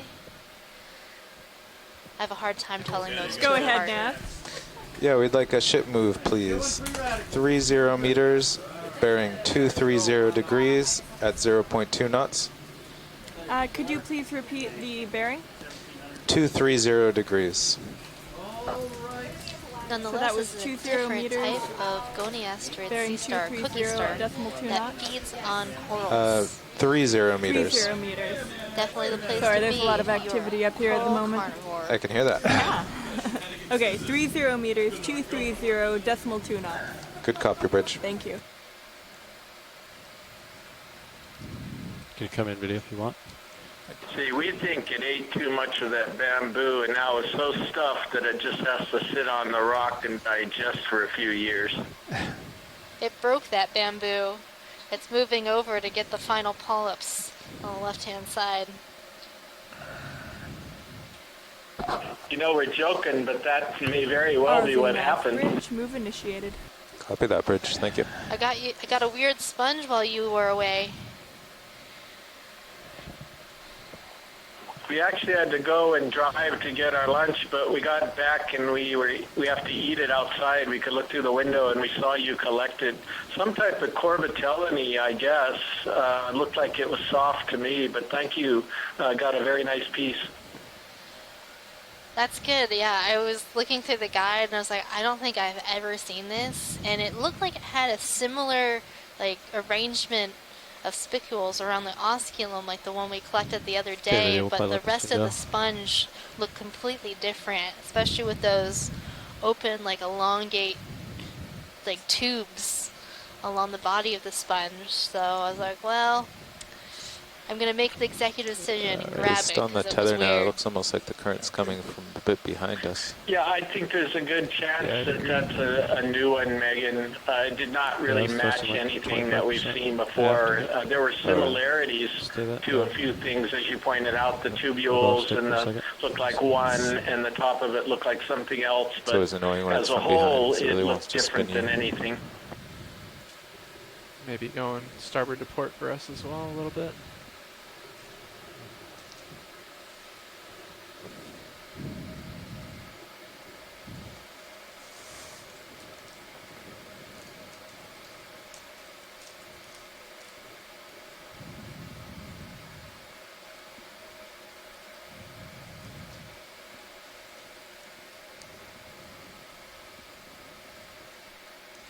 Well, we had a 20-meter move, and then probably just before that ended, we called in a 30. So Sears should be moving along. Copy. Thanks, Nav. You guys definitely scored again with this site. This is absolutely stunning, and yet another high-density community. Another day, another high-density community is our saying here on the ship. Another star center. Yeah, Wanted to make it worth your weekend. I see a star lower left, but I see a star center. So, Chris... You did. This was worth coming in on Saturday for.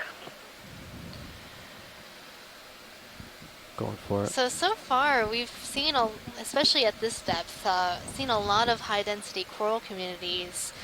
Do you think that the Musician Seamounts is just a particularly dense coral and sponge community area, and it's unique, or is this sort of a typical community that we might see throughout the Pacific? It's just that so little work has been done in the deep sea, we haven't yet characterized these areas. I could snap zoom on star, see if it's something we've already seen. Yeah, I don't know, Megan. It's got some of the same kind of characters that we've seen at other sites. What I'm sort of noticing after all of these communities that we've been to is that there's some members that are the same and some members that are different, and the combination is what makes each site unique. So, for example, we've seen a lot of these coralliids on your cruises. Other sites, you don't see so many of them. And then, again, as I pointed out earlier, this has got a mixture of sponges, the primnoids, not as many bamboos. The next site will have more bamboos, but a few of these coralliums and some primnoids. So I think it's just who gets established there first and who really gets going. It's the same. That's my opinion as far as which is dominant Let's get a quick in shot a of it. particular community or not. Maybe who got there first. It could be as simple as that. Get the laces. How widespread are high-density coral communities? A little smaller than the other guy. He hasn't found lunch yet. What was that, Megan? Excuse me. Thanks. How widespread are high-density coral communities? Do we see them everywhere in the deep sea, Yes, or only survey. on specific locations? What do we know about their range? We have one rock and one bio.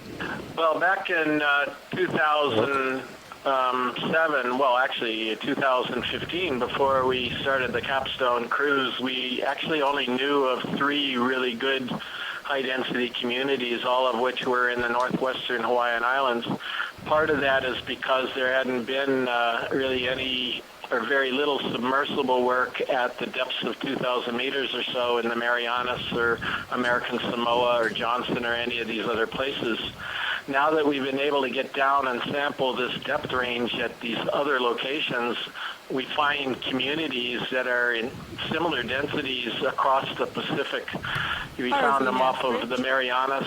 We definitely Bridge. found them in Johnston. Last cruise Copy that. on Thanks, Scott Bridge. Francis cruise in 2014, he found one of them, I believe. And we know they're in musicians now. We found them in the main Hawaiian Islands. We found some as well down in the South Pacific between Palmyra and Jarvis, if I'm not mistaken. So we know they're all around. Again, we don't know if there's some controls as to which type of So if species are the ship in lost which TP now, community. what would we do?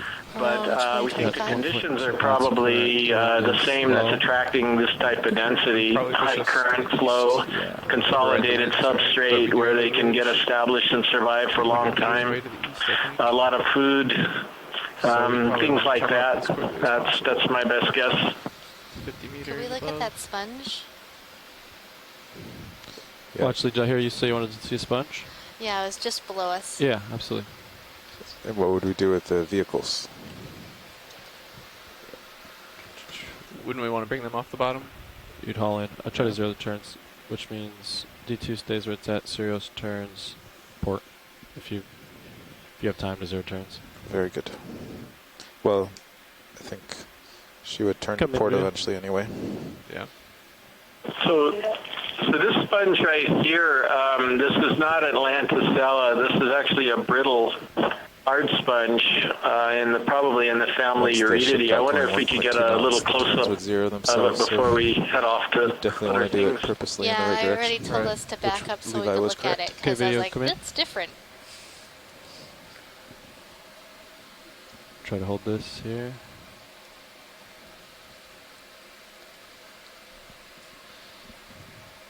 Yeah, this is definitely a hard sponge, so it's not Atlanticella, and right now, best guess is it's Eurydiid. Eurydiids are in a group of sponges where they actually tend to glue their individual microscopic parts, the spicules, together to form a rigid frame. The framework is called a dictyonal framework, and it provides a lot of rigid support for sponges that seem to need that. The thing is, when you try to collect these sponges, of course, they're quite brittle too. So even though they're hard, they can be very thin and brittle as well, which makes them difficult. But it also makes them very distinctive. The Eurydiids have a lot of these sort of thin, hard members that can be leafy and vase-shaped and things like this. So thank you very much. That's beautiful. Okay, yeah. Go ahead and zoom in. Get a good look at the texture. I can try to come port so we can see the small white dots I noticed. I'm not sure if those Yeah, are... so these are all kind of a woven meshwork of spicules. They're parts, and then between them, they've added more silica that essentially glue them all together. So instead of them being loose and sort of spongy like a kitchen sponge, they're all very, very durable. Watchley, did you need a closer look at anything on this sponge, or...? Yeah, that's good, That's pilot. good? Okay, video when you're clear, we'll move on. Okay. There's also a number of associates in this sponge. Some gastropods, some snails, amphipods, small crustaceans. I think I'm seeing a brittle star probably attached to the back, maybe? Any idea what genus this might be in, Chris? Try to get a full specimen for you video. No. The Conolasma has got a lot of very leafy members, but it doesn't, the Conolasma that I'm familiar with don't have these oscula, these holes going right through their leaves. Just hold this for a second. So I don't think it's that. I don't think it's Lefroyella either. So honestly, I really don't know. It's a mystery. All right. All right, thank you, pilot. Yeah. Next video. Well, in any case, it's a beautiful sponge. And next to it, and behind it, were some really nice pink corals.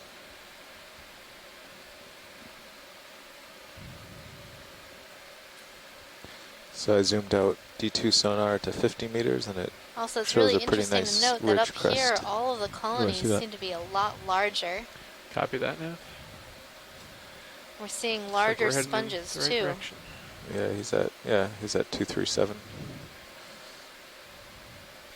And that's flattened out quite a bit here, at least locally. Another star feeding. Yeah.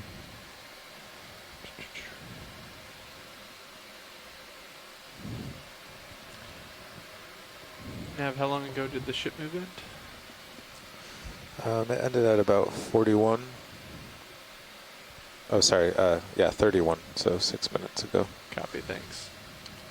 I'd imagine we'll be settling here, or if we're not already. Will let Levi get a little further out? Yeah, so you're at about 240 now. That agrees with D2. Okay, video, let's snap a star. It's kind of in an awkward position below me, but we'll do a quick snap zoom for identification.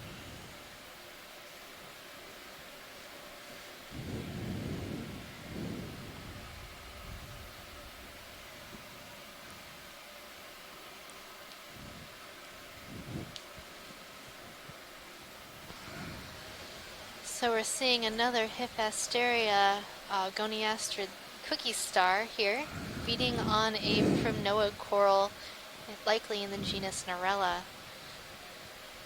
Must be on the menu today. Delicious. All right. I think this is the theme for the day.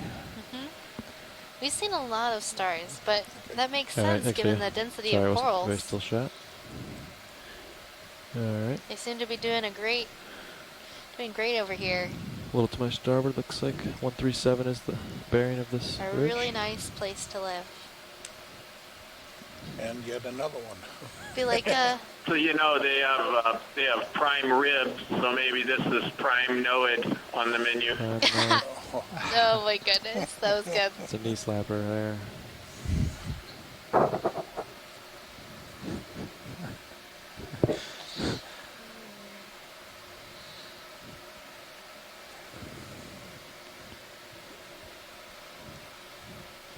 Yeah, video, maybe we can do a snap zoom on this star, and then we'll see if they need a closer look at it, or if a snap zoom will suffice, but try to get the...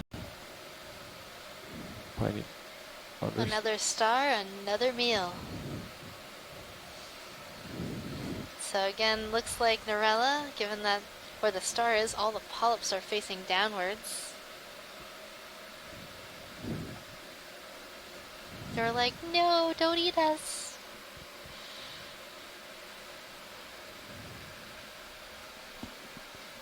And it's a different view. And also on this coral, we're seeing some brittle stars, and I think I spotted a shrimp.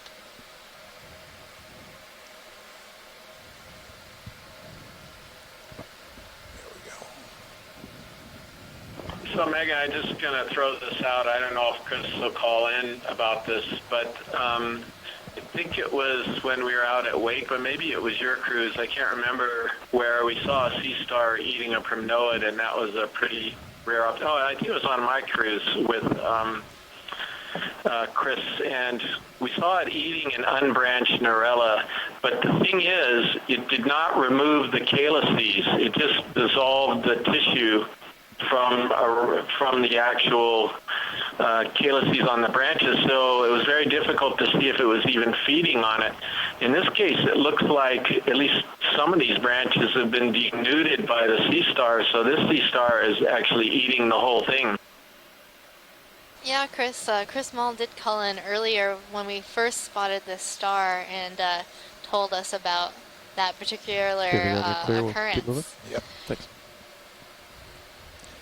So it is interesting that these larger stars are actually eating the whole Sirius polyp. turns a few, maybe 5 or 10 to port. It'll Maybe center the up smaller the ridge ones, we can see there. They're just a little more delicate, picky eaters. Sort of like people who Copy eat that. the shrimp Sorry, tails, keeps and some people Oh, no, like grab all the meat from inside it the always tail. wanders. Just trying to get an idea. So that's, yeah, it's about 235. Could do a move that direction. Yeah, I agree. 30 meters. Sounds good now. Okay. Bridge, Nav. Go ahead, Nav. Could I have a ship move 30 meters, bearing 235 degrees at 0.2 knots? Copy, that is 30 meters, bearing 235 at decimal 2 knots. Looks like we're getting into some Good copy, angular Bridge. talus again. 42. Yeah, like less flows right now. Yeah, more talus.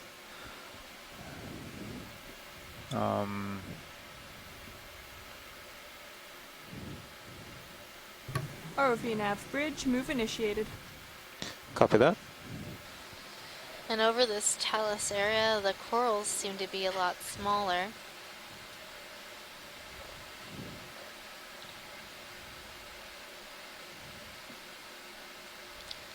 Also in the background, I'm seeing an Iridogorgia coral.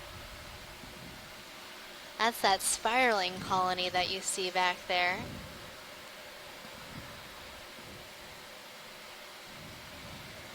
And in and amongst all of these small primnoid corals, we're seeing some pink coral, hemicorallium, some bamboo coral, and a few sponges. So even though we're in a talus field, we're seeing a high density coral community. This community looks a little bit younger, possibly, given the smaller size of the colonies. So we have, let's see, watch lead Nav. Go ahead, Nav. Yeah, we'll be leaving the bottom at 3:15 local, so we have an hour and a half left. We are slowly losing ground on making waypoint 3. I think we'll get close if we keep up this pace, but to make it we would have to speed up a bit. Okay, I think we can speed up a little bit. Okay.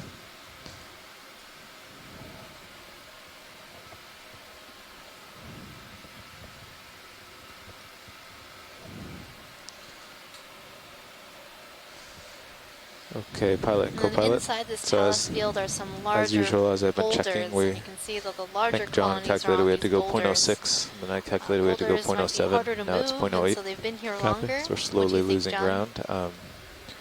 Looking at the sonars and the bathymetry and high pack, it should just Hard keep to say. getting flatter and flatter. It's good. They would have more momentum once they get going. But How far you through know, our I guess you crankshaft can, move are we? but by looking at the corals, Well, we're doing good on that because we are currently in the they middle of a have 30 probably meter been move. here longer than the. Yeah, we're 13 in. Copy that. 13 meters in. But I'll just Surrounding try to bring rocks. them a little closer together, and if there's no request for zooms or it's not particularly amazing looking like this, you can just kind of keep So we pushing have on about so an that hour and a half left in our a dive couple today. minutes after the ship stops, So we're you're gonna out pick ahead up and the we're ready pace to just a call little the next bit one. to get closer to our third waypoint. And we've seen, I think, most of what's here. We've been zooming in on interesting things and confirming the identity of a lot of the different corals in this area. So we've seen pretty much the typical residents of the area. So these primnoid corals, these pink corals, a hemicorallium, some chrysogorgic corals like this Iridogorgia, but they aren't as dominant here as we've seen on other dives. These yellow Acanthogorgia corals, and bamboo coral, and some black coral.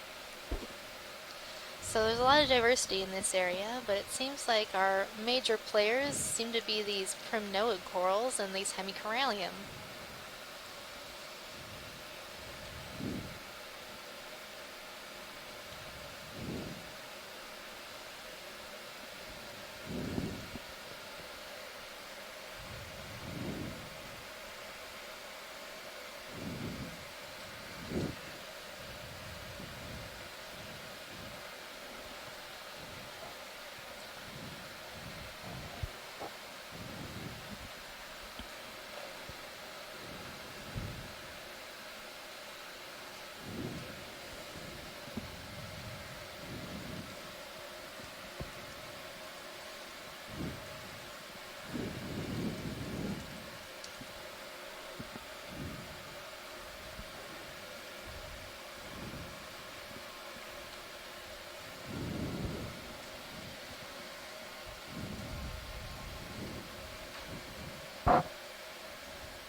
See a fish behind me, down lower.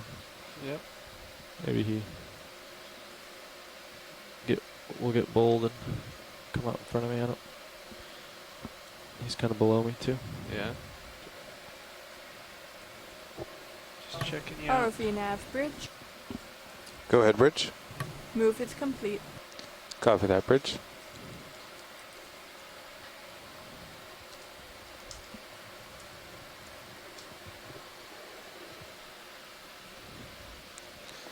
All right, the ship has stopped. Copy. So there's a few minutes for Sirius to swing. If you make sure you're out and centered, we'll be able to call on the next one. 10-4. Yeah, I'm looking at you at about 35 degrees, so You're pretty far out already, yeah. pretty far out. Just line up to center, maybe. We can get the strike of the ridge from your I sonar almost too. don't even know what to say. So much beauty. So much coral. Trying to port to line up with the ridge here. Confirmed by sonar. You think you're centered on it? It looks pretty good.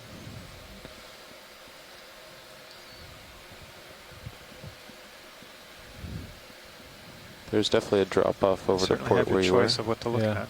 Yep. So for There we those go. of you who aren't familiar with the Okeanos mission, Look at that we guy. are currently My sonar's pretty lined up with it. in Would you agree? the final Maybe 5-0? expedition of our 3-year campaign to Yeah, address 2. Pacific Monument Science, Yeah. Technology, and Ocean Needs, or CAPSTONE program, which is a, 2, 4, 5.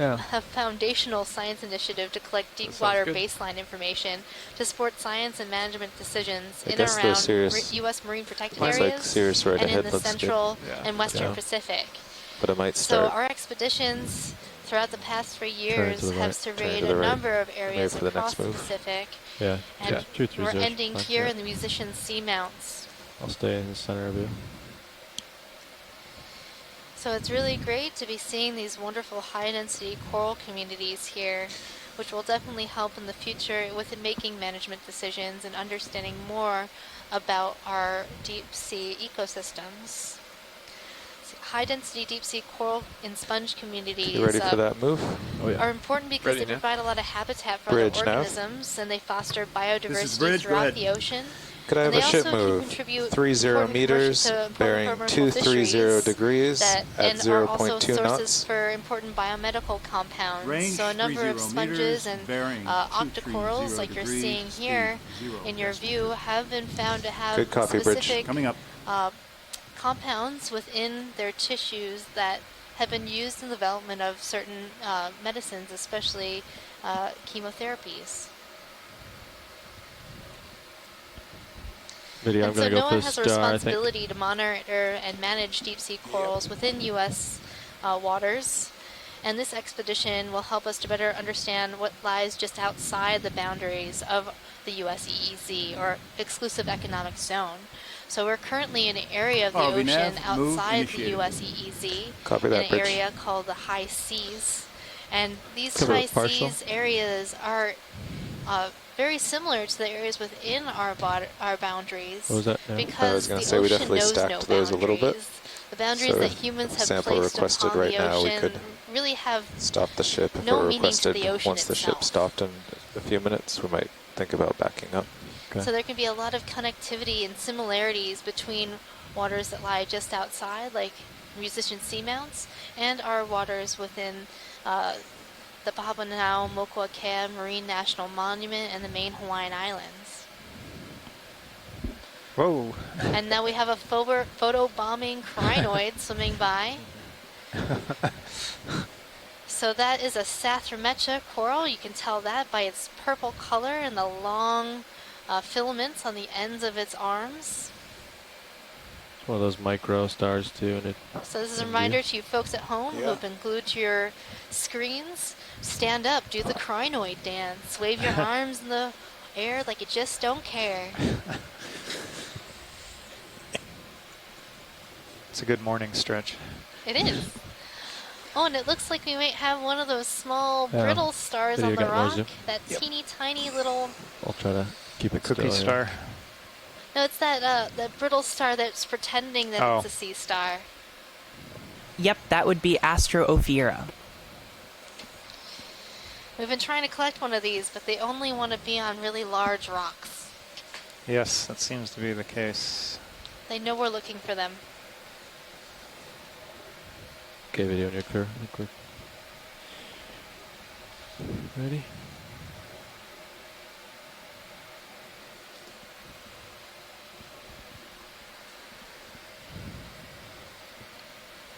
Pilot's clear when video's clear. And of course, our Thanks. star of the day, our Hepastria, nomming on some coral right there. I think I'm just going to start ignoring him. Nom nom nom. I was trying to figure out whether that was a single sea star, or whether we were engaged in voyeurism there. My goodness. Interesting looking sponge coming up. Dark Yeah. center. That's neat. Dead center, we have the vortex sponge. It's sucking us in.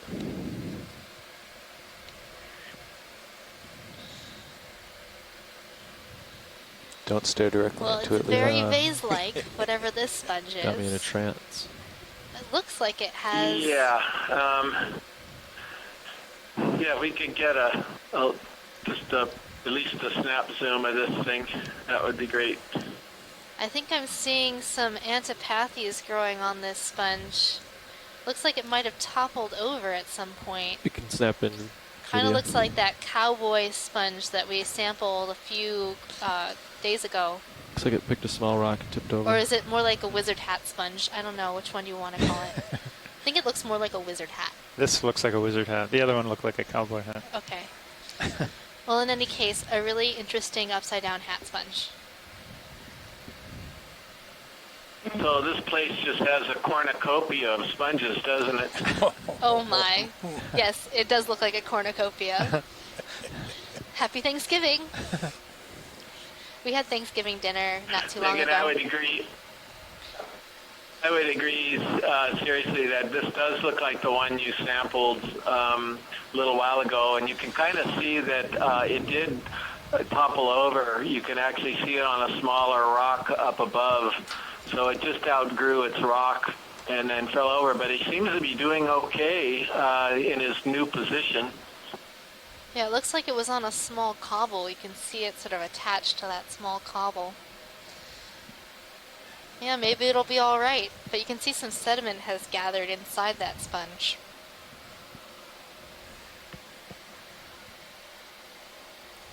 Well, it seems like those harder sponges tend to keep their shape after death, so maybe even if the bottom of the sponge dies, it can continue to live a bit longer.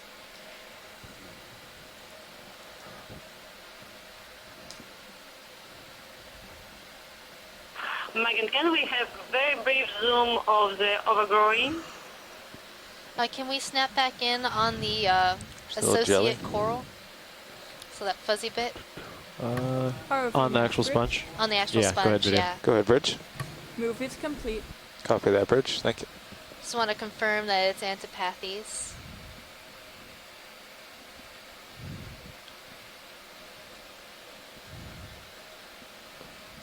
Thanks a lot, confirm it. Yeah, that was really great. Thank you, pilot. Great. All right, video. Very clear.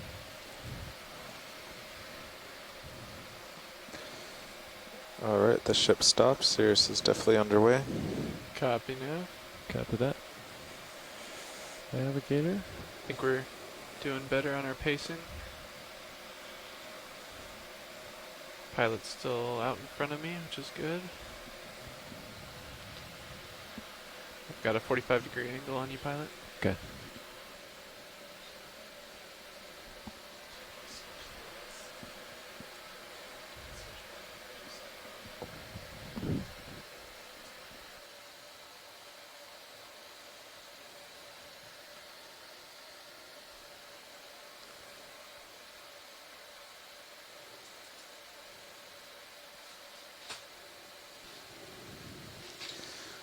Okay, Sirius is moving along. D2 is nicely out in front. We're making a good pace for waypoint 3.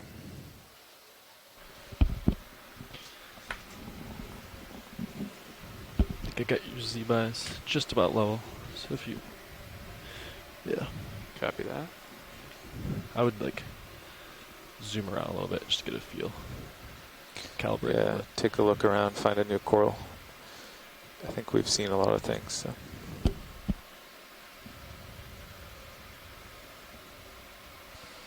John, do you know any good geology jokes? Geology yeah, rocks. but none good enough to crack you up. Oh my goodness. It's too much. I beg to Maybe not. differ.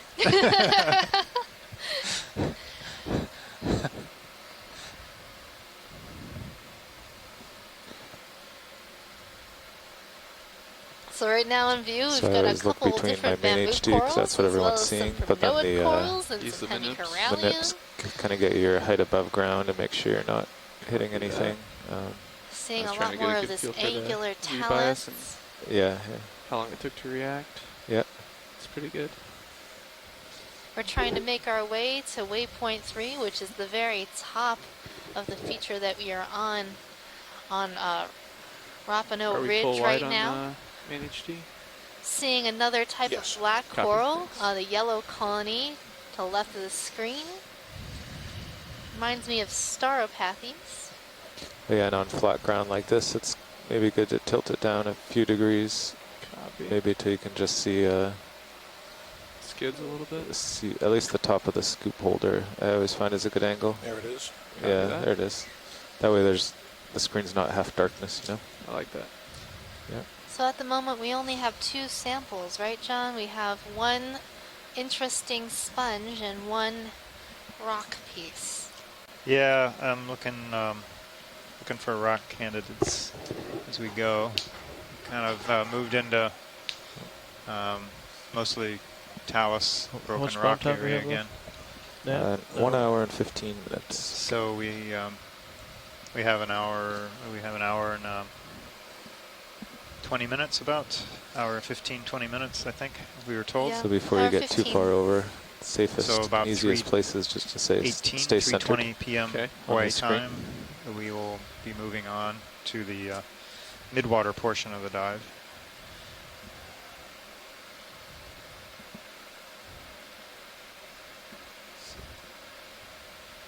Yeah, it's good. Just lateral The midwater to can port. be quite an interesting place. Get centered up there. We've done 2 whole days of just midwater work, seen Then so many different don't types go forward of anymore, and then once you're ctenophores and centered, we can probably do siphonophores another and ship other move. midwater animals. And today's midwater transects will be the last midwater transects and midwater work of our expedition. But we have some other exciting Yeah, I got things ship coming 43, up. so you're in a great We position. have 2 Copy, thanks for days that. at shallower depths in what we would consider bottom Stick your line fish right range. up on the ridge at 226. And then we have 2 days What's the of direction? cultural heritage 226, dives, 225 exploring some is what of his sonar reading, some I think. shipwrecks. That's your or heading too. Yeah, also we could do a looking 225. for different good. wrecks. Right. So those should be really interesting. Is that a jelly floating? Oh yeah, going upper right. Got a little jelly midwater. Copy that. Knew that I was try talking to about midwater float up work and and was like, find it. oh, you know what's a midwater animal? I am. I'm gonna bring my camera Yeah. up just a tad. Yeah. Don't know what that is. Yeah, it's good to be down looking up because then there's a dark background usually. That. Go ahead, video. Partial zoom.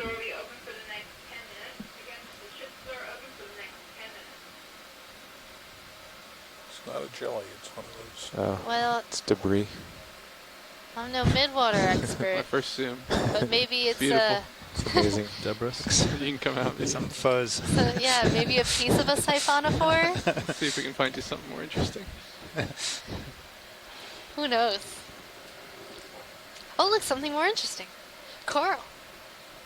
Well, that was our advertisement for the midwater work. Okay, I'll get that move in. You're Copy, thanks. right out in front there, so you can look around here and Well, zoom. the midwater maybe animals zoom on have something. different set of adaptations I'll get than the some ship of going. these Copy, thanks. benthic animals or animals that Bridge live on the nav. bottom of the ocean. You know, in the This is midwater, bridge, you go don't ahead. want to be seen. Could I have a ship move? On the 30 bottom here, if you're a meters, coral bearing fan, 225 degrees, speed 0.2 seen knots. really You're kind of out there. Yeah.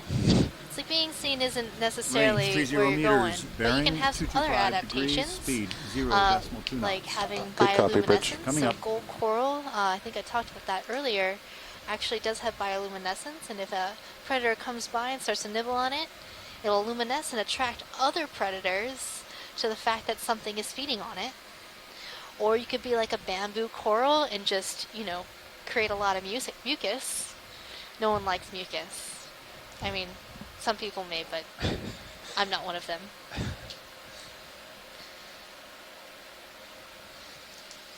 Okay, the ship is underway. Cirrus won't move for at least 3 or 4 minutes. Copy that. Maybe you could lateral back to starboard and check out the other side of this boulder too. Copy that. Gotta do a pirouette around it all. A little bit to the left, not much. So ROV nav, move initiated. Copy that, Bridge. We're getting back into more lava flows, more and larger, lumpier lava flows. These are pillowed and lobate flows. It's looking pretty smooth. Kind It's of like your riding a standard bicycle. method Just about. or morphology Let's created play. by lava that erupts underwater. Some training simulations. We got some really pilot bad training, puns going in our chat log right now. Oh yeah, I haven't. She flies really well, actually, though. Thanks, guys. Yeah. You're making I my think day. you're right that she handles a little better.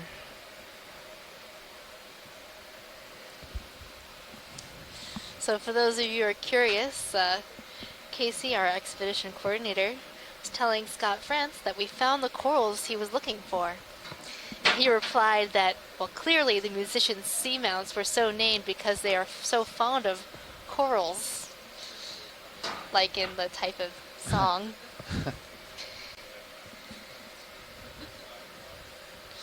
Of course, in all seriousness, These observations that we've been having in the musician seamounts show that there's an ideal situation for studying the connectivity between these areas in the high seas and other areas in the Pacific. Do you think you're feeling any movement yet, co-pilot? No. Okay.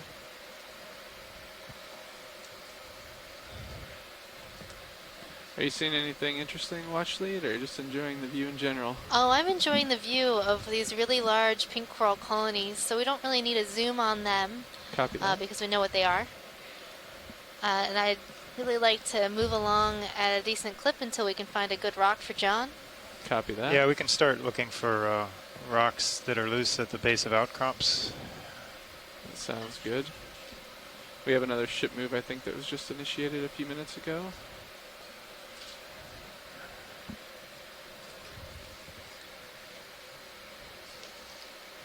And also, anybody joining us on shore, if there is something that is of interest to you or something specific you would like as a sample, please do either call and let us know or type it in the chat log. Of course, do be advised that sometimes our chat logs do shut down for an indeterminate amount of time, so the best way to contact us is through calling on the line.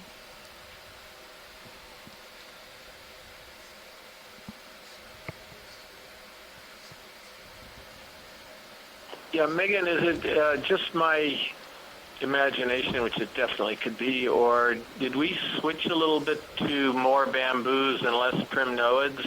And there's still plenty of coralliums, but it seems like there was a slight shift, and maybe I'm wrong. Yeah, I think I am seeing more bamboos. I'm definitely seeing more types of bamboo.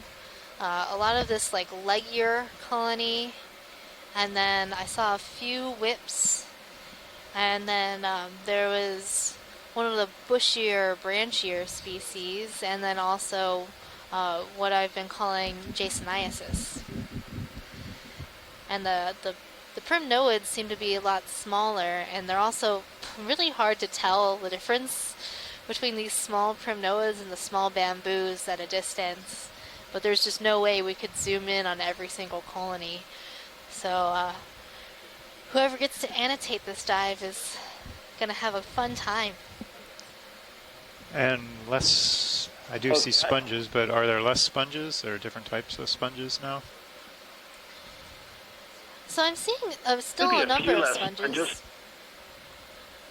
Of course, there's one in the lower right, and then there's one in the background. So they're still here. It's just, they're just spotty. So there's like a patchy distribution of sponges, which often occurs in the deep sea. You'll see large patches of high density interspersed between areas of low density.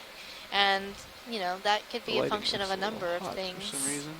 Could be local recruitment. It could be the water flow patterns. Yeah, I think the lighting might be okay video. It might just be the little bit of haze in the water. Asako is just pointing out that a lot of the corallium that we passed over, a bunch of them, they seem to be almost at right angles, some of the branches on them. And if you look at this bunch, there's no clear direction where all of the corals and sponges are oriented to. You know, some of them are oriented to the downslope, sort of looking at us, if you will, with their flat faces, and then others are sideways to this. So I suspect the current is just swirling around this area in all different directions, and maybe that's part of what's going on here. Yeah, it looks like we're in a local depression between two high points right now. ROV nav, move complete. So that would make sense with the current pattern being a little jumbly and turbulent.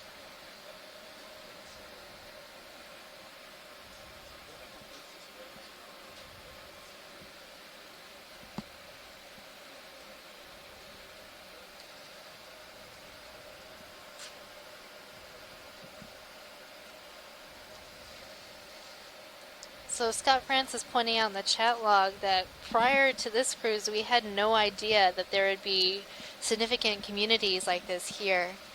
Pilot, can we look at this yellow colony? Sure. Big blood. Give me 1 second. That definitely looks different than something that we've seen yet today.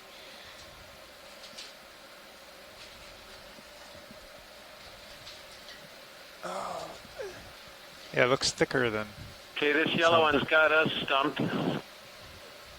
Yeah, the only way to tell with this coral is to zoom in.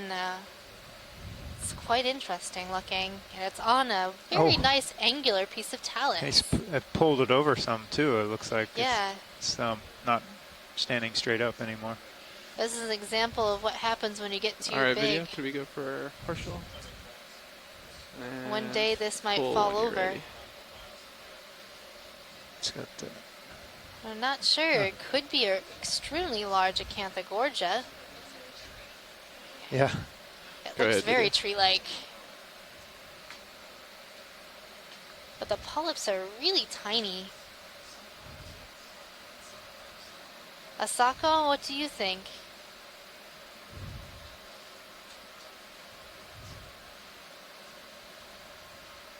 It looks similar for me with Acanthogorgia there, but it's huge. Yeah, I don't think we've seen any Acanthogorgia this large. I've never seen such large Acanthogorgia before.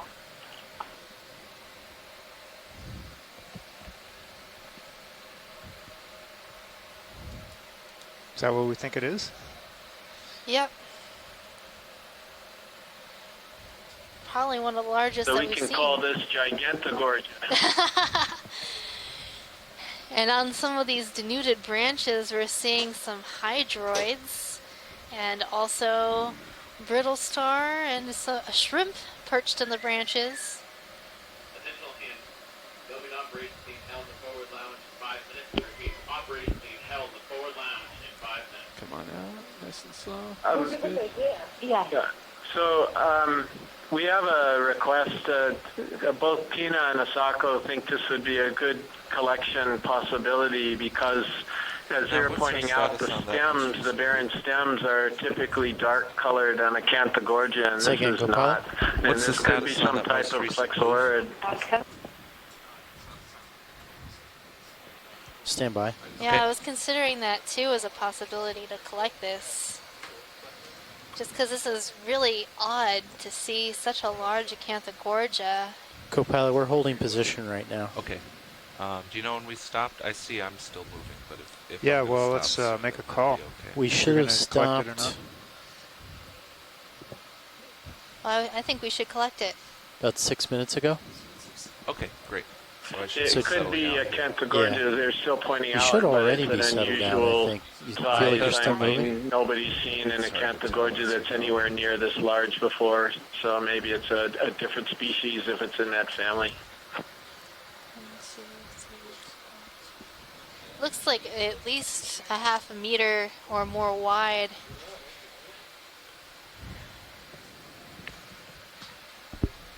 Maybe about the same amount tall. Oh, it's just amazing. And which boxes are available for this now? Hey, Stand by, Science, Copilot. Standing by. Well, actually, we just did a quick pilot change, but I heard you want a sample. Yes, please. Is it anything? I assume it's the large one. It's the dead yellow center? one that's Yeah. dead ahead. That's the one. Is there a specific part you'd like, or just a clip? Yeah, we could probably take that left branch, Left branch copy. unless there's an easier one to grab since you're right-handed right now. I think we can do that. Pilots, right now the only bio box at full is the port inner. Port inner copy. But I have a note You that know, just in terms it of might tree be a floater pruning, in you know, there, it so seemed we like might that consider the branch would starboard. Try for a Starboard make it look a little more Okay, well let's shapely. see what There you you go. sample first, but I'll plan on a starboard box. Yeah, sounds Well, it's good. also the branch that isn't as up in the water column.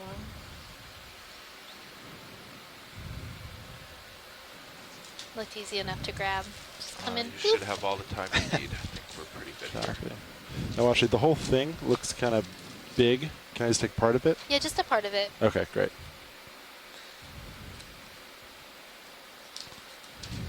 If the shrimp would stay on, I would want that part, but I don't think the shrimp would stay on.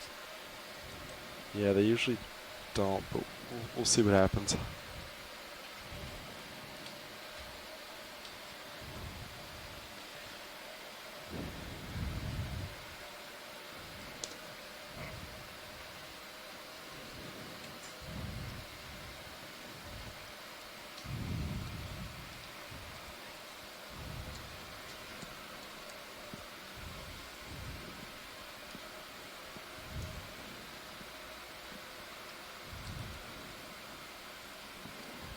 All right, co-pilot, am I spun up? Yes, you are. Do you think you can safely open drawer? Yes, I can. Awesome. Are you sure you don't want more down? So, than pilot, we have a floater in the port side, so starboard side. Copy We that, got watch that, it. watch Yeah, it. we're gonna Okay. head Go for for- starboard side. Setting in, co-pilot. Oh, you just look a little floaty, but your call. Oh, yeah, I think it's fine. I think only one toe's down because I'm on it. Ah, right. That's why.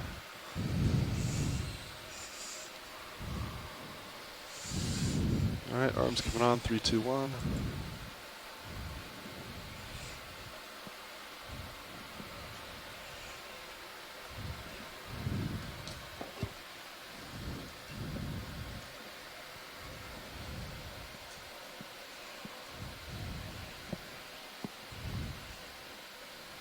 Co-pilot, is it possible to get mini Zeus up? Absolutely.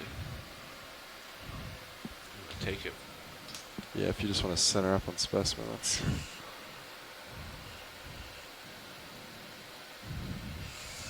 Video, can we come in partial on HD2? That's great, thank you.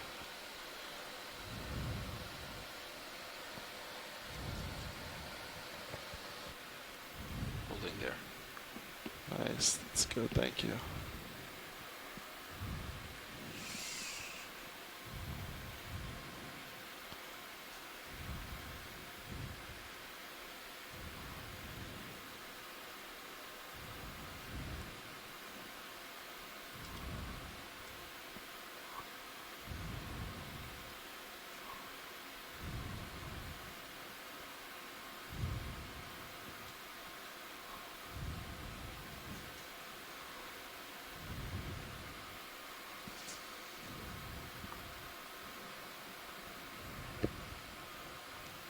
You cut, it's just. Yeah, it didn't quite. I would pull.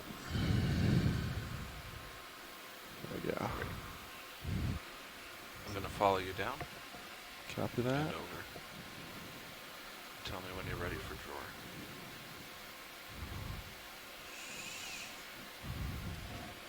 All right, you go ahead and open it.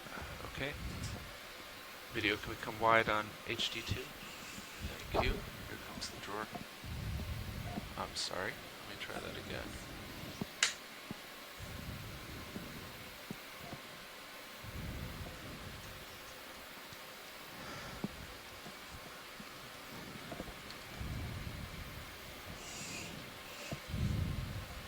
Extending starboard.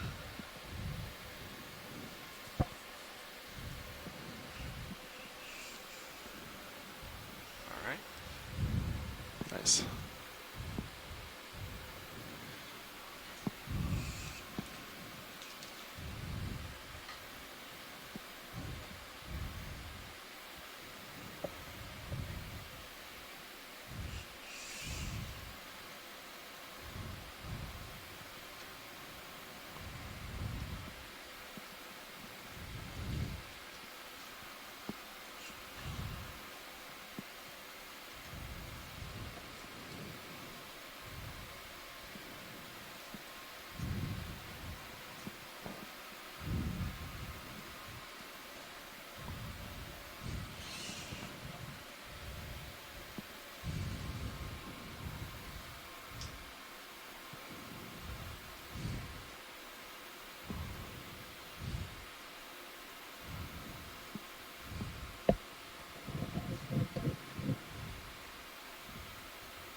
Looks like you're clear, ready for close. Yep, go for close.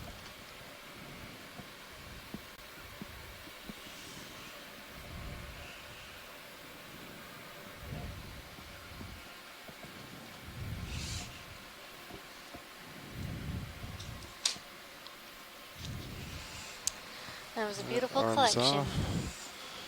Thank you, Watchley. Anything else in this area you'd like to zoom on before we take off? I think we're good here. There was something we wanted to see, but it's not in view. Copy that. All right, Nav, so what's general direction we're heading? Hydraulics are secure, cameras are back. Pilot, we've been Thank you. fine-tuning the local high each time, but they've all been around 230 to 225. 230 to 225. That still looks good to me. 235 to 225. Sounds good. Yeah, anything in the 230 range is uphill for me. All right, so we'll go 230, and we've been doing 30-meter moves. Clear for that. Yeah, I think that's fine. All right, I'll call it in. I understand we want to cover a lot of ground. No? Yes, well, there you I'm have calculating it, our second right collection, now a really interesting collection of an acanthogorgia coral or a possible bridge, Nav. plexaurid. We'll find Go out ahead, when we Nav. get it in the I'd lab. like to request a ship We're move. seeing another colony of that 30 here. meters. Bearing No, we have never 230. recorded Speed acanthogorgia growing 0.2 so large. knots. Copy that. That is 30 meters, bearing It's a really 230 at interesting 2 knots. observation Good copy, and Bridge. collection. So possibly a new species or something different. I'll work on lighting just a little bit. Copy.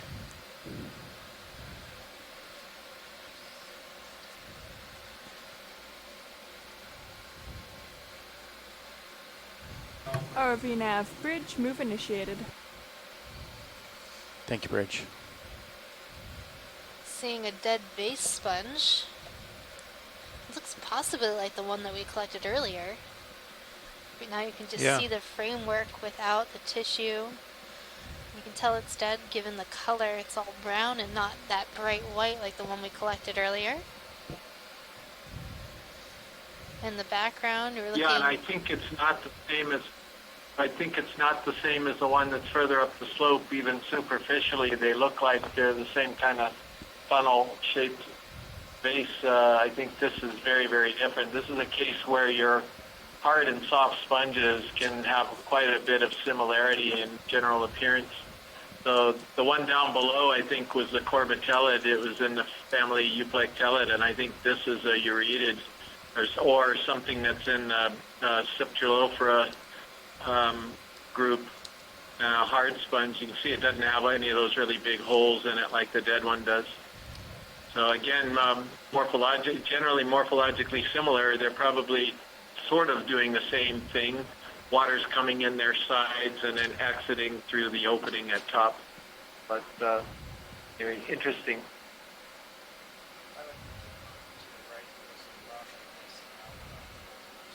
Absolutely. Is it close, or do I need to move right? Yeah, copy that.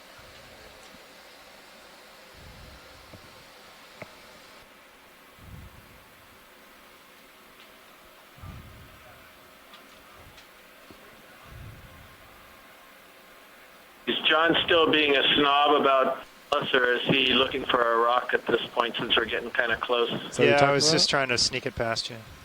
Yeah, that one where the lasers are. Copy that. Is that, you wanted me to poke it and see if it's loose? Roger that. It looks like it's got some biology on it. Copy that. Yeah, that makes it a great rock. Bonus biology. Having trouble with your Titan. No, I guess it's still I had trouble geology. yesterday rotating Yeah. clockwise with it. Same problem. Copy. Back up a little.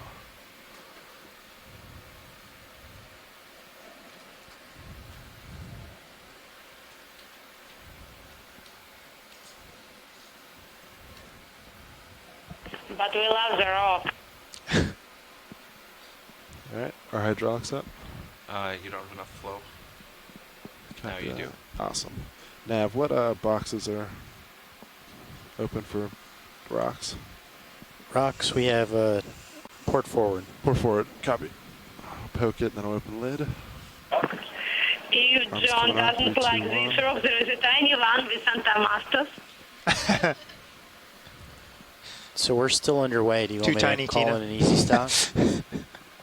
I think we're good. Yeah, hopefully I'm quick enough. He's pretty far out ahead.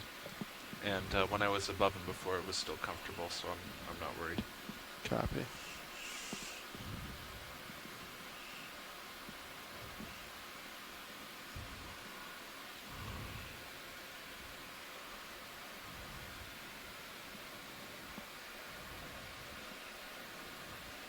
All right.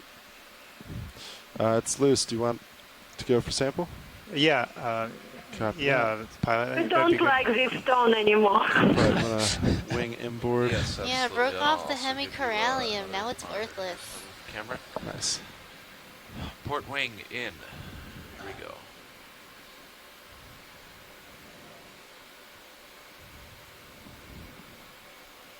Hug a little bit more if you want it. Copy. I think it'll be okay.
RV nav bridge. Go ahead, Bridge. Move is complete. Thank you, Bridge.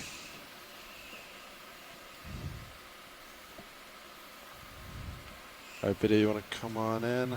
Center. Yeah, watch it. This is our highest grip force, so it seems pretty solid. Okay, roger that. That looks like a good one.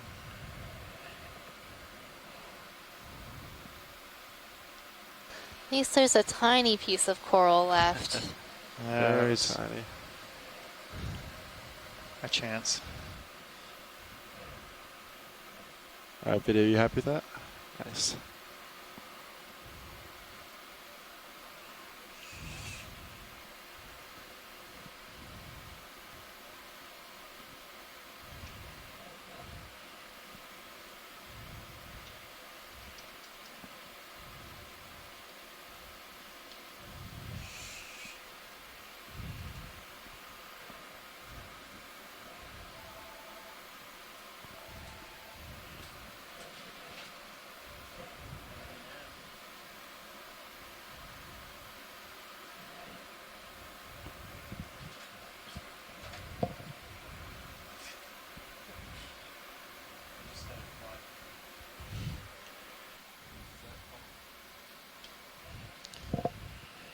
All right, you can go ahead and wing outboard.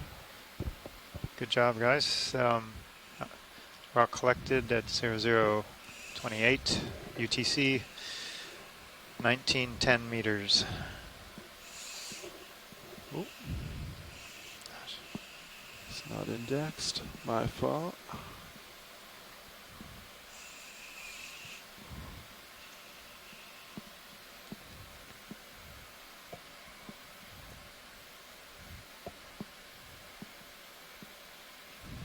All right, arm is off.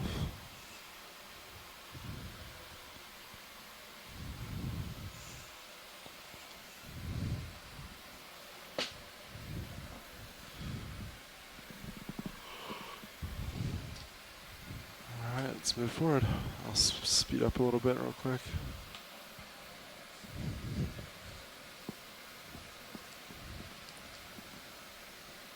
So pilots, the ship has completed its move. All right, success. We now have 2 rocks and 2 biologic specimens. Yep. Now we're going to make our way I would estimate another up to the summit of this feature on Rapano Ridge. Copy that. Throughout our dive today, we've been seeing a number of corals. We are currently exploring a very high density community. We have a number of very large corals and a lot of these predatory sea stars feeding on primnode corals. Primnode is on the menu. Oh. Daily special. Let's see if we find fish real quick. Yeah. All day, every day. Oh, there he is. If you're that sea star. There he is. All right, go for zoom video. Fish. And a fish.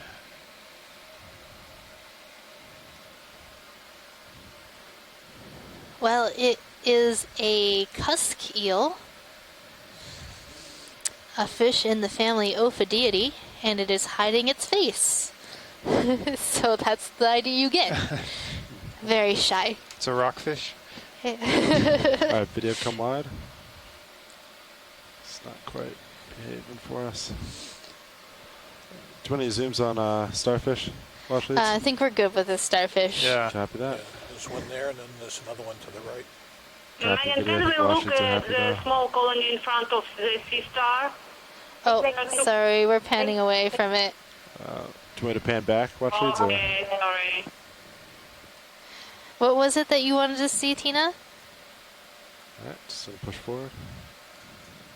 It was a small colony in front of the sea star we looked at before, but it looked like a little bit different coral we haven't seen before. That's okay.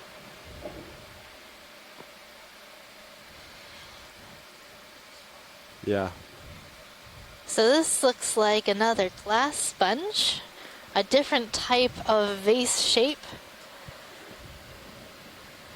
This is in the family Euplectellidae, subfamily Corbitellinae, and we've been calling this very vase Corbitellinae new genus, I believe. Is that correct, Chris?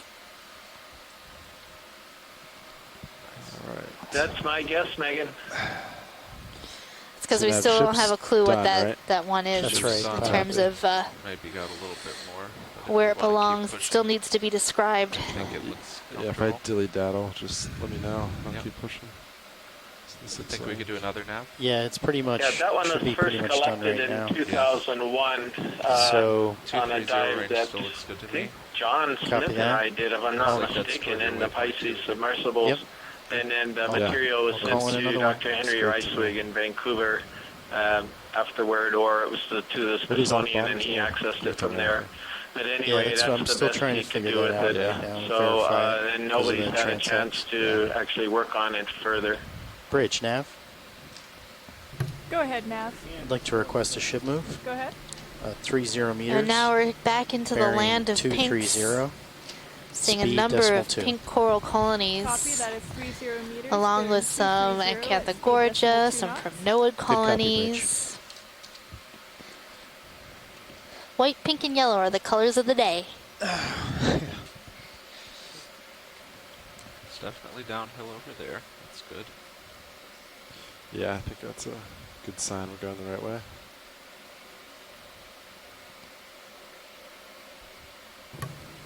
RV Nav bridge, move initiated. Thank you, Bridge.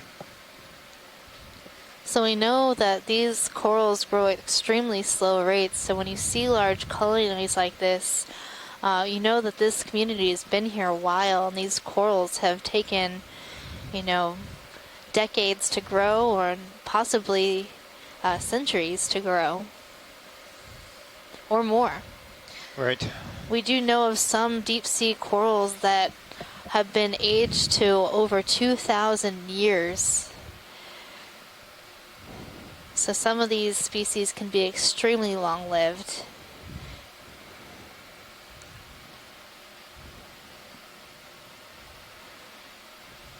And it's really important to note in places like this that might possibly be harvested for manganese crust. These colonies and these communities can require a long time to recover from a disturbance like that. Getting a little Yeah, I'm going to back up a little.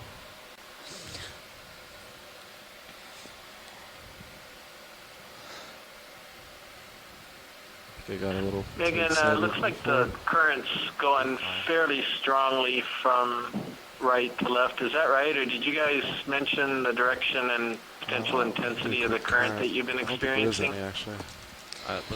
So at the beginning of the dive, well, maybe not beginning, but after lunch, the currents were picking up from the northeast. Pilot, where are the currents coming from now? So I'm off stick right now. You can see I'm not really moving at all, so it's kind of tough to say actually. Okay. So maybe in this area, Chris, it doesn't seem like there's too much current. Pilot isn't doing anything and isn't drifting very much. So maybe not as strong as Earlier before. You said it was north. It's coming from the northeast. Is Yeah, that right? that's right.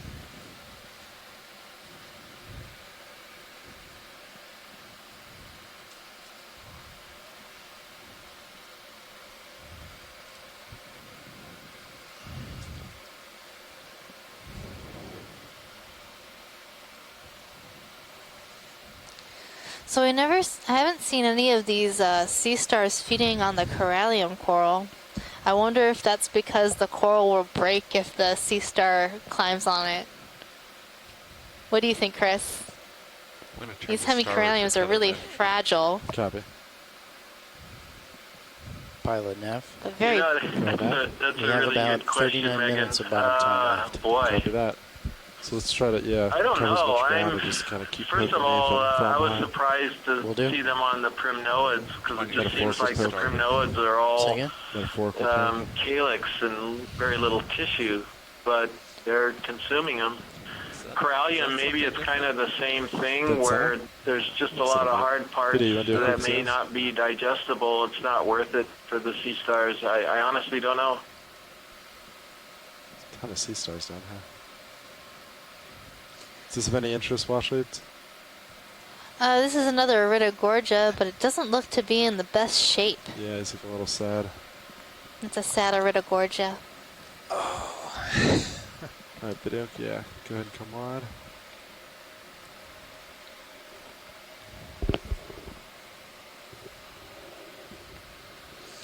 It's kind of scraggly too. But here like in it's this just area, not we're having seeing a a good lot day. of large fans I agree. and large corals. Yeah, it's normally pretty so impressive. Nice. And some flying coral. Did you see that? I saw something flash It's by. from the, oh, I see. So we have some bonus samples on our scoop.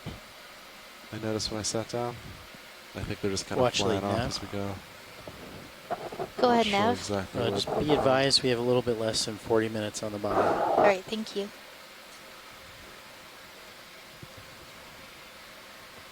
I'm coming back to you. Yeah, tether just switched sides. Another star on That's a top little of a weird. primnoid.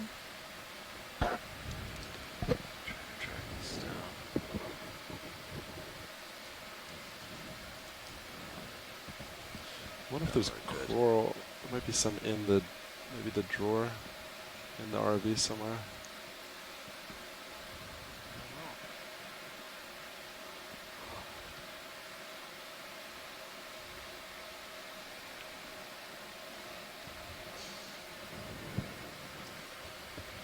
Do you want me to turn to you? Coming back. Okay. Should get the view soon. Yeah, I have your light.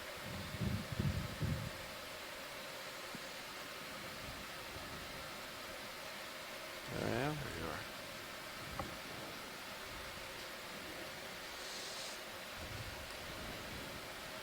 Tether wanted to switch sides to me. That's why it was behaving strangely before.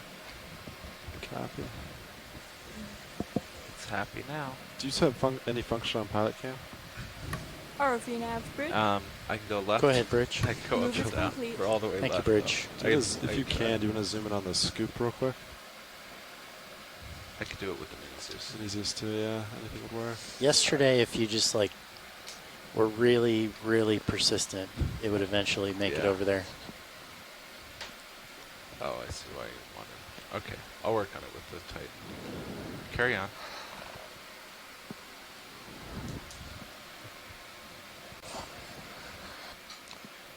Co-pilot, so the ship just completed its move.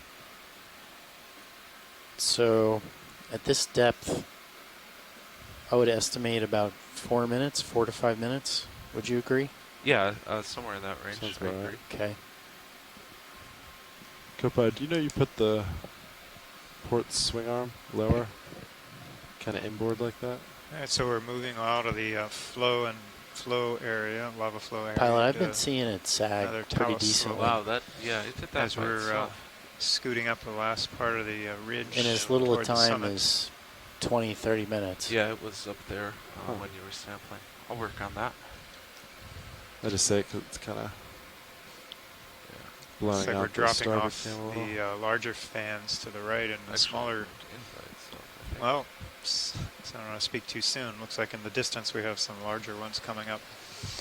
Well, it just seems like in the middle part, it's not as good flow. Maybe as we wander more toward the edge, it gets better. because we are on a ridge feature, so this top of the ridge is probably a little bit more flat, and then it slopes down to either side, and we're seeing the large colonies on the slope. So pilots, be advised that we will make it to the waypoint as long as we maintain at least a 0.08 speed over ground, 0.09 speed over ground. Okay. Copy that. I'm going to try to find upslope. I think it may be more to port than we've been going. Actually, I moved off to starboard a little bit. Tugged.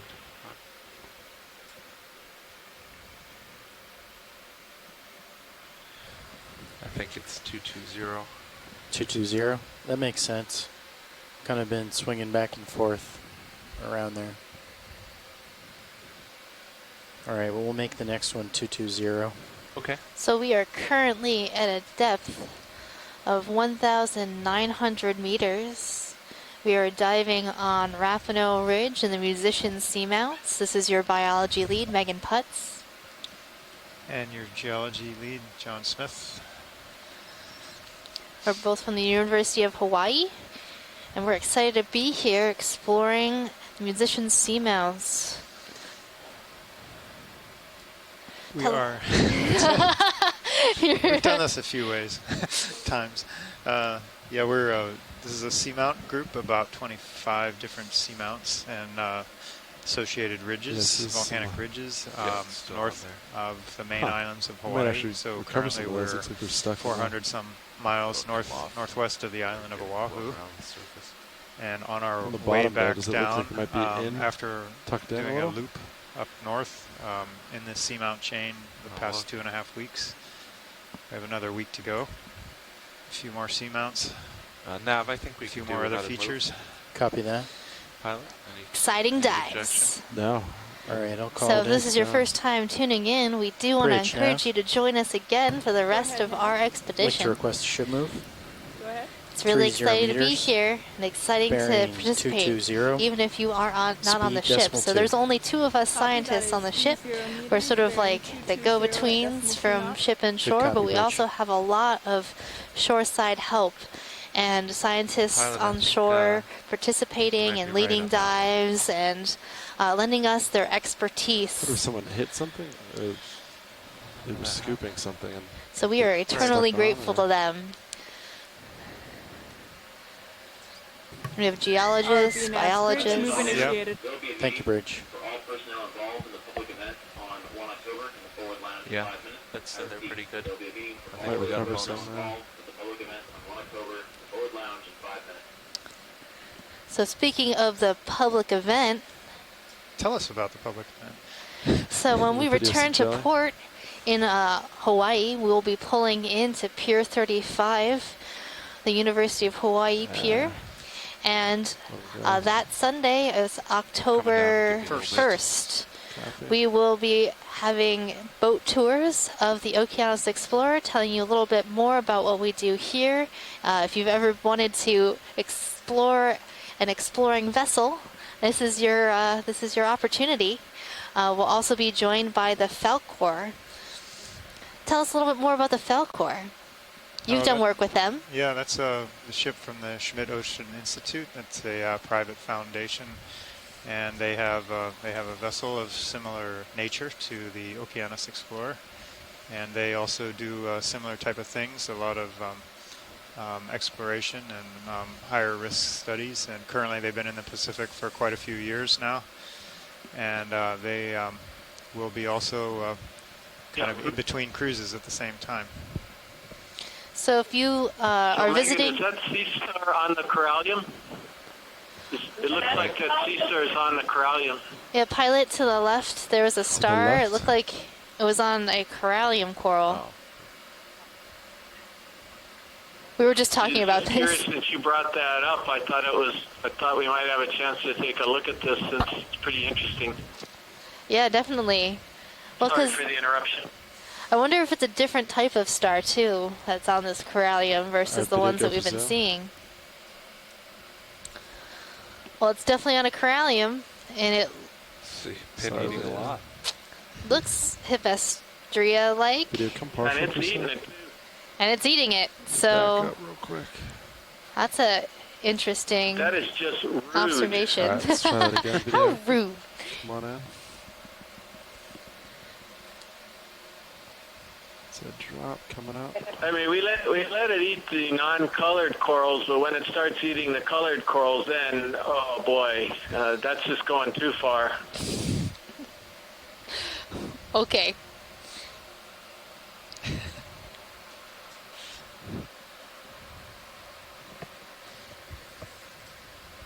Did you just want the observation? Lasher? Yeah. Yeah, and can we pan down? I think there was an associate. Associates. Oh, there's a zoanthid maybe overgrowing it, that discolored part. The yellowish part? Yeah, the yellowish part. Right there. Go for Yeah. Megan, I guess the antids are showing the way how it climbed up. Do you think these are anemones or Because they zoanthids? very seldom live at the normal surface. They need the bare access. All right, thank you, pilot. I think we're good here. Copy that. Whenever you're happy, videos.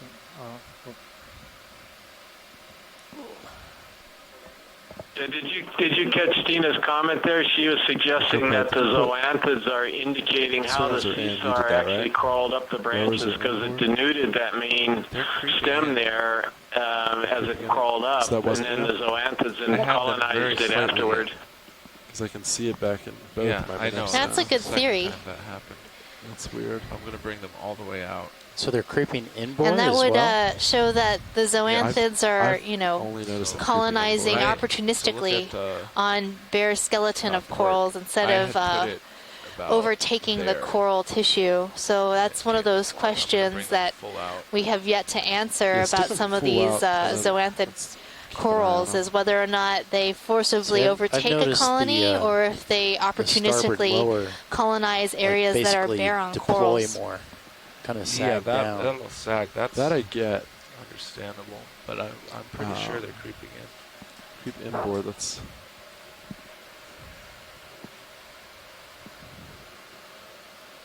There's a fish. A fish. Video, go for fish.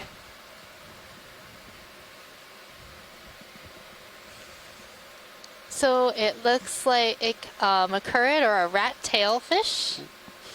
Seeing a Side barbel on the video. chin, Change direction. long filaments on the anal fins, or what are those fins? Is it Kumba? Yeah, we said it all together there. They're getting the names of the fishes down here. This is a different Kumba than we saw earlier. The one we saw earlier was darker in color, so we likely have two different species in this area. I also saw a really weird hemicorallium that looked like it had been toppled over and then started growing upwards right before we zoomed in on this fish. And look, a black coral. Alright, video, come wide for fish. Yeah, so Megan, our little Kumba outburst seems to have been a little bit premature. It looks more like a Coryphaenoides. What do you think? Yeah, well, I didn't. Did you see scales on the nose? Something else here. I didn't notice that. We were too busy preparing for our joke.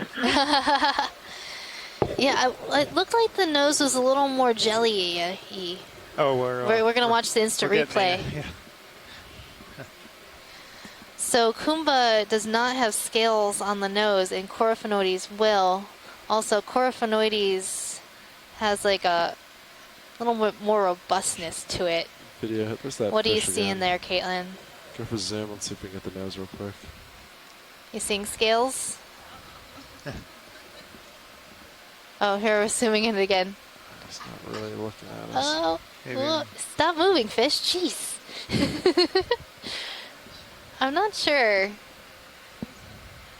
I don't know. I mean, from this view, I would say maybe no scales, but it's hard to tell. This is like one of those in-betweeners. It's moving. It's swimming more like a Coryphaenoides, and it's got a really tall dorsal fin. Yeah. And it's got a pretty large eye. These are kind of Coryphaenoides characteristics, but I'm not sure.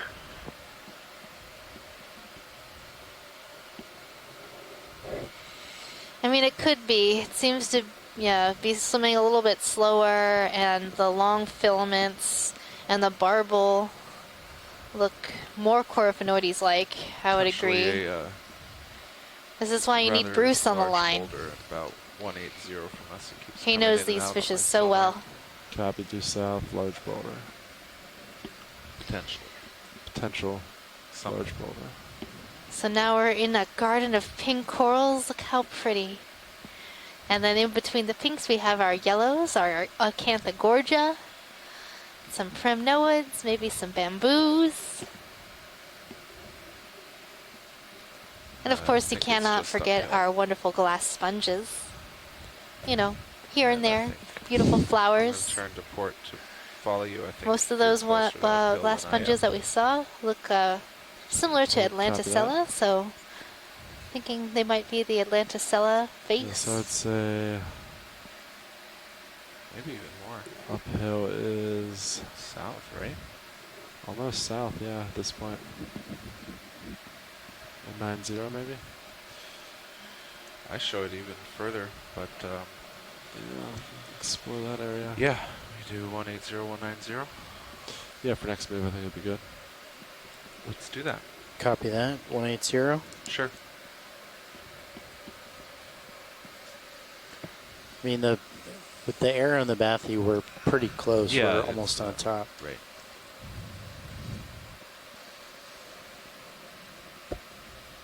Bridge, Nav. This is the bridge. Go ahead. So many like to coral request a ship move. fans, so little time. All right. 30 meters. I'm starting to take it. Bearing take it for 180. granted. Speed It's decimal 2. overwhelming. You're not taking them for granted, are you? No. 30 That's meters, good. bearing 180, speed 0.2. Yes. Good copy, Bridge. Coming up. I hadn't realized there's a knot of current. So it looks like we have Oh wow. a little over 15, Yeah. maybe 20 minutes left on Which bottom. Nicely push us away Right. from the seamount. So Good. we Yeah, I are think that beats the wind today. closing in on the summit. I think right now we're trying to figure out which way to go. Yeah, watch this. We're gonna move the ship. ROV nav. Next move's gonna be a little more initiated. south. Thank you, Bridge. That's the way the slope's gonna take us, but still relatively on track to waypoint 3.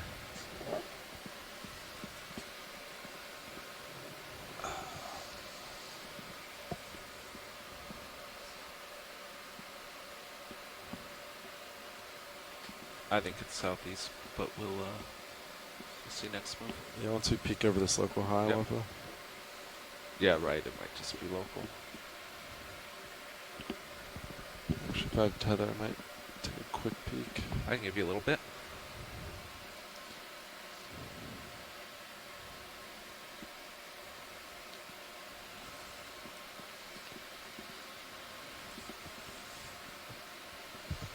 Watch lead, Nav.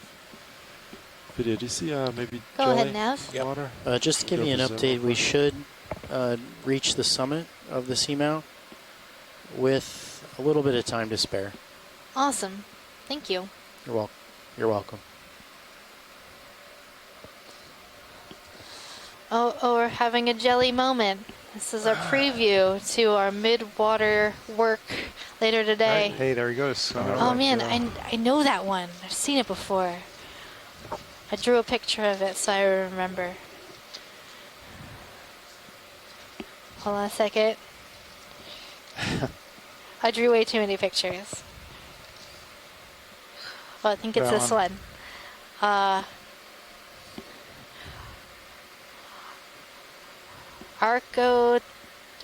Arctopodema, perhaps.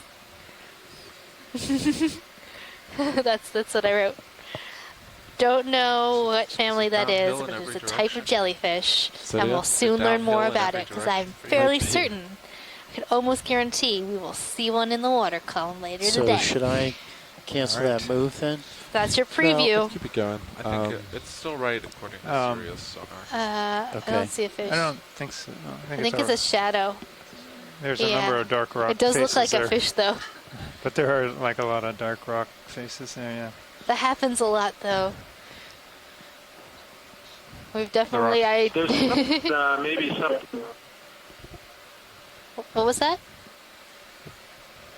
There is a eel or something Oh, back there there. is a fish. Way in the distance. I think it's coming way toward out us. Yeah.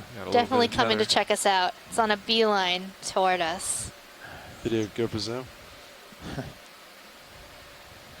Or a So fish I line. think this one is Kumba. Yeah, he's swimming away, Washley. It's, We're not going to say it this time in case we're wrong again. I think it's Kumba. video come The other wide. one didn't look as much like Kumba. You could see its dorsal was down, but the front part of the body was less inflated, and eye was smaller. I saw us looking at I agree, Megan. This one seems more like Kumba, the way it's swimming and everything else. The other one, yeah, might have been Coryphonoides. We were wondering if we could get a zoom on one of these really big primnoids if you had a chance before you left bottom, but if you don't, no problem. Yeah, we can get another zoom if we're not... I'm not seeing one right now in view. I think we've got a number of bamboos, hemicorallium, some of these Neurellus types. Yeah, those are kind of the ones we were looking at. The 'cause they're Neurella kind of a types? weird Neurella, and we couldn't figure out if they're Paracalyptra or Neurella. But if you come across one, that's fine. We've got these really large sort of boulder formations going on here, and the pink coral fans are just absolutely covering it. That's amazing. So if you are a pink coral fan, you might like these pink coral fans. I'm trying. It's Saturday. So here comes up one of the primnoids there to the bottom, coming in the center and bottom. I don't know if it's possible or this is a good place to try to zoom on. Pilot, that's the one in the... Yeah. The curly one? Yeah, the white colony. Guy off to the right. Not this spiraling one, Oh. that's Iridogorgia. And then there's any one of these white-looking colonies. That's what we would like to see. Copy that. I have video, go for zoom. Yeah, this one right on the boulder would be great, right where the lasers are. Yep, It's terrific. coming in.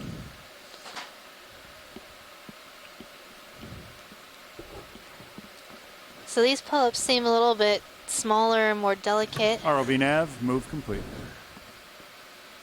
Thank you, Bridge. Yeah, we're not sure what this is. It could be Paracalyptra. It doesn't quite look like Neurella, and I don't know of Neurella. Well, there may be some Neurella that can get this big, but polyps don't look quite right for Neurella. Yeah, it looks more Paracalyptra-like, and the Paracalyptra seem to have a little bit more of a yellowy tinge to them from far away, and the Neurellas seem a lot more stark white. And maybe that's a function of the size of their body scales. Yeah, good point. Some of the Paracalyptra actually can be almost orange colored. Not all of them, just some of them. But there's some other kind of odd primnoids as well, which I don't know very well. Copy that. I think Amy Bacco Taylor collected a few in shallower water. that I just don't have an eye for anymore, and maybe some of these odd ones could be something different like that. Thank you very much for that. Yeah, of course. It's always good to have these nice zooms to see the polyps that way. Even if we don't know, maybe there's an expert out there that has an idea. And then we can add that to our animal guide, make some notes on identifications, and that way we can identify these better in the future. But my goodness, this pink coral fan garden right here is quite amazing. So these fans are enormous. We're running. Are the lasers on? I don't see them. Yes. Okay, maybe they're in a crack. Could we run them along this like line of colonies, perhaps? The ones in the back? Yeah, ones in the back row. Yeah. So if anybody wants to measure them, those ones are going to be the easier ones to measure. But wow, check that out. Those are some enormous fans. So those lasers in view are 10 centimeters or 4 inches apart. That fan right now that we're looking at is well over a meter across. I didn't even realize we get corallium that wide and that beautiful. It's amazing. So these pink corals are actually in the group what people have dubbed precious corals because they have been collected for the jewelry trade, and people actively make jewelry out of pink corals. And so a pink coral with a base that thick can be very valuable.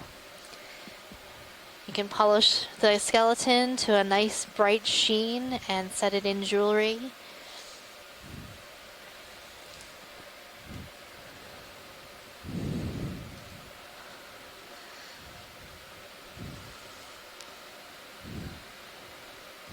And currently in Hawaii, we have a fishery for corals. It's a precious coral fishery, so it is actively managed. And right now, while the fishery is not active for hemicoralliums, so these pink corals, there are practices in place just in case people will want to harvest them in the future. Yeah, but out here in the high seas, pink corals are basically up for grabs. There is no management of the species here. Best bet's still looking south. Yeah, I think if we want to move still south. And that's what's really important about doing the studies that we're doing right now and observing these corals in situ, knowing that these communities are here and how fragile they can be is really important. So obviously this community has been here do we want to do like a short move, maybe just 20 meters? Of years. Or do we want to do 30? And these corals are decades to hundreds of years old. So let's do 30. Let's go for it. Copy. Maybe we'll find something good. They grow very slowly, and if someone were to come and harvest them, recovery of this community would take a very long time. Okay, due south, right? And these corals are very important in terms of connectivity to other areas in our oceans, especially areas within U.S. waters. So even though we are not currently studying something in the U.S. waters, it's important to note how these communities are connected and 30 meters, bearing 180, speed 0.2. I lost my train of thought. What happens? Yeah, it happens. I was distracted by coral. It's like, so they're very important. The connectivity and genetic resources that are here in the musician seamounts can be very important to other areas like the Papahanao Mokueke Marine National Monument. Those are the Northwest Hawaiian Islands and also the main Hawaiian Islands and the corals that are there. And also in other waters throughout our Pacific Ocean. So take a beautiful long look at this amazing pink coral garden. Thank you, Bridge. This might be the peak. This is the first time anybody has ever seen this garden. This might be the peak. Oh yeah. And hopefully, this study will help inspire other people to study these areas and learn more about the musician seamounts and areas in our high seas where there might be high-density coral communities like this one. It may take us over the top, or there may still be a little more uphill. This might be a local high.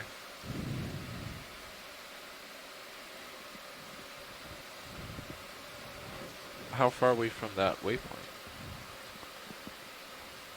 Right now, D2 is, the waypoint was supposed to be the center, if we believe Bathy, so 38 meters. Oh, that's within the error, easily.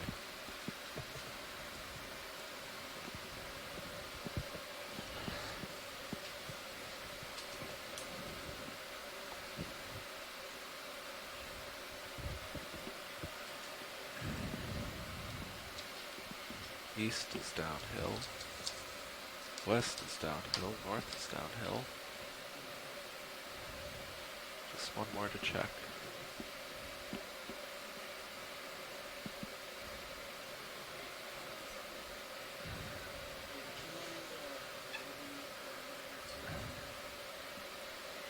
And I hope you guys have noticed as you've been watching today how the community has changed as we've gone up slope. Started off with a number of smaller colonies, and now that we're here near the summit of this ridge feature, Rapano Ridge, that we're diving on today, we are seeing a lot of large colonies. Yes, and we might actually be at the summit. It appears to be downhill in every direction, but we're going to check just a little bit further to make sure this isn't a local high. Thank you, co-pilot.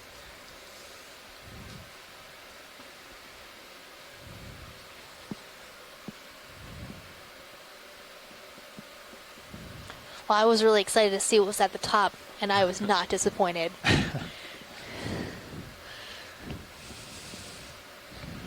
I really like pink coral. I think it's cool. It is very pretty. Well, and also a big portion of my research has been with pink coral and other precious corals in Hawaiian waters. So seeing this type of community in the high seas is really inspiring to me.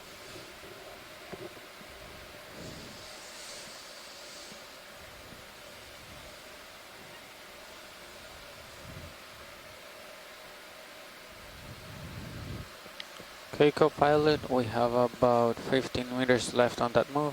Okay.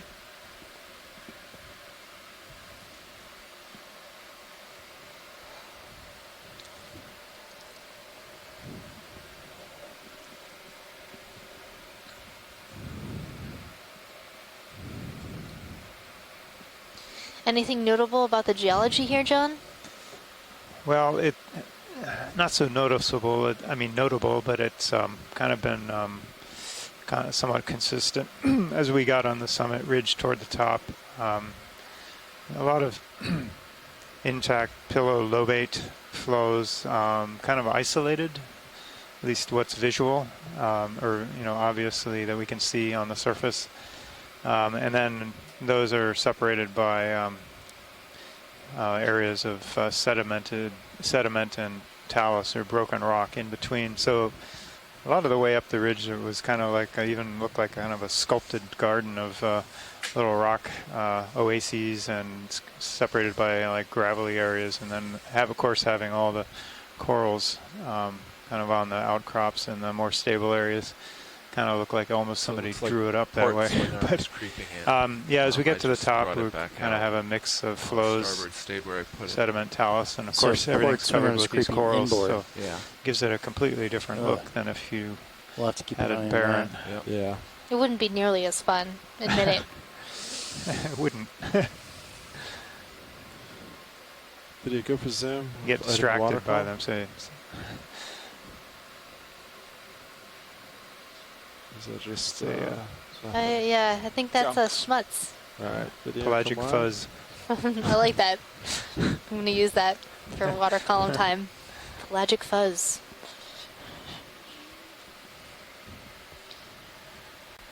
So pilots, we feel like we're on the a few days ago we had we might be, another dive where once we started it was non-stop high density coral. Thank you, and Bridge. sponge all the way to the top of whatever we were reaching. I forget which one. Well, just, you could pick like half the dives on this expedition, and that would be pretty much it. Yeah, this one is maybe a new record of how dense and big. And can we zoom this really wonky colony, the wiggly wonky white one. Coming to center. Wiggly wonky. Wiggly wonky, timey-wimey. Video, go for zoom.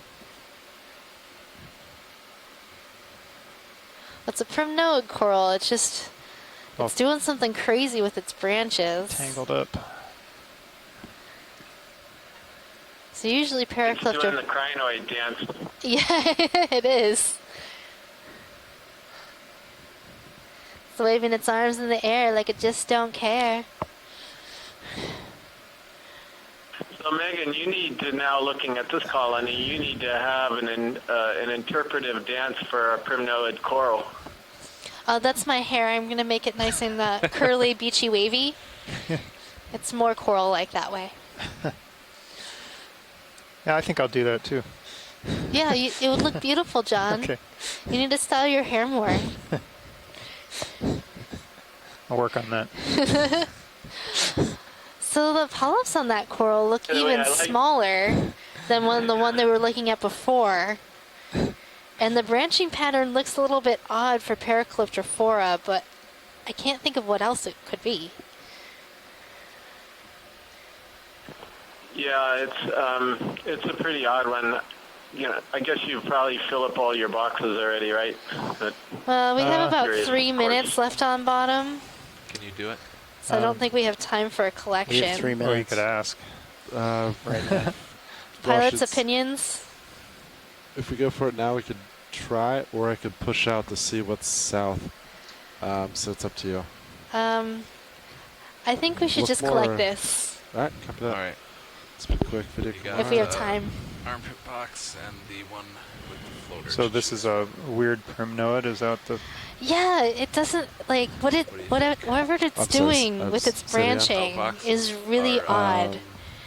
The one right under your arm, or the one that So might have I'll a show floater you next to it. our photos of the animal guide, and anybody at home, if you're interested in seeing what we're looking at, visit the website at oceanexplorer.noaa.gov or just Google I guess we should go starboard.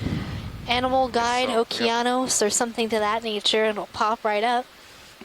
But we are currently Mini Zeus. That is not Mini Zeus. That's Mini Zeus. looking at the branched primnoids. So go under Gorgonians and then primnoidy branched. And if you look at Paracliptrophora, it's usually always in this fan shape, and it's pretty stiff. And this one is, I don't know, doing some crazy hair day thing.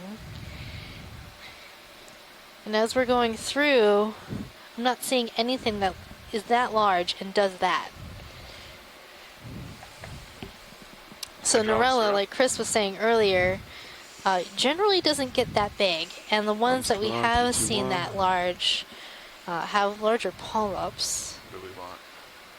Just gonna go for the front. So this could possibly be a new species or something that has a completely different form than we're used to seeing it.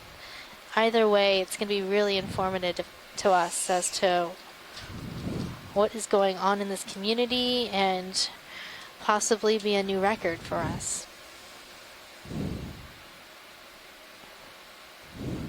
Yeah, we completely agree, Megan. We were just debating or talking about this form, and it's just a very different primnoid than any of us have seen. So they're a great collection. I have room to open the drawer. We were wondering if once they've got it in the box, whether they could do a snap zoom at the base more for Steve Cairns to help identify the species. Yeah, go for box. Yeah, that's something we can do.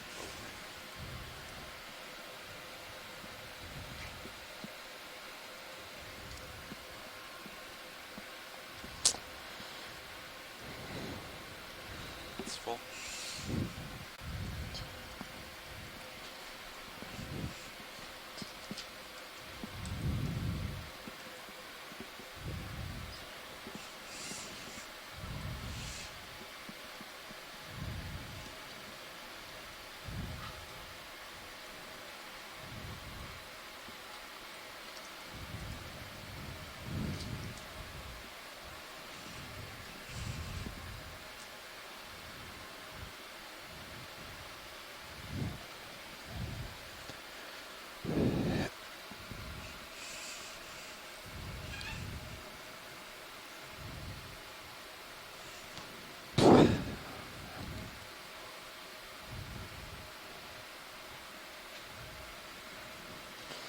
So should I put it in as Calyptrophora or Paracalyptrophora?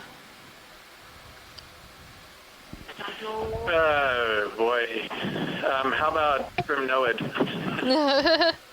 All right. So should I push it in? Yeah.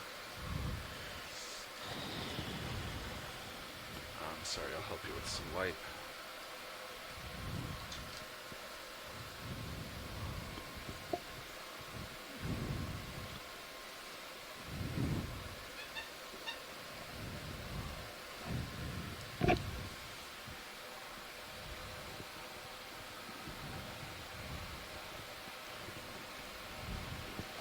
Actually, if the base is in, I'll just close it. Yeah, I think you're good. Yeah, go for it. Coming in. Before we pull away, pilot, they wanted a quick shot of the base. All right. Copy that. I may be able to do something here. Yeah, that'd be ideal. Give me 1 sec. They close. And pilot, before we leave here, can we zoom the base? This might be very informative for Steve Cairns to do an ID on this. Video, I'll tilt down for him. All right, arm is off. Yeah, that'd be awesome. Come on in, video. He's gonna have to give me your camera back. Copy that.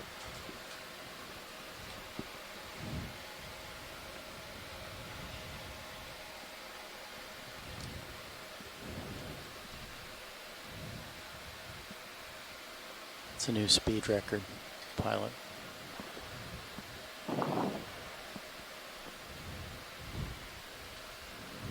Yeah, and then, yeah, just a little bit zoomed out so you can see the branching coming right above the base, if that's possible. Yeah, can we stop right there?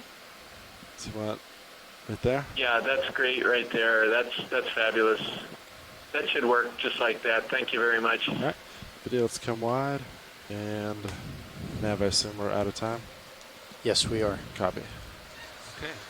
Well, that was a beautiful view, and we will be leaving bottom shortly. I hope you enjoyed our dive today on Rapano Seamount and the Musicians Seamounts. We saw a high-density coral community dominated by these pink corals, the hemicorallium, primnoid corals as well, and bamboo coral. We also saw some guest features of black coral as well as some acanthogorgia corals. A number of the star of the stars today was the Hippastria sea star, feeding on a number of primnoid corals, and we saw one feeding on a hemicorallium. Right after I said, oh hey, we haven't seen one feeding on hemicorallium. Bam, there it was. Pretty exciting.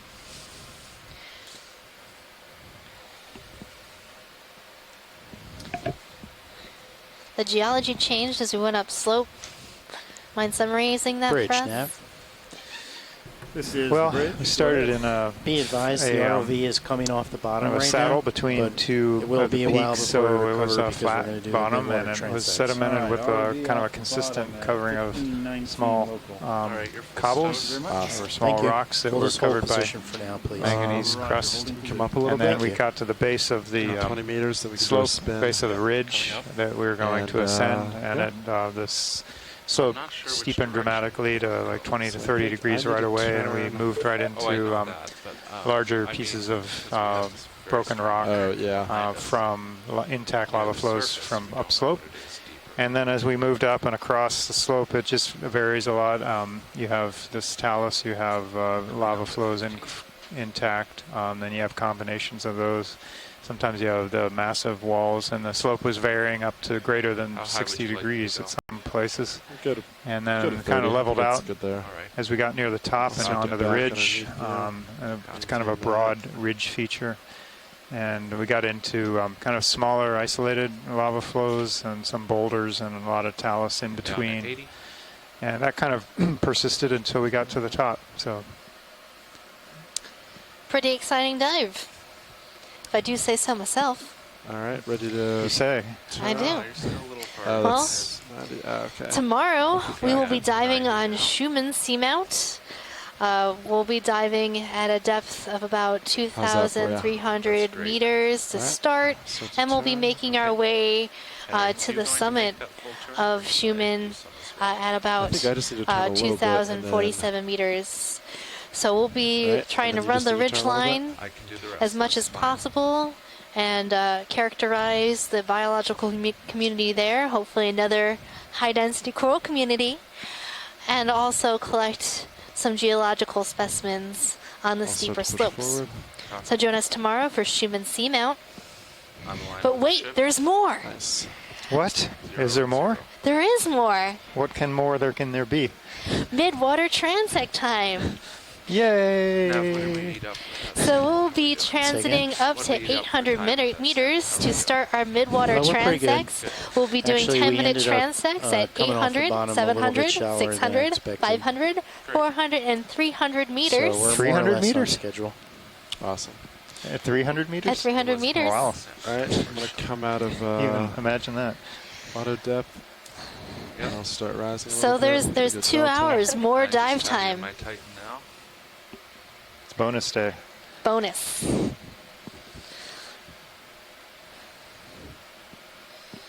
Starting to come up. I know, I feel really lucky.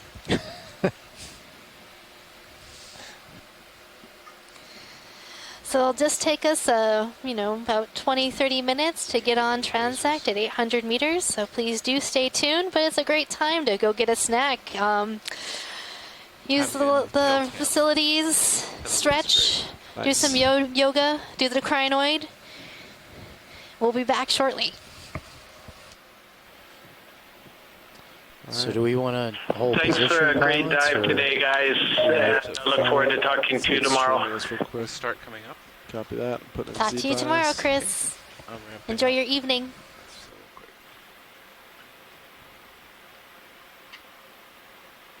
All right, I'm dialing in 30.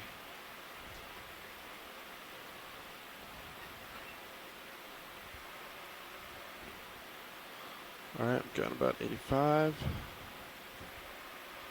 Calling in at 30. Boy, D2's USBL had a bunch of holidays. Yeah, we've had that past couple days. It's always north too. I wonder if that's a coincidence. All right, I'm going to go ahead and take auto heading out. You can go ahead and do the same. Yes, I'm doing the same. Let's see where we go. Goes 30. Excellent.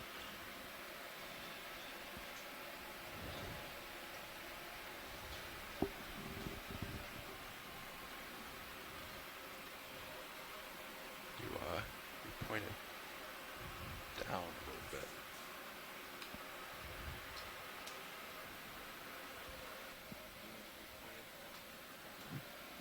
Camera. Oh, are we setting up for the camera up? Oh yeah, usually always point down. Okay, and first step is 800. Is it the usual set? Yep, that's right. Are we supposed to be doing anything on the way up, like right now, specifically? No. Copy. So it's just a rise. Best possible speed to 800 meters in tow. Copy that.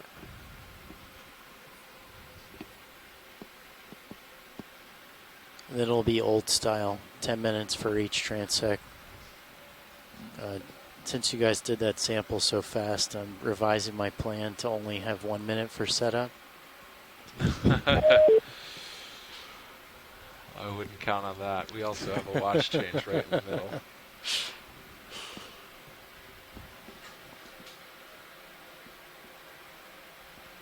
And then 10-minute transects at 800, 700, 600, up to 300.